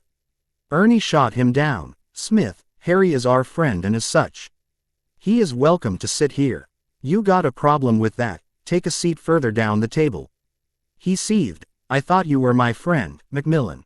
Ernie gave him a smile. "I am your friend. But it is you who is making it an issue. If you are comparing yourself to Peverell here, then you have to be at least of his status before you go posturing." "What do you mean?" Ernie was still calm. "He is a lord of 5 houses, one of which is an ally of my house since as far back as history goes. As such, it is my duty to look out for him. You might be descended from Helga Hufflepuff, but the main family line has been extinct for centuries while he is lord of one of the most ancient families. I know your family had a blood feud with his in the past which ended with the death of the then Lord Smith, but that is ancient history now. Why would you beat a dead horse? I do not know." Smith said nothing. He took another seat down the table with a few other Puffs that stayed aloof of Harry. Daphne arrived at that moment and took a seat at the table. She had been acting strangely for the past week or so, sometimes trying to keep distance between herself and Harry. Other times trying to be a close friend with him.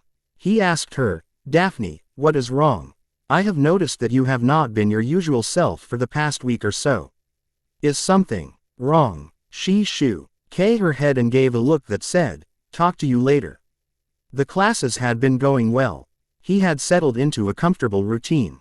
Since he had started to spend 2 nights a week in the common room, he had more time to do his reading and finish his assignments. He had no dearth of study material considering he had a trunk full of books with him and oftentimes, he was buried in some book or other. However, he was also careful about the books he picked because once or twice, he had taken out a book accessible only to a Black and Hermione in a quest to know what he was reading had tried to ch them, which would have been fatal because most of them were laced with nasty curses. He could not remove the curses from them because they were mostly about family magic or there were things in them that should not be known to everyone. There were also a few younger students who were approaching him to ask him a thing or two about their studies and he helped them. Room of Requirement. Today was a session for the members of his little order and he was teaching. They were still doing the Bombarda. It had been 3 sessions already, but Harry wanted to make sure that they could do it with ease, so he was giving time to it. The only change in strategy that he had made was to have the students cast spells at dummies and not at each other. He could not afford any accidents that would raise questions. As the students gathered, they divided themselves into groups and set to work. Harry generally strolled around the room and corrected people if their aim was off or they had problems in casting. There were many who could cast expertly now, but there were still a few who were having troubles. He would patiently explain everything to them and then let them try it again. He had noticed that it was generally the witches who required his attention, something that had caught Susan's attention, and oftentimes it was she who would intervene in his place. After an hour of casting, he stopped them and asked how many of them could do the Impedimenta charm. When asked why, he simply told them that since it was not easy for them to fight with a werewolf, it was one spell which could give them some chance of making an escape. When Hermione asked how, he adopted a scholarly demeanor and started explaining, when you are in a close fight with a werewolf, the Impedimenta can stop them for a second or two. In those crucial seconds, if you are powerful enough, then you can use some of these spells like the Bombarda or a Reducto to injure them. But since they are magical creatures that really won't do much to them unless there are 2 or 3 people casting those spells simultaneously. If you do not want to fight them, you can make an exit from the situation either by disapparating or applying a scent masking charm on yourself and silencing spell on your feet with a disillusionment charm. Since they cannot smell your presence anymore or see you, chances are that they cannot find you.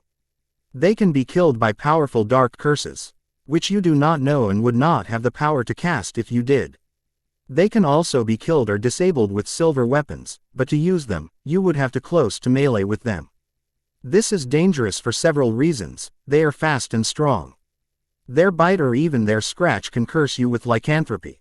This is why I am teaching you to escape from them rather than trying to teach you how to kill them. Hermione spoke after a few minutes of silence. So, that means we must know at least 2 or 3 spells which are not taught in our regular studies, the Impedimenta Jinx, the scent masking charm and the silencing spell. Harry nodded. Yes, but I would also caution you to not approach one unless you are in groups or you can match its speed. As they had discussed, Harry started to teach them the Impedimenta Jinx, which was not very hard for them to master, but it took an hour for all of them to learn it and do it almost without a thought. Harry also had noticed the growing closeness between many of the students who gathered to practice in the Room of Requirement. He knew of Hermione and Ronald, Neville and Hannah, but Tracy was spending much more time around Fred now, while George was happily being oblivious working with Angelina. Lavender Brown was getting cozy with Seamus Finnegan while Stephen Cornfoot was working with Sally. Anne Perks and Ernie Macmillan was working with Megan Jones. He mused that in a few months there will be many couples walking in the corridors of the castle. After the session ended, he dismissed the students in groups and returned to the common room to spend some time being a normal teen with his friends.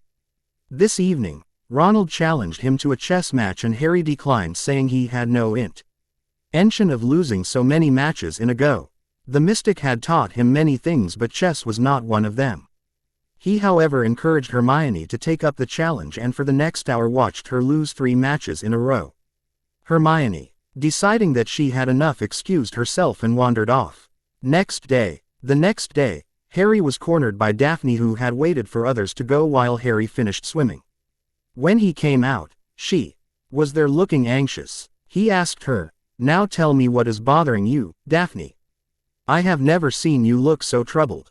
She said hesitantly, "A week ago, when we were leaving the 4th floor, Luna cornered me and Tracy while we were on our way to the dungeons. She sounded different that day. Different. Harry asked her. Define different. I meant different for her. She did not have the dreamy look in her eyes, nor was she skipping as she usually does. She just came up to me and asked me to stop being your friend. She did not even mention any her creatures like she always does, but spoke frankly. She warned me that there is death and misery to come and that it will be unbearable for you if you continued being my friend. Harry was thoughtful for a long time, never having heard of Luna acting out of character. The way she lived around others was a way to keep her sanity and her secret from others, but openly warning Daphne did not bode well either. If she was risking her sanity and her secret, there must have been something worth it, however he could not figure it out yet. He replied to Daphne, I do not know what she meant. I do not see any problems with us being friends. I have a lot of friends, and why she would only warn you is beyond my comprehension. I would only ask you to be careful of people around you and who you are telling these things. With that, she went to the dungeons while he walked to the Gryffindor Tower. His own training was working well for him. He could now fly at a decent speed, though nothing like a broom, but every day was an improvement. He had tried to cast the Dementor slaying spell. When he did, it really took a lot out of him. Vikram had told him to try it twice a week so that his core could get accustomed to the demands of the spell. For an average witch or wizard, maintaining the spell for even a minute would be a major accomplishment. However, it was not advised for them lest they passed out due to magical exhaustion. Vikram told him that the spell could work against all dark creatures, but it was typically used only against Dementors because there was no other means. He also had finished mastering the Sanskrit spells which were in the book given to him by Pawan. There was not much to learn, nothing new, but only to practice what he had learned. He had also mastered the mage vision, which was accessible to a handful of wizards and could even penetrate through a polyjuice disguise. This was in the Peverell Grimoire, and he believed that it would come in handy sometime. Lately Vikram had started to duel him with lethal spells only, and in all the duels that they had done, neither had bested the other. As Harry went to sleep this night, the weather was turning bad with dark black clouds in the sky, swirling and threatening to rain any day. If the signs were to be believed, the storm would be a lightning storm and the rain might go for days. Sometime in the middle of the night, two figures in the castle rose from their beds and stealthily went out of the castle. While these two figures were out for the same reason, they did not know it. One of them went towards the edge of the Forbidden Forests, where they met with a man who took them out of Hogwarts by apparition, while the other figure went towards the Quidditch pitch and locked themselves in one of the locker rooms. As the storm started to brew overhead, they pulled a file out of their robes and waited for the right moment. Lightning started shattering the darkness of the night sky and the storm clouds. Each aimed their wand at their heart and said an incantation and quaffed the potion in one go. Next day, the rain was coming down in buckets, and Harry didn't want any of the students to drown or sink out of sight in the mud. So he cancelled the morning workout. There was simply no way that they could go out and run in these conditions. Reluctantly he sent everyone back to their dorms. The students fully returned to their dorms to catch up on their sleep. Harry knew there was nothing he could do, and he inquired after Susan from Hannah, noticing she was not there. Hannah told her that Susan was still in bed and that she was going to have some fun with waking her up with a jet of water in her face. Since there was some time before breakfast, he returned to the tower to do some study and found Neville was still asleep. He whipped his wand out and sent a powerful stinger at Neville, but the spell stopped a foot before his bed. Harry was surprised at the presence of a ward around Neville's bed. With a few detection spells, he realized that they were basic wards erected to stop spells or solid objects from passing through. Interlaced in the wards were an alert ward and a ward to petrify someone if they got too close. Harry had practiced ward breaking, but simply breaking Neville's wards wouldn't be much fun. He smirked mentally and erected a ward in close proximity to the one which Levi had placed, then went down to the common room. After an hour, there was a great commotion in the fifth-year dorms, with Neville Longbottom shouting at the top of his lungs and cursing everyone that he could remember. Harry rushed to the dorms with everyone, and they found Neville Longbottom hanging upside down and cursing. He came down after about 10 minutes when the wards expired. Classes in the last week became more tiresome.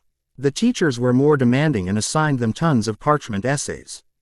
Potions was the best subject easily, with Harry dominating the dungeons now. The condition was such now that the other students had even stopped trying to catch up to him, knowing there was nothing they could do to match him with everything going on. Snape had taught them the calming draft, and was teaching them the draft of peace now, which was used to relieve anxiety. As it was, most of the 5th year was up at dawn, running laps around the lake before being pummeled by the duo of Peverell and Longbottom for an hour and then returning to the castle stiff and sore.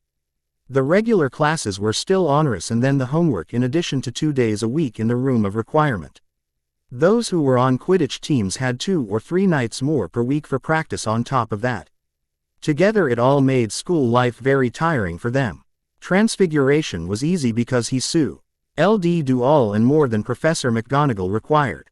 She had mastered them the inanimate conjuration and did not start a new topic until she was sure that every student in her class could perform THO's conjurations with ease, and had spent the last week making the students perform inanimate conjuration. Mercifully she did not give more homework on the switching spell and proceeded to teach them transfigure a dinner plate to a mushroom. Flitwick did not give them much trouble except for setting them to revise whatever he had taught in the previous years. He however gave them homework on the topics so that it would brush up their knowledge and owls would be easier for them. So far, he had made them revise the banishing charms, incendio, locomotion charm, and was planning to teach them the color-changing charm next. Professor Sprout was giving them no trouble. She was teaching them as usual. At the end of each class, she assigned reading ahead for the next class and short essays to say if what they had learned today had sunk in. On the side, she had got a few of her 5th and 6th year puffs to work on the plants in the newly set up greenhouse, and had confided in Harry that she was not going to teach about them to the class which was passing out this year, because information about the newly acquired plants would be required to be furnished to the Wizarding Examination Authority before they gave their nod to include them in the Newt's syllabus. The puffs who volunteered to care for those plants were from the Order of the Snow Leopard. Runes was interesting because their as so much that Harry was learning for the first time. He had started to enjoy her classes greatly. The theory made him understand the principle behind everything that he was doing and how it worked. He regretted that he had wasted 2 years on divination because he thought it would be an easy grade. Runes was way better than divination. For divination, you either had the sight or you did not, but runes could be learned and there were so many uses for them. The amount of homework for runes was insane, but Harry managed it with diligent learning and a glare or two from Susan, who wanted him by her side when they studied in the library. Care of magical creatures was easy for them because he already knew the animals they were supposed to be learning about and had more rational answers for the teacher than others. His answers were based on his practical experiences and not on textbook reading, unlike Hermione, who still read every word in a book and committed it to her memory. Harry had realized that his friend had eidetic memory, and that was the reason that she could read like she did, and she had a well-organized mind. Defense was exciting. Since the professor was one that the students liked, no one ever missed any of his classes, and he was yet to pick up a textbook to teach them something. Generally he would take them to the practice ranges he had set up, show them the spell he wanted them to know, and then let them practice while observing his students and correcting them if required. He had taught them shielding and dodging already, and now was teaching them reducto. While most the class had already perfected the spell in the training sessions in the room of requirement, they dutifully cast the spell in the practice range not to let others become suspicious. There were who were not part of the Order of the Snow Leopard, so they had to keep up appearances. History of magic was the toughest of the lot. Professor Hughes kept them on the edge of their seats by telling in detail the history of Dark Lords in the past who had tried to seize power, their strategies, their failures, and the response of the wizarding world to them in general. It seemed that every new Dark Lord had looked like the worst in history until the next one came along.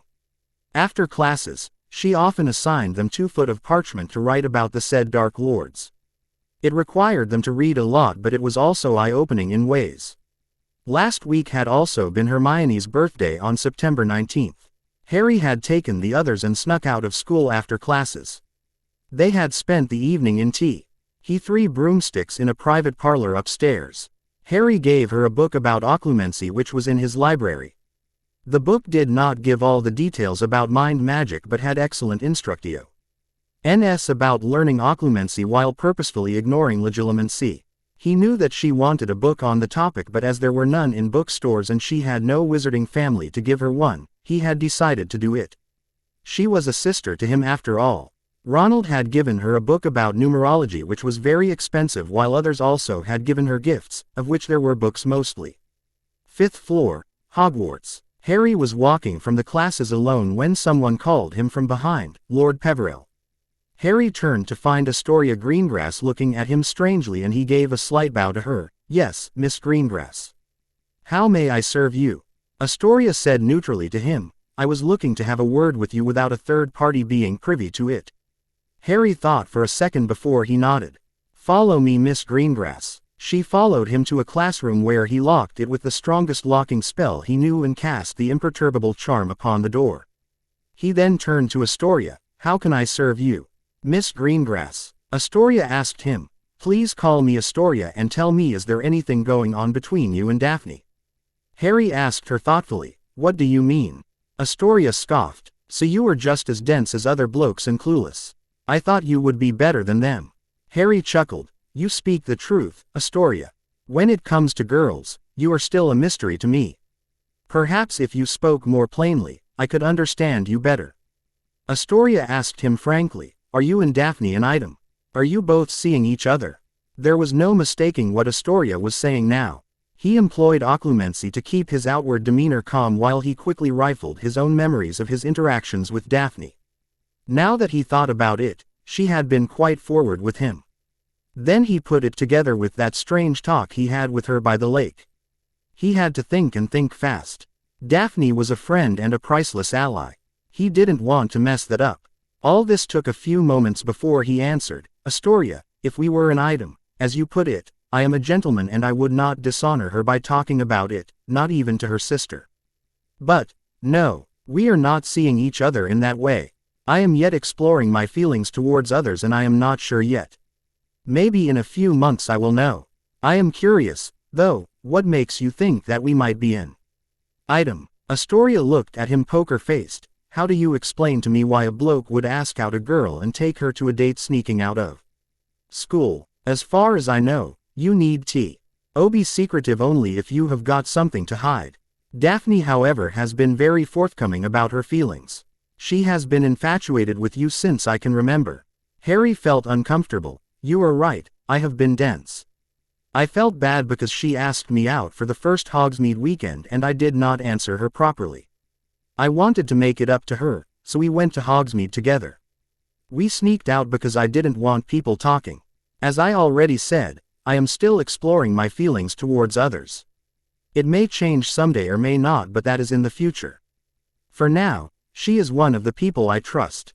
Astoria pouted. "That is disappointing. And here I was expecting to know some juicy details or encourage you to drag her to a broom cupboard." Harry felt uneasy and stuttered. "Are you not a little young to talk about such things yet?" She gave him a bright smile. "I will thank you to not determine for me what I can do or what I cannot. If things progress between you both, I intend to hear it before anyone else." Harry had no experience with prying little sisters. He just shook his head, making a mental note to talk to Daphne about it when he got the chance. As it was nearing dinner, he decided to bring it up with Daphne. There was no way he could go about being her friend if she thought that way. Harry was telling the truth to Astoria when he said that he had not thought that way about Daphne, and he had to make sure that Daphne also knew it. Great Hall. Harry sat at the Gryffindor table waiting for others who were in the library or engaged in different tasks. Daphne slipped into the seat beside him as she asked, "What has got you in a tizzy, Harry?" Harry eyed her warily. "Your sister, that is what has got me in a tizzy." Daphne arched an eyebrow. "What did she say?" Harry raised a privacy ward around them. "She cornered me after classes during the day and asked for a word. As I granted her request, she asked me if there was something going on between us. She also claimed that you are infatuated with me. Can you shed any light on that?" Daphne was blushing hard but controlled her blush and said to him, "I suppose I cannot hide this anymore. Well, she is right, and I have been infatuated with you for the better part of the last 4 years now. Since I am not a Gryffindor, I did not have the courage to admit this to you." Harry was looking at her with a poker face expression, and it took him some time before he could reply. Daphne, I will tell you what I have told Astoria.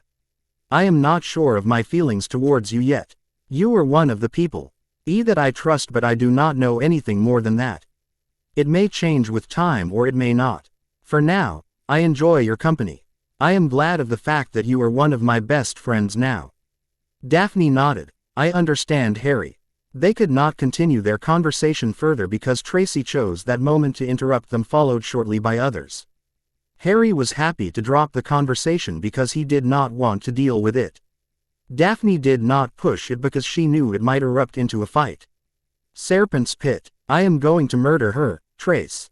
I swear I will. Father would get angry, but I will convince him that I did it because it was necessary. Mother would be a little upset, but she would come around. I will ask Harry to defend me from the Dementor's kiss in my trial in the Wizengamot. Tracy was laughing hearing her friend rant. Daphne had just told her what Astoria had done and she was enraged. She wanted to lay the groundwork before making her move, but Astoria had ruined it for her.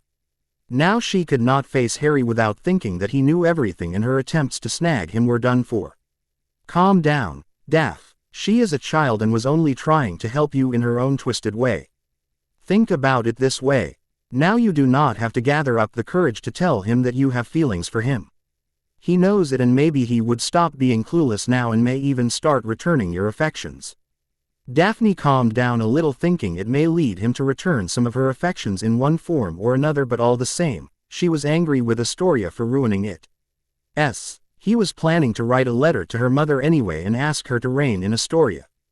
Green hues. Frank Longbottom was in the parlor after a tiring day. He was sitting with Alice and Augusta enjoying some time as a family. The moments to enjoy quiet time with his family were few and far between. With his job as Minister of Magic and Alice working in the Aura department demanding most of their time and energy, they were both starting to get some of their old prowess back. They were still not like they had been in the past, and maybe they never would be, but that would not stop them from giving their all in the upcoming war. Come what may. As they were sitting in the parlor making idle chat, Neville's owl, Hector, flew to them from the open window and landed before Frank. Presenting his leg to him, Frank detached the letter from the owl and started to read it. Neville wrote at least once a week to them from school, but this was the second letter this week, which was unusual for him. With a frown, Frank started to read the letter. Dear Father, as you well know, Harry was sent on a werewolf hunt last week. I and his other friends wanted to go with him, but he turned all of us down, telling us that we could not help him in the task but would be an obstacle since we cannot fight with a sword. While I would agree with him on this point, yet it was not easy to see him go traipsing off to SLA. Why werewolves, knowing I would be useless even if I went with him? I wish to ask you if you could send me a sword out of the Longbottom family vault. He had promised us to teach us to wield and swing swords so that I can stand beside him the next time. Needless to say that being his godbrother, it is my duty to do so. If you do send one, please send it through our elf, as I would like to attract as little attention as possible. Love, Neville. Smirking, Frank handed the letter to Alice wordlessly. She read the letter in one glance and looked at him as if asking a question. When Frank did not answer, she impatiently asked him, "What do you wish to do with his request?" "I will honor his wish, of course. You know he will not stand back and let Harry face everything alone. He is too noble for that." Alice sighed. "If that is your wish, then I am coming with you to find one for him." Hogwarts. Next day. The next day, when they returned to their dorms after classes, Neville's elf popped into the fifth-year dorms, startling Neville, Harry and Ron, who had just returned from classes and were changing into more comfortable clothes. The elf had apparated into the dorm rather loudly. In the next instant, 3 wands were trained on it, but before anyone could fire a spell, Neville's voice boomed out. "Don't fire, it's just my house elf." The house elf was shaking from fright and Neville picked it up in his arms and patted its back for a few minutes before he asked, "What brings you here, Squeaky?" The elf said in her squeaky voice, "Master be sending sword to you, Master." She produced a scab, barred with a sword in it, and handed it to Neville. As he took it, she disapparated. Neville took the long sword out of its sheath and examined the sword more closely.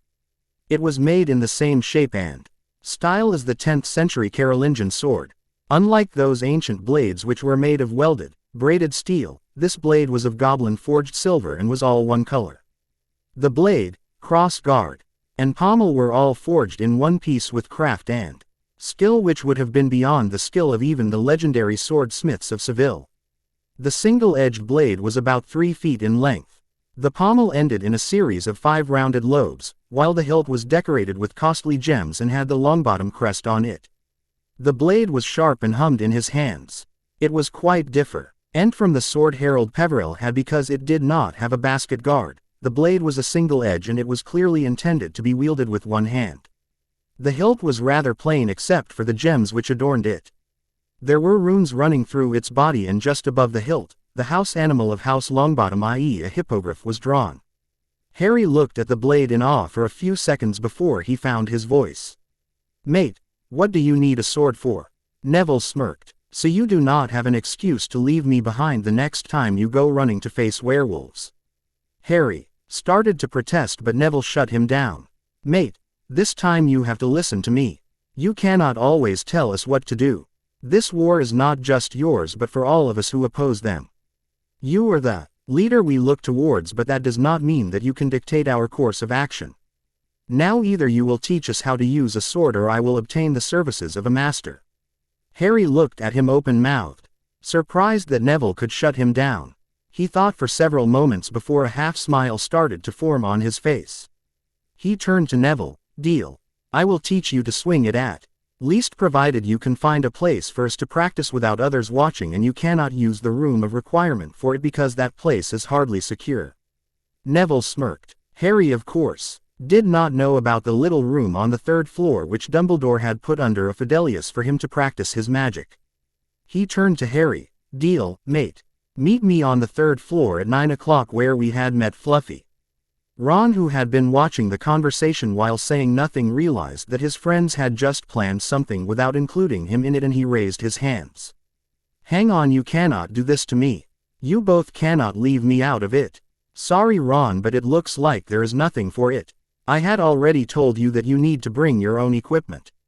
As it is, I do not want to involve anyone in it, but Neville will not be left behind and he has a sword to his credit." Ron huffed but controlled his tongue, knowing anything he said would cause trouble, and with his propensity to put his foot in his mouth, he might end up saying something which would not be appreciated. He decided to corner Hermione and ask her what they could do. 3rd floor. Harry met Neville at the 3rd floor after dinner and they both snuck out without anyone knowing except Hermione and Ron. Hermione knew that Harry would not bow down to her, and there was only one person he would really listen to, and that was Susan. Susan was not powerful, but she had a way with him, and Hermione was yet to see him deny anything to her. While others may say this was bloody blackmail, but to her, it was Saint using one of your resources, and Gryffindors were nothing if not resourceful. Neville took him to the left wing where there was a statue of a mermaid. Harry raised an eyebrow at him. "Are we here to see a mermaid, mate?" "Because trust me, I have seen them and they are nothing short of ugly." Neville whispered in his ear. "The sanctuary of the mermaid can be found beside the mermaid statue in the left wing on the 3rd floor of Hogwarts Castle." Harry eyed Neville, looking surprised. "Fidelius, you did not tell me that you have a special room for you. Who cast the charm?" Neville smirked. "Dumbledore did that. He wanted me to keep it a secret so I can practice my family magic here in peace, away from the gawking eyes of others, and learn whatever he is teaching me." The lesson started with the basic stance, which took him 10 minutes to achieve, after which Harry taught him about how to swing it. Harry had talked with Vikram, who had told him that there was nothing wrong with teaching SWO road fighting to Neville or to any of his friends.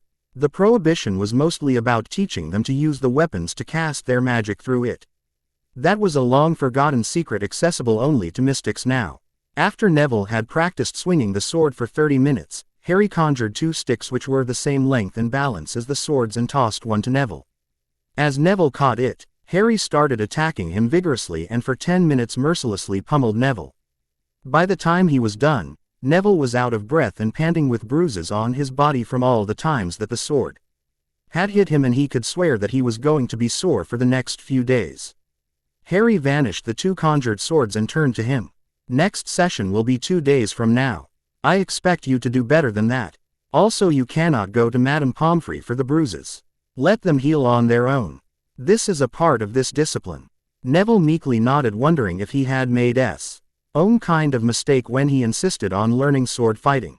Reviews. I read some very interesting theories in the reviews lately.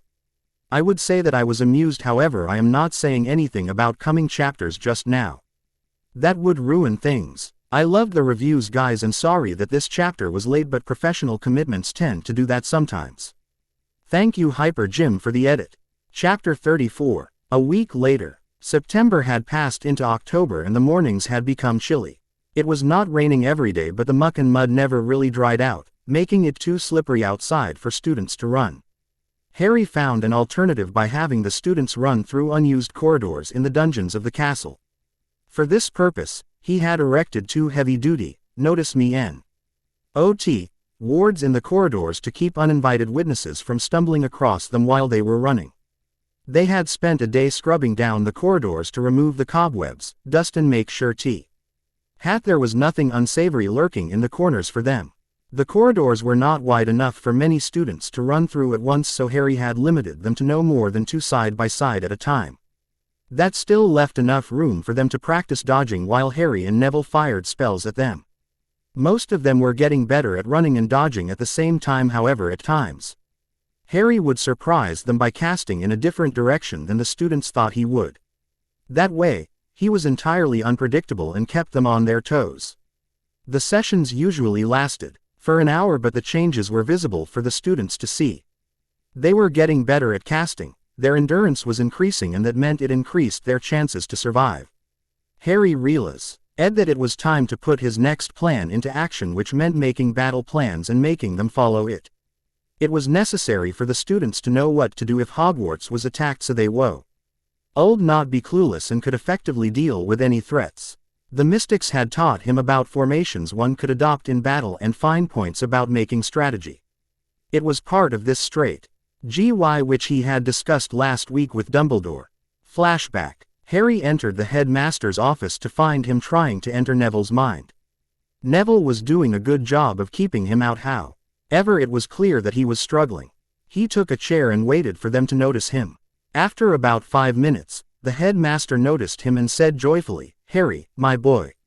What brings you here?" "Headmaster, I wanted to talk strategy with you. My friends taught me about the importance of strategy in a battle, and the foremost of those things is to know the battlefield. Another is choosing your battlefield. While Tom Riddle can attack at any place he wishes, I want to force him to attack here at Hogwarts, where we know every inch of the castle and can better prepare ourselves." Dumbledore's eyes were twinkling as he thought about what Harry was saying. "You make a good point, my boy. How do you suggest we go about it? When we have found those objects which keep him tied to this astral plane and destroyed all of them except one, I propose to leak news to him that all the prominent personalities of the wizarding world are congregated at the school, and we are planning to launch a counter-offensive against him. With the blows that we would have delivered to him by that time, he will have no option but to attack here, where we will have all our resources gathered. When we receive confirmation as to his movement, we will put the castle in emergency lockdown mode, empty the Ollery of all the owls, and stop all communications from the castle to the outside world. We evacuate the students out of the castle to our safe houses, where they will be looked after. We send the children of dark families to one safe house where they will be kept but not allowed to send any communications to their families or friends until the battle is over." Dumbledore beamed. "Ingenious, my boy. I believe the plan can work, but it will need a little fine-tuning." As a rough sketch of the plan was drawn, and Harry was satisfied that this would culminate in a better plan with all the little details in place, he turned to Neville. "Mate, do not try too hard to oust him. Just think of your worst possible memory when he is in your mind and let him see it. While it may not be as horrible as the ones I have, they would buy you a second or two. In that moment, throw him out with all your strength." With that, Harry took his leave of the duo, leaving them to practice occlumency. Flashback ends. He had also snuck out of the castle once in the past week for an impromptu date with Susan, who had the ability to charm him. She would give him the big eyes or glare at him, depending on the situation, and he would often rush to do her bidding. Being with Susan made him feel like an ordinary teen desp. Ite everything going on, which was a welcome distraction. She had also given him a tongue lashing a week ago, a day after he had pummeled Neville in sword practice. Flashback. Harry had arrived outside the Hufflepuff common room with Neville, who was still wincing with all the bruises he had received the last night. He had a tough night, and he had spent a major part of it wincing and turning in bed, but true to his word, had not complained about pain. Susan was standing there with Hannah, and as she saw him, she scowled. "Harold Peverell, what do you have to say for yourself?" Harry had no idea about why she was so worked up, so he asked her straightforwardly, "What is the matter, Sue?" She gave him the evil look. "Please tell me why Longbottom is walking like someone beat him black and blue and wincing with each step. Then tell me what made you think it was a good idea to teach sword fighting only to Neville and not us." "It is very simple, Sue. Neville here has requested to learn how to wield a sword under my tutelage, and one of the rules of the lesson is that he cannot magically relieve himself of all his bruises and pain. That will teach him to not make the mistake he made the first time. In response to your next question, I did not choose him specifically to teach him sword fighting, but when he pestered me about it, I put forward a proposition that he had to obtain a sword and a place if he wanted to learn sword fighting. The same goes for everyone else. He fulfilled the conditions and I had to keep my word. And you are going to teach us too," a voice said from behind him, and he turned to find Hermione and Ron there. "Sorry, Hermione, but the same goes for you. Find a sword and a place to practice." Susan turned him towards her by his shoulders. "Then I will join your next session. Auntie is not going to refuse me anything I ask of her." Hannah raised her hands as if to stop them. "Hold on, Susie. You cannot abandon your friend." Susan smirked. "You heard the gentleman, Hannah. Bring your own equipment, or rather ask your charming boyfriend to find one for you." Neville was blushing heavily, or perhaps wincing in pain. It was hard to tell with the facial expressions he made every now and then. Harry turned to Hermione. "Sorry, Hermione. It looks like you have to employ your resourcefulness elsewhere." Flashback ends. In the next session, Susan had turned U.P. with a goblin silver sword in the shape of a falchion. It was one-handed, single-edged with a slight curve at the pointed end. Unlike the blades which Harry and Neville had, this one had most of its weight toward the tip of the blade, giving it balance which was suitable for chopping, more like an axe than a sword. The blows delivered with this style of weapon could be devastating, but it was not meant for subtle work. The hilt was wrapped in dragon hide for a better grip. It was also affixed with a quillined cross guard on the hilt which contained intimation of the house animal of House Bones, the common Welsh green dragon. The pommel ended up in a lobe, and on it was the Bones crest. The metal was goblin silver, and the sword had been crafted in one piece. Harry of course knew about the popularity of falchions and how very few original falchions had survived from the medieval times when they were popular. Neville had given her the Fidelius secret to his sanctuary, and she had brought Hannah along. Hannah claimed to not like sword fighting one bit. Harry told her that she was not under any obligation to join in the lessons. She had however agreed to stay and watch Susan getting trounced. The practice session had been brutal for Neville and Susan. He had told them of the stance that they needed to achieve and left them to practice it for 30 minutes while he sat and watched them. After they were done, he told Neville to take a walk while he sparred with Susan with wooden swords. When she asked him why they were practicing with wooden swords, Harry had to ask her if she had a death wish, because practicing with real swords and no skill would almost certainly end with serious injury or death. In the 10 minutes that they sparred together, Harry had to stop his hand before he struck her. She had noticed it after he had not hit her for the 10th time, and she had told him to treat her as he would treat Neville. Reluctantly, Harry gave her an impressive collection of bruises and a lot of pain. When it was Neville's turn, he did not realize what he was walking into when he started to spar with Harry. Harry did not hesitate or pull his punches, but practiced with all his skill, and each of his blows were backed with all his power. It was all that Neville could do to parry the blows and hope, or rather wish, for an opening to reply to the pummeling he was getting. Their practice was so intense that Harry's wooden sword broke in half from the force of his blows. It was then that he realized this was no way to teach Neville sword fighting. He threw his sword aside and Asked Neville to attack while he would only dodge his blows and try to disarm him with his bare hands. While Neville tried everything he could think of to try and hit Harry, Harry commented on Neville's style and technique to help him improve. As Harry stood crouched ready to dive to either side, Neville stood taking stock of him. Without giving any warning, he raised his sword and ran towards Harry, who stood his ground. Just a moment before Harry would have received a mighty blow, he sidestepped. As Neville barreled past him, Harry caught his sword arm. In one fluid motion, Harry pivoted eel pushing and twisting Neville's arm as his momentum carried him past Harry. The pressure on his arm forced Neville to flip onto his back with a resounding thud. When he looked up, he found that Harry had turned his own sword against him and was now holding it to Neville's throat. Harry could see that Neville had landed hard and that he was really hurt. After he checked Neville for serious injuries, he helped his friend to his feet. Then he whipped his wand out and cast Spongify over the floor of the room, making it squishy so that Neville would not be hurt the next time he landed hard.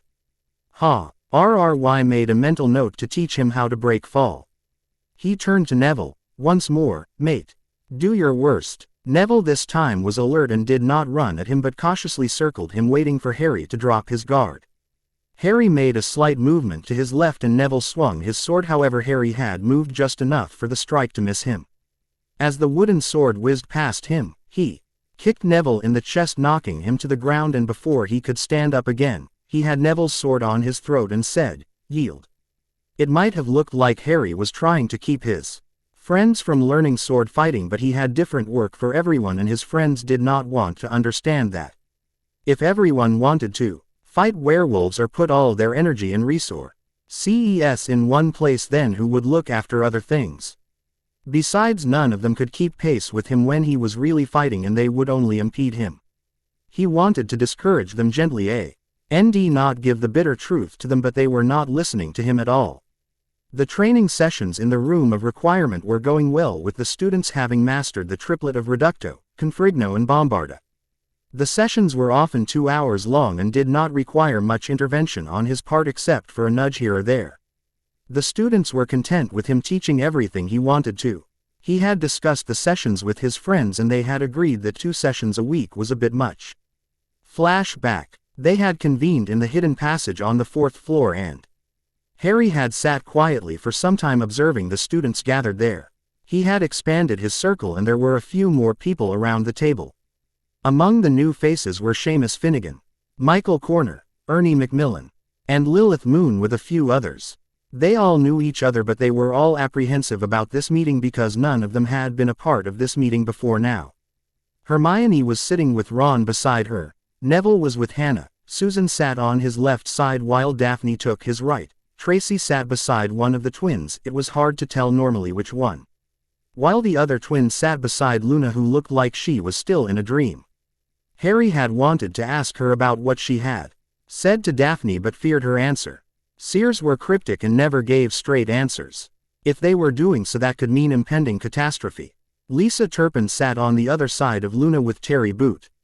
Harry started the meeting. I have called you all here to know about your thoughts on the practice sessions we have had lately. Tracy had answered, these sessions are interesting and we always learn a thing or two. Additionally, these are also useful in cultivating friendships with people of other houses who would otherwise not even spare us a look because we wear green and silver. Lisa said, I agree with everything Tracy has said. I would like to add that while the sessions are useful, 2 sessions a week is a bit much for those of us who have other obligations. Harry arched an eyebrow. And what would those obligations be, Lisa? Oh, there are so many. First, there are the classes where the teachers are trying to bury us with mountains of homework. I must say that I am very pleased with the new teachers and at the same time angry with Dumbledore for lading us with useless wizards like Lockhart in the past who did not know one end of his wand from the other. The history of magic teacher is my personal hero now with the way she treats the Death Eaters, and the defense professor certainly knows what he is talking about. All the same, the work is mountainous and takes a lot of time. Then there are the morning sessions where you two take sadistic pleasure in torturing us. She gave a significant look to Neville and Harry. She continued, then for some of us, There are clubs which we need to attend like the Charms Club, the Gobstones Club, etc. For the Quidditch players, there are practices often twice a week which leaves us tired. In fact, I do not even remember the last time that I felt relaxed or well rested. Harry had to laugh at her tirade. I think you made your point, Lisa. I understand that there are things that you all have to do which require time and effort. I think that a session a week for the members of the Ord would be enough because we do not need to follow the pattern laid down by Professor Rana. There are a few more things that I can teach before I will teach the students to duel like spell chains, advanced shields and using charms and transfigurations in a duel. From what I have seen of your rate of progress, you should be able to learn all the spells I am going to teach by Yule. After which we will do spell chains, duels, etc. If anyone of you has any objections, please voice them. So it was agreed that the sessions would be held one day per week and they would find something they wanted to learn, and if it was useful, they would practice it or Harry would teach them a spell. As it was, most of the students wanted to learn to cast a Patronus, which was an incredibly hard piece of magic. In fact, none of Harry's friends had learned the Patronus charms in their lessons over the summer because it took a lot of time and energy which was spent learning other useful things. Flashback ends. Astoria's POV. In the last week, Astoria had avoided her sister as much as she could. She knew she should not have approached Harry directly and bluntly asked him, but she had been curious and Daphne was not forthcoming with answers. They had spent 2 hours that night asking her details about their date, but she had not told them anything except saying that the date had been abruptly cut short by a speaking Patronus. A speaking Patronus. Astoria did not even know that was a thing. A day after she had asked Harry if there was something between him and her sister, Daphne had cornered her and threatened her at wand point. She had aimed her wand tip at the middle of her face and warned her to never try anything like that again or she would have to hurt her. Sometime later, she had received a letter from her mother in which her mother had reproached her for being so tactless and forbade her from prying about the topic again. If that wasn't enough, every time Daphne saw her near Harry, her big sister would caress her wand handle where it hid in the wand holster up her sleeve while glaring at Astoria. She wanted to apologize to Harry for her conduct, but it looked like Daphne was determined to keep her away from Harry. She still could ask for his forgiveness through the Harry Potter fan club though. They would take her message to him. Rosier Estate, Dorset. This month's clinical trial was to start the next day and Remus was hopeful that they would be successful as well.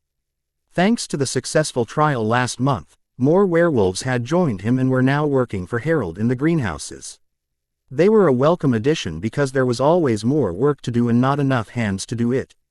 The werewolves were grateful to Remus for giving them a respectable life.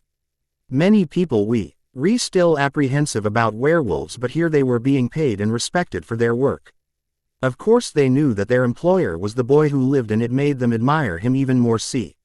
Considering that he was the one behind repealing the anti-werewolf legislation drafted during the last war. They also knew that many of their brethren had joined you-know-who and would fight on his side in the coming war. The Light did not have many fighters to deal with the threat of werewolves. The most ideal ones to deal with werewolves were other werewolves because they could not be harmed by the bites or the scratches as other wizards could be.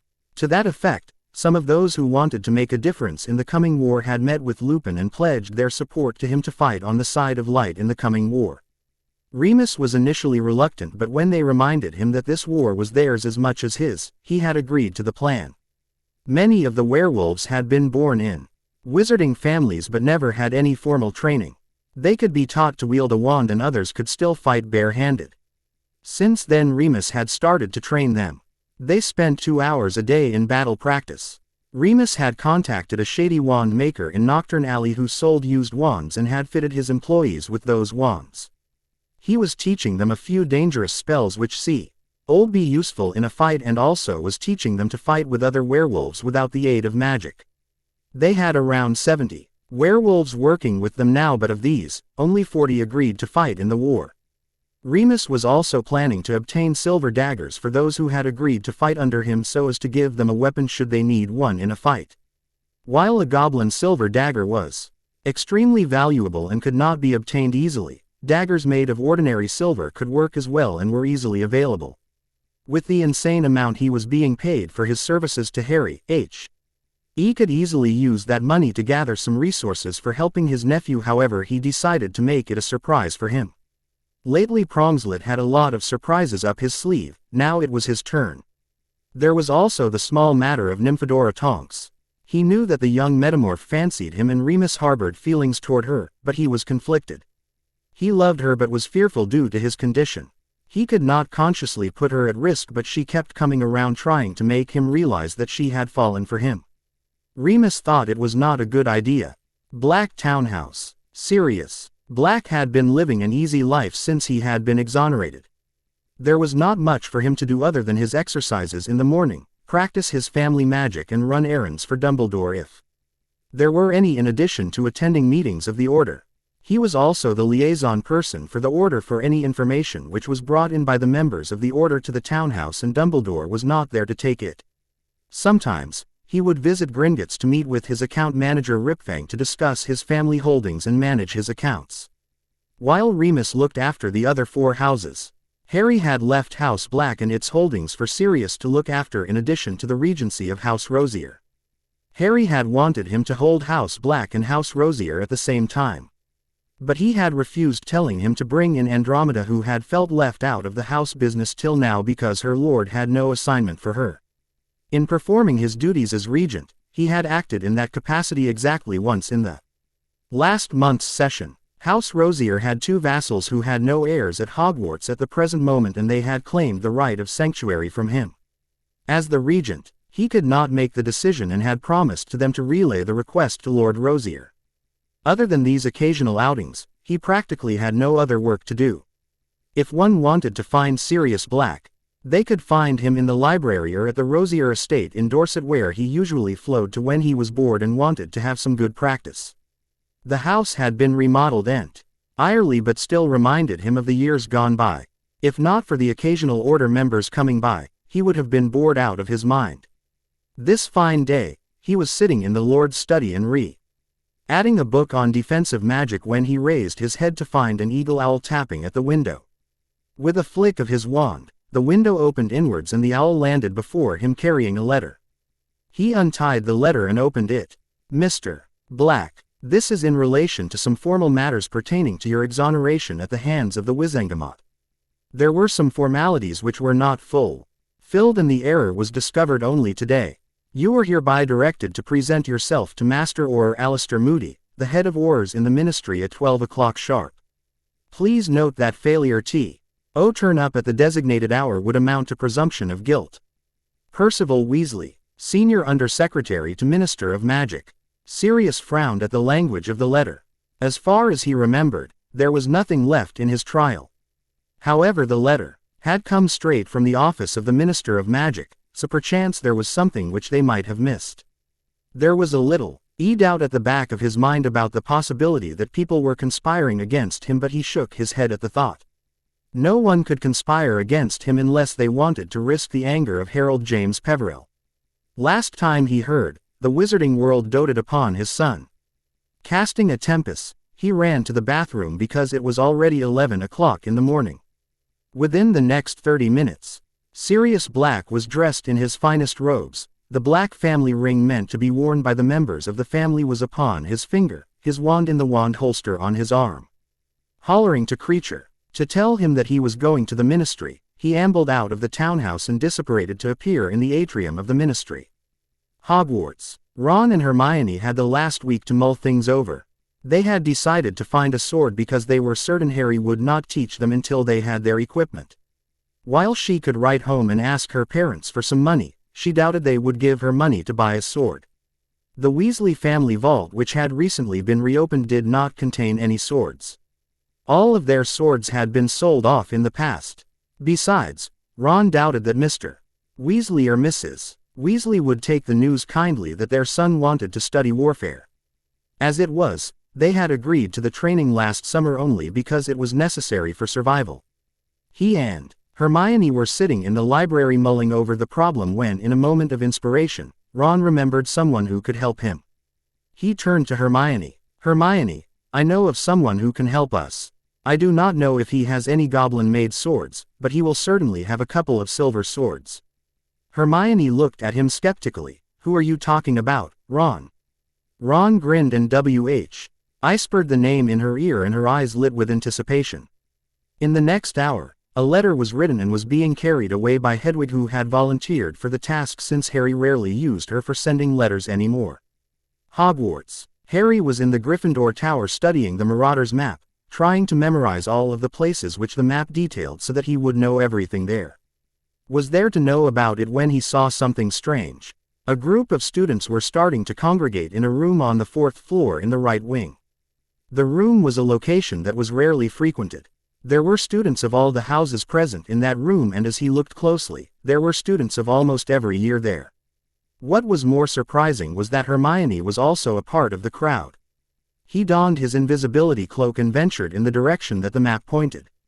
He crept stealthily and kept casting detection spells to see if there were any wards etc. to detect an intruder, and there were none. He was miffed with the apparent lack of caution by those students. The room was guarded by a portrait of a witch which did not ask him for a password. Harry looked into the map and there was his dot on the map at the place where he was standing, and a bubble was next to it saying, Hedwig. He was amused at the password but chose not to use it to open the door because a door opening by itself would freak everyone out even if they were in the magical world. He heard footsteps behind him and turned to find two firsties give the password and enter the room. Careful not to bump them. He slipped into the room behind them. There were at least 40 students in the room. He took a seat at the end of the room with the wall to his back and decided to watch where this was going. Ginny stood after some time and started to address the gathering. Welcome to the first meeting of the Harry Potter fan club in this new academic year. As she sat, Hermione stood to address the gathering. Harry almost yelped. The horror was real. There was a bloody fan club in his name and Hermione Granger was a member. However, he decided to watch what they were doing before he revealed his presence to them. Hermione was saying, now that we are all here, let's start with the Harry Potter trivia for this month. The first question is, who was the seeker to lose to Harry Potter in his first Quidditch match? One of the older years answered the question and the second question followed, who is Harry Potter's godfather? This was also answered immediately by the students, and then the third question was asked by Hannah Abbott, who was the lion who stood in the way of the Golden Trio when they were going to defeat Professor Quirrell and save the Sorcerer's Stone. Harry almost cringed. Questions about his life were being thrown out like candies and his private life was being made public. However, the trivia was not finished by a long shot and the next question almost made him run from the room. The question was asked by Romilda Vane, a fourth-year Gryffindor, who is Harry Potter's girlfriend. The question was innocuous in itself but the answers raised his hackles. Some named Susan as his girlfriend. Some named Daphne Greengrass, while some went so far as to link him with many witches at once. He was not opposed to the idea of a girlfriend, and in fact, he had often of the perfect girl, but the thought of being with more witches than one at once did not sit well with him. That was Sirius's reputation, not his. He was thankful that Susan was not here or there would have been a massacre in this room. He heard a boy asking a question and to his surprise, it was Ron. He was asking, what is Harry Potter's favorite dessert? Harry sighed with frustration. His Saint friends were a part of this club and they never thought to tell him. He definitely would have words with them later. The hour-long meeting was spent in agony with details of his life getting brought asked to the students gathered in the room, and the students even knew that his personal elf was named Dobby. Ministry of Magic. Sirius Black apparated into the atrium of the ministry and took the elevator to the floor where the Auror offices were situated. Moody's secretary ushered him in, telling him that Moody had told her to send him in as soon as he arrived. Sirius entered the office to find Moody behind his desk, lounging on a chair and looking at ease as if he had all the time in the world. As he saw Sirius, he pointed to a chair on the other side and growled, "Take a seat, Sirius." "What is this about, Alistair? What formalities were not finished that you had to send me a letter with such language?" Moody gave him an evil smirk. "The minister asked me to present you to him as soon as you walked into my office. There is something that he wants to talk about and would prefer to do so in person." They took the elevator to the minister's office where they were sent in at once. Alice and Melia were already present in the office. As soon as Frank saw him, he gave him a big grin and said, "Sirius Black, welcome to the Ministry of Magic. What was so urgent that you had to send me an official letter, Frank? I must confess that I was worried for a moment that the ministry had dug up something against me. However, I remembered soon that my friend is the Minister of Magic. It was Alice who answered, Sirius. It was a ruse to bring you here and make you sweat a little. Actually, Alistair told us that you have become moody with nothing to do at all. Is that true? What has that got to do with the letter?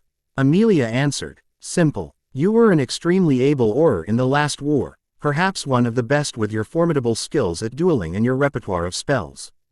The Minister felt that it would be a waste to let such talent lie unutilized. As it is, the new recruits can do with an Auror of your caliber teaching them. Moody is adept at his task, but he takes savage pleas. You are in torturing them in the name of training, and he is one man, but there are 200 recruits. With more trainers, we can do better. There is no one else that we can spare. So the job is yours if you'll take it. You were terminated wrongfully, and the ministry in good faith is making reparations by returning some of your lost honor to you. What do you say? Sirius was grinning with pleasure. This would keep his wits sharp and his reflexes strong. In addition, he would be part of anything that Harry planned and not be counted as the odd man out. There is no question about me taking the job. I will join, however I want to be part of any special operations that you plan for Voldemort or his minions. In the next hour, Sirius was introduced to others in the Auror department, and news of his appointment had been given to them. Most of the senior Aurors like Dawlish, Proudfoot, Savage, Rufus, Gawain, Kingsley, Hestia, Emmeline etc. knew him from his time as an Auror and his capabilities. But Scrimgeour grumbled that Sirius needed to pass through the ringer before he could be allowed to join them again.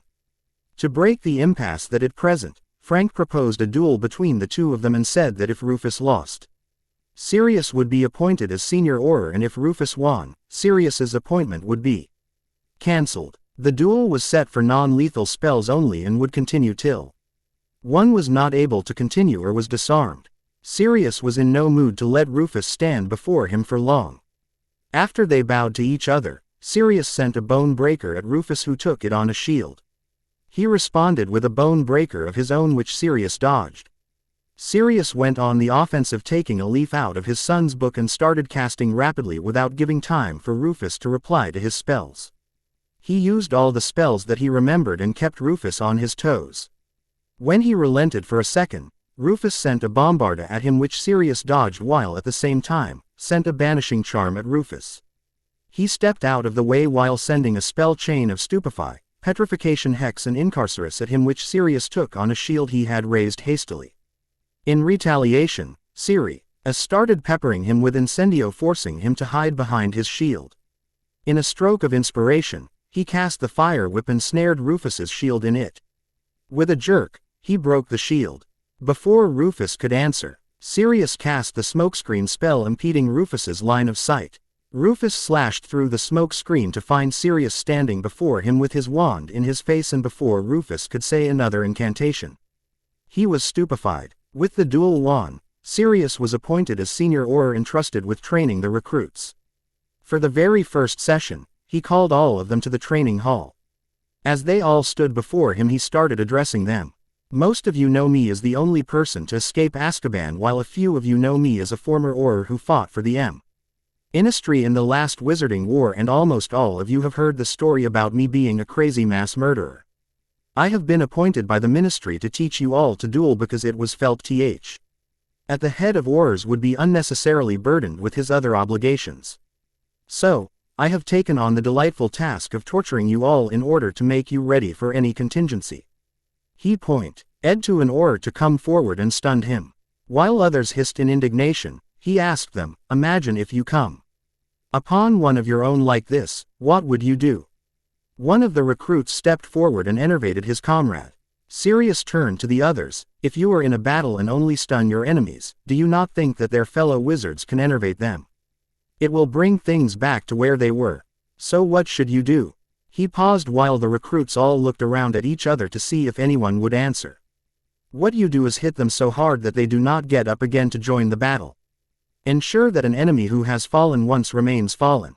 After a 2-hour-long grueling session, Sirius gave them orders to report before dawn broke the next morning, saying, That he would be joining them for exercises with Moody and maybe with two of them casting spells at the recruits, they would get enough inspiration to run faster. Great Hall. Ginny Weasley had been having a quiet year so far. Since she had been disenchanted with the legend of the boy who lived, she had started to see the real Harry. While he was kind, brave and courageous, Ginny thought that he did not measure up to the image she had of him before this year. While witches flung themselves at him, she was happy not to be one of them anymore. Things on the romance front were not good, however. Mike Hale had been a considerate and caring boyfriend, but he did not measure up to her expectations. He was more studious and did not understand the nuances of relationships. He gave her all his attention, but there was no spark between them. Their relationship had not progressed any more since the end of last year, and they both had decided to end things on an amicable note rather than wait for things to get sour. She had many things to keep her busy anyway. There were classes which were harder this year than previous years. There were the training sessions they did in the mornings, and those were a real pain in the backside. Harry and Neville were absolutely brutal to them, and she had to go to Madame Pomfrey at least twice for bruises. Quidditch practices were also taxing on her, and with 3 evenings a week, it did not leave enough time for her to finish her homework. She had to ask for help from others with her assignments. On the other hand, the Order had led her to make new friends in other houses which otherwise would not have been possible in the past years. Some students from other houses had tried to ask her out on a date, but she had refused everyone. She was looking for the RFECT person who would measure up to her expectations. She had also been avoiding Harry for one reason or another. Except for a random conversation here and there, they hadn't talked much. The only me he had sought her out was when he had to give her the ring meant for members of the family, and he had promised to her father to procure. A sudden screech attracted her attention, and she looked up. Find owls flying to the students seated at the house tables. She saw a group of owls carrying a big parcel and flying towards her with a big barn owl in the lead. She and her friends caught the pack age before it could fall on the table and spill everyone's breakfast or create a ruckus. As they relieved the owls of the burden, the rest of the owls flew away while the barn owl extended its leg to her. She took the letter, and the owl sat contentedly in front of her. Thinking he was waiting for a reply, she opened the letter.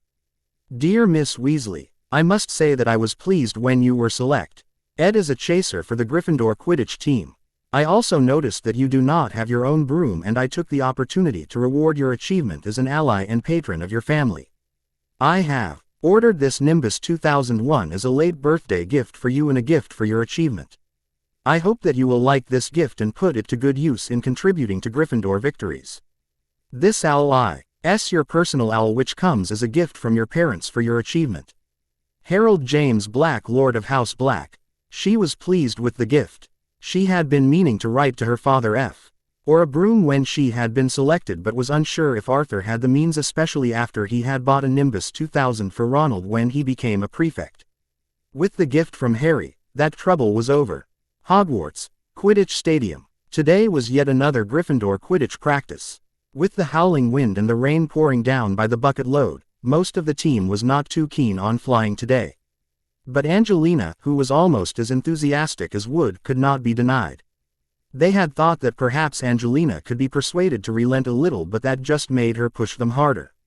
She reminded them that Quidditch matches are never called off on account of weather and that they needed practice under all conditions. Angelina had glared at every one of them in turn. Professor McGonagall told me just this morning that she has gotten used to having the Quidditch Cup in her office and would be disappointed if we were to lose it.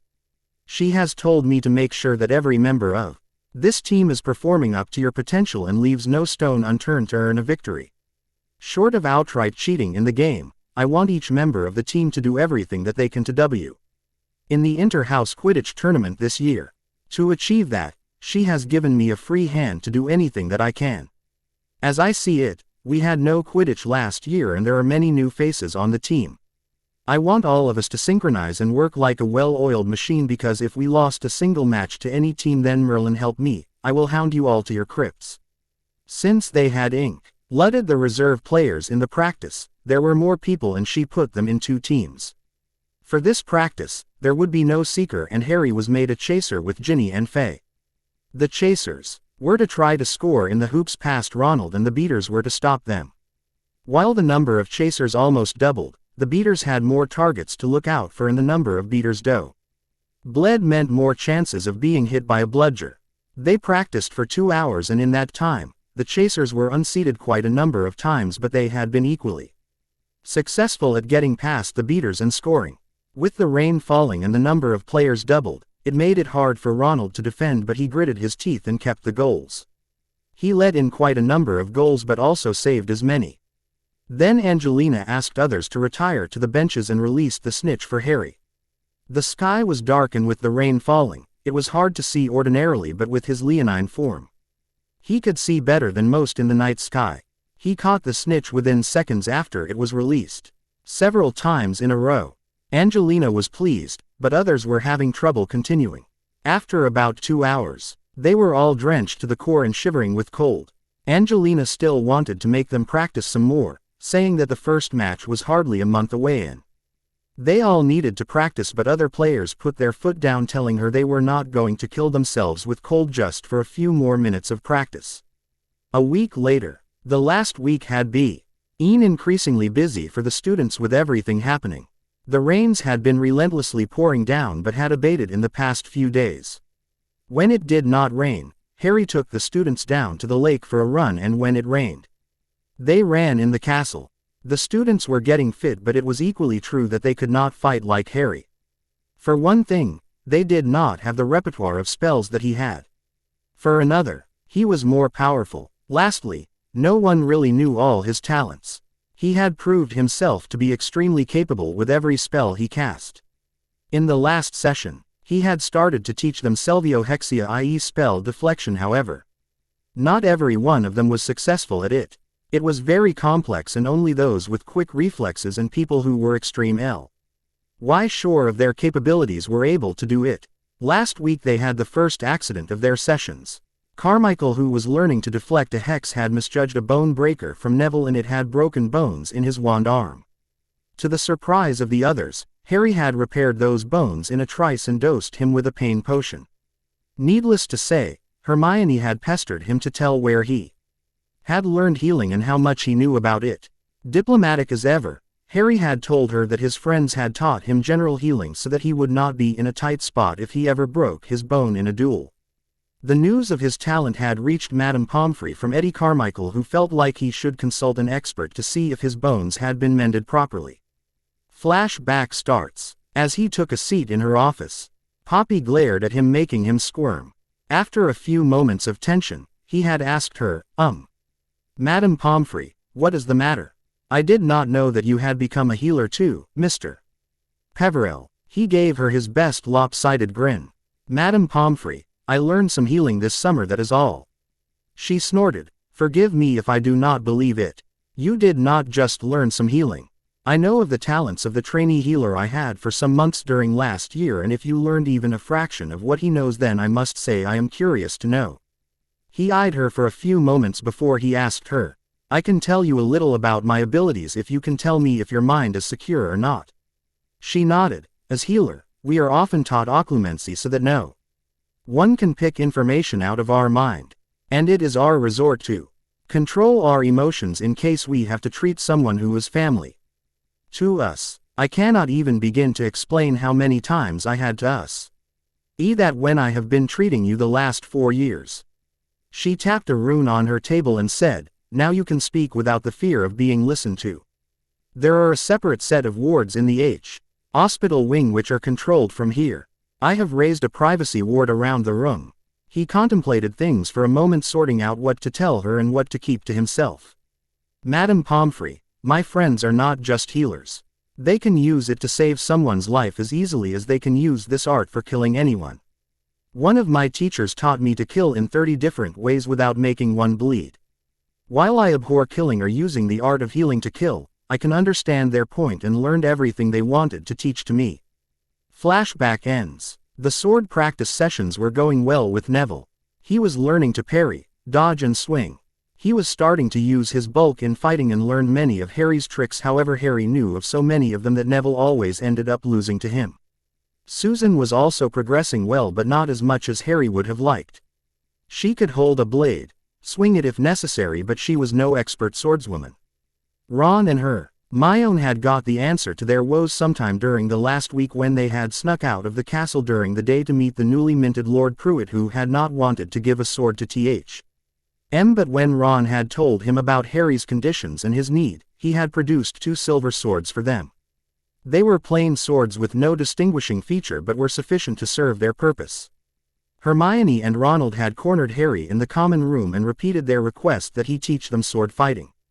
He had repeated the same conditions to them and they had told him to meet them at the Room of Requirement.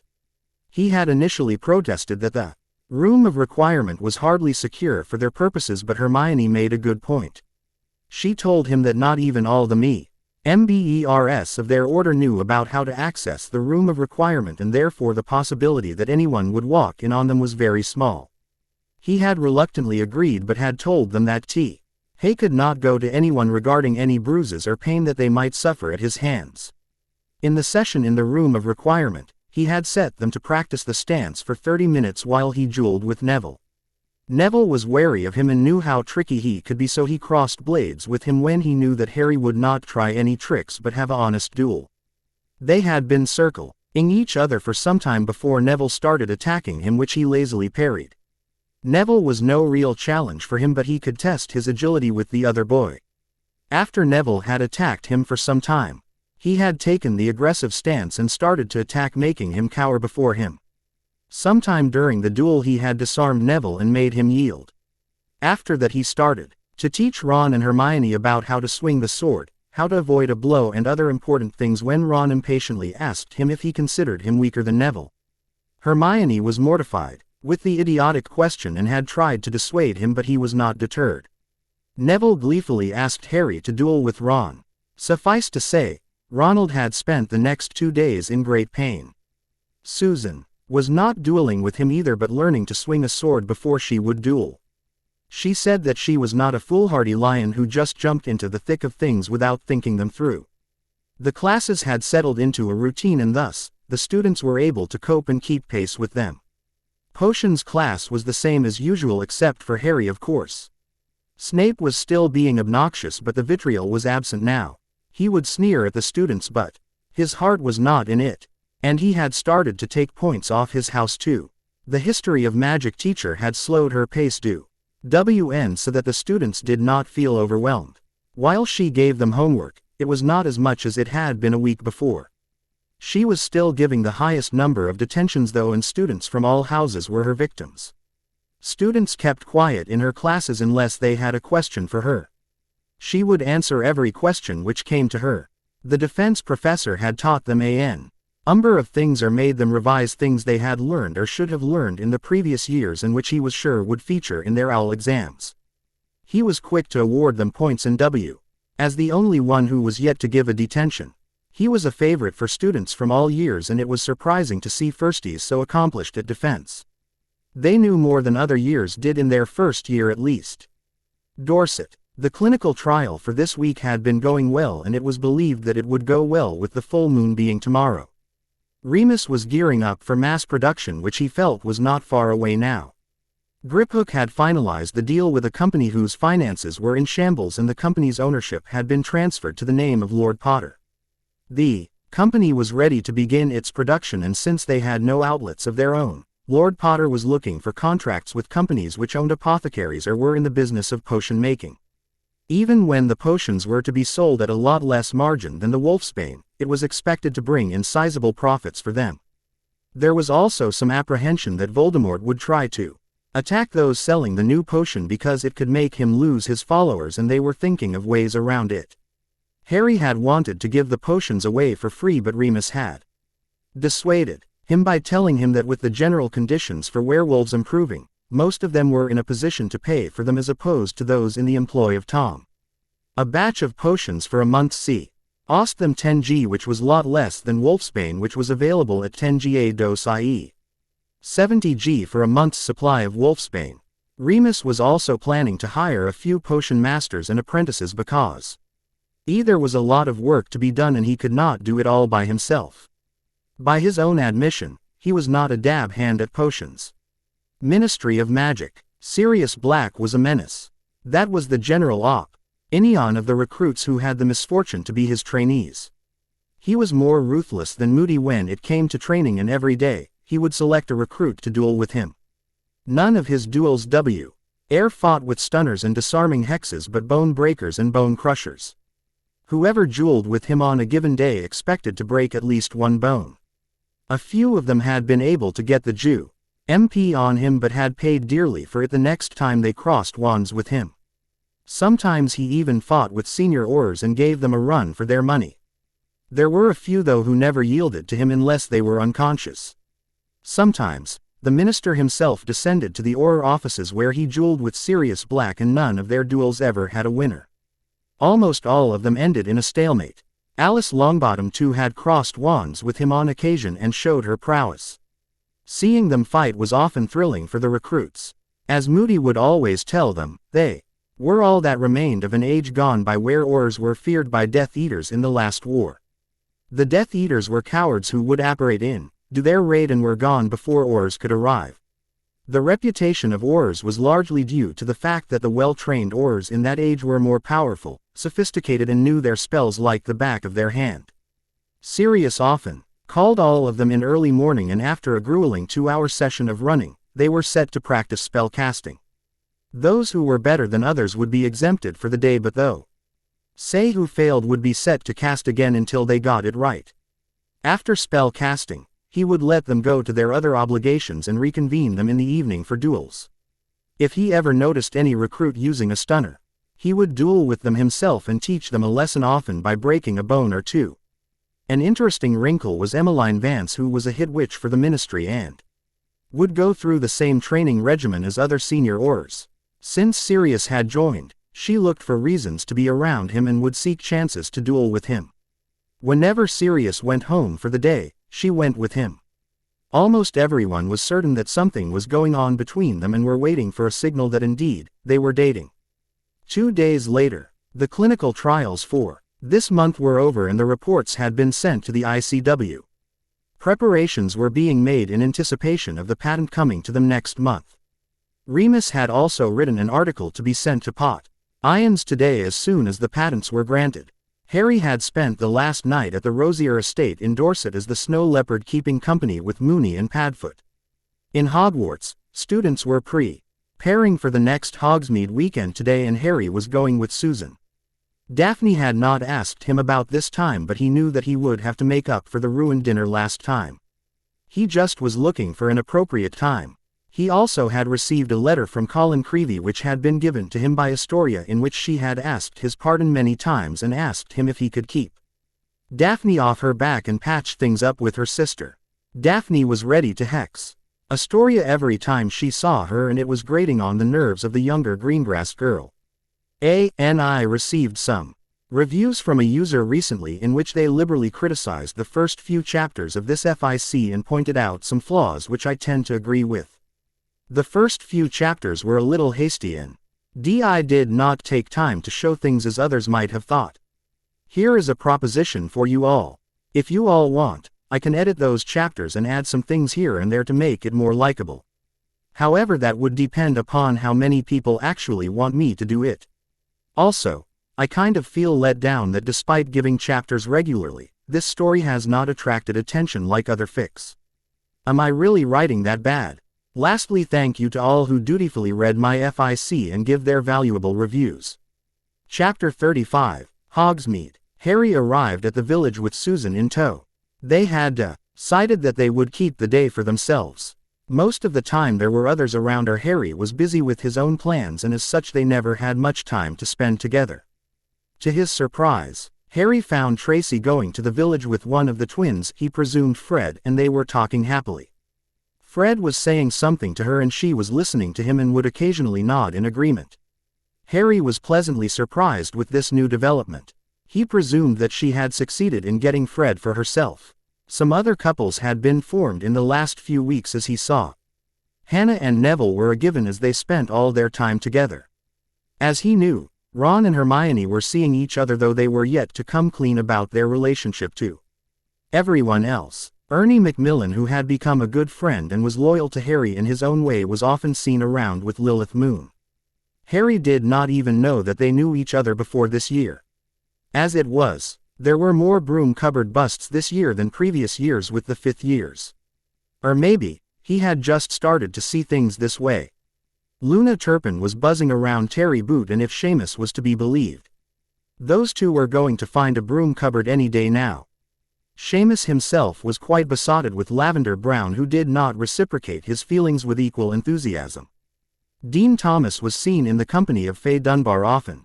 Parvati Patil was the only one who was yet aloof of any romance which might have been happening. As they arrived at the Three Broomsticks, Ari found Sirius sitting at the bar with Emmeline Vance, a silver-haired witch who was employed as a head witch at the Ministry of Magic and was a member of the Order of the Phoenix. The surprising thing was that Sirius was dressed in what looked like robes worn by Aurors who were on duty. As Sirius saw him, he rose from his seat and embraced him tightly, grinning at the expression on his face. After the pleasantries were over, Harry asked him, "What are you doing here? I thought you would be at the townhouse." Sirius barked a laugh. "Here is an update, pup. As of a week ago, I was appointed as Senior Auror at the Ministry of Magic by Minister Longbottom. Today I asked my superior Alistair Moody for field duty, and Moody assigned me to patrol Hogsmeade with Emmeline Vance." Harry wanted to whip his wand out and hex the marauder. He clenched his teeth. "So, you are appointed as an Auror and do not see fit to tell me? Thought I would be happy to suddenly see you here springing this surprise on me." Sirius laughed. "Hardly. I wanted to see the look on your face when you heard the news, though. Sometimes, it feels good to be able to surprise you." Harry scowled. "Just you wait until I am home for the winter break." Susan swatted him on the arm. "Enough with your posturing, Peverell. Why do you have to behave like this?" Harry immediately cooled down. Sirius started snickering. "I can who pulls the strings in this relationship. Imagine a war mage being controlled by a charming lady like Miss Bones here. Bards will write songs about it." Emmeline swatted him. "Hush you. Woman will always control man." Sirius obediently said, "Yes, dear." Harry raised an eyebrow. "Why do I feel like I am missing something here?" Susan swatted him on the head this time. "That's because you are an idiot." She turned to Emmeline. "I swear I do my best to try and train this one, but he refuses to learn." Emmeline started laughing, and Harry noticed that she had beautiful laughter, but he still did not know what he was missing. For the fear of being swatted again, he kept his mouth shut anyway. Susan saw his expression and said to him, "Don't be a crybaby, Harry. It is not hard to see that these two are seeing each other." Harry's grin went ear to ear. "That's wonderful news, Sirius. Why didn't you tell me? Are you two officially dating each other yet? Why else would I leave the recruits in Moody's hands and take field duty to meet you here with her? And to answer your other question, I am not yet dating her, but we are seeing each other. Let's see where it goes from here." Harry laughed at that. He was genuinely happy that Sirius had found someone who was interested in him. His laughter did not seem as hollow as Harry remembered from last year. Nor were his eyes as cold now. He looked happy and full of life. Emmeline was good for Sirius, he thought. They moved to the back of the inn where they took a table. He genuinely wanted to talk to Sirius and Emmeline, but Susan had other plans. Susan asked Sirius, "Is it okay if I borrow this one for the rest of the day? He is very slippery and I hardly get any time with him." Sirius guffawed. "I knew there was a reason I liked you, Susan. You know how to look after him. By all means, I release this one to your care. Do not hurt him much." Harry sighed while Susan just grinned at Sirius and dragged Harry away by his arm. As they stumbled out of the inn, Harry noticed that the other shops were quite full already, and as he could not think of another place in Hogsmeade to go. They did not want to go where they would meet more people and be forced to spend time with them, so he asked Susan, "How about we head to Diagon Alley?" She widened her eyes in surprise. "And how do you think we will achieve that, Peverell?" He smirked. "I have a few options, Sue. There is my hippogriff. I have the fastest broom in the world. I can apparate you alongside, or the simplest thing would be to take the flow from the cottage on the hill to the Leaky Cauldron." She giggled. "You make good suggestions, Peverell. Let's take the flow and go to Diagon Alley." After liberally applying glamour charms, they took the flow from the cottage to the leaky cauldron. They were visiting one of the restaurants located in the alley and entering, one of them asked for a private parlor. As they were sitting for lunch, Susan asked him, "Harry, have you been to Godric's Hollow?" Harry arched an eyebrow. "Godric's Hollow? I have heard it is one of the wizarding villages and Godric Gryffindor lived there and that my parents hid there, but other than that, I do not know if there is anything of significance there." She said to him softly, "Has anyone yet told you that your parents were buried in the graveyard in Godric's Hollow?" Harry was speechless. Not once in his life had he thought about where his parents had been buried, nor had he asked anyone. Sure, he remembered them and loved them, but this aspect of their lives had been unknown to him. It also made him wonder if everyone around him had his best interests at heart, because no one took a moment to inform him as to where his parents had been laid to rest. Of course every witch and wizard knew that the Potters had been killed in Godric's Hollow, so it was logical that they would have been buried in the graveyard there, considering the crypts of his family were in Peverell Castle and no one except him could open it. He was angry that no one had ever told him this. Sure, they could not go to Godric's Hollow during the year because the school rules never allowed that, but at least one could have taken him sometime during his holidays. He would have to ask them why no one ever thought about it or offered to take him, and the list of people who owed an answer to him was long. That could wait, however, because right now he was on a date with Susan and she deserved his attention. He looked at her and shook his head, not trusting his voice to not break down. It took him a few moments to control his emotions. "No one ever told me, Sue. I never thought about it either.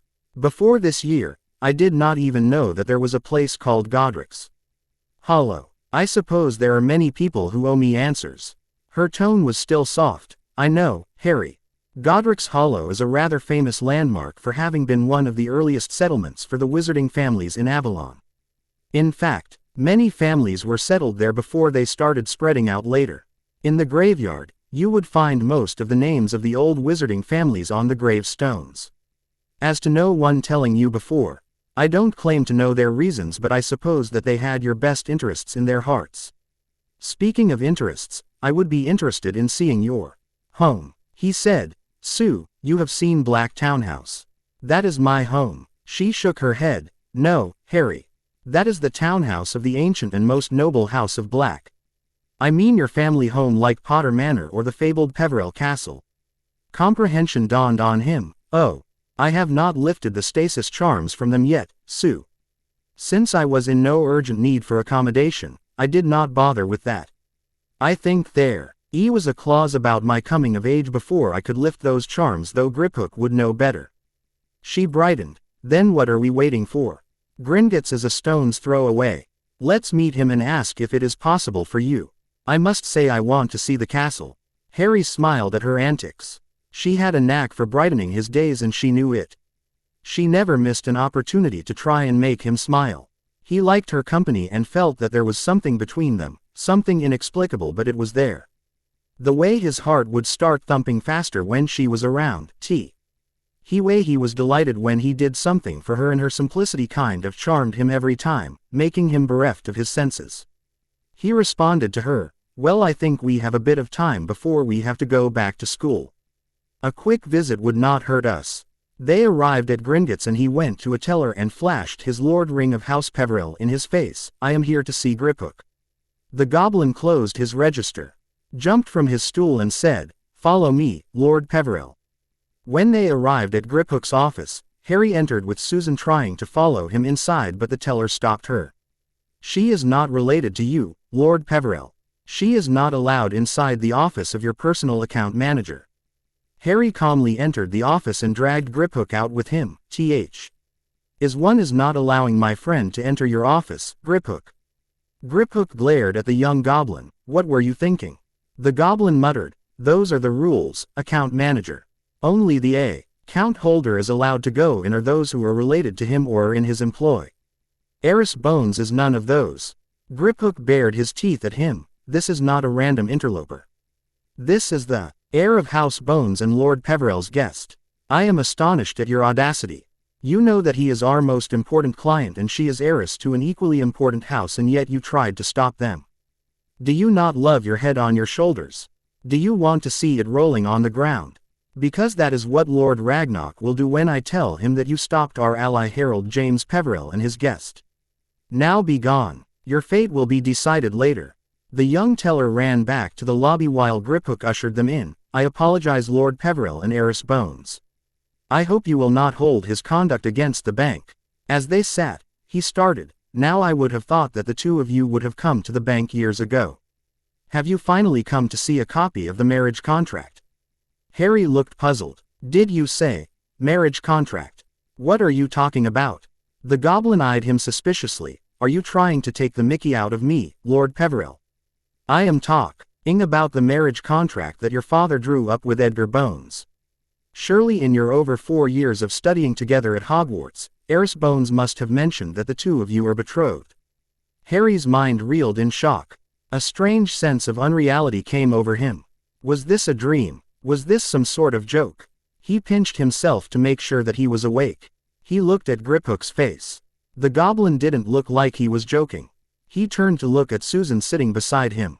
The look of stupefaction on her face and a brief touch of passive legitimacy told him that there was no deceit there. It was true and she knew it.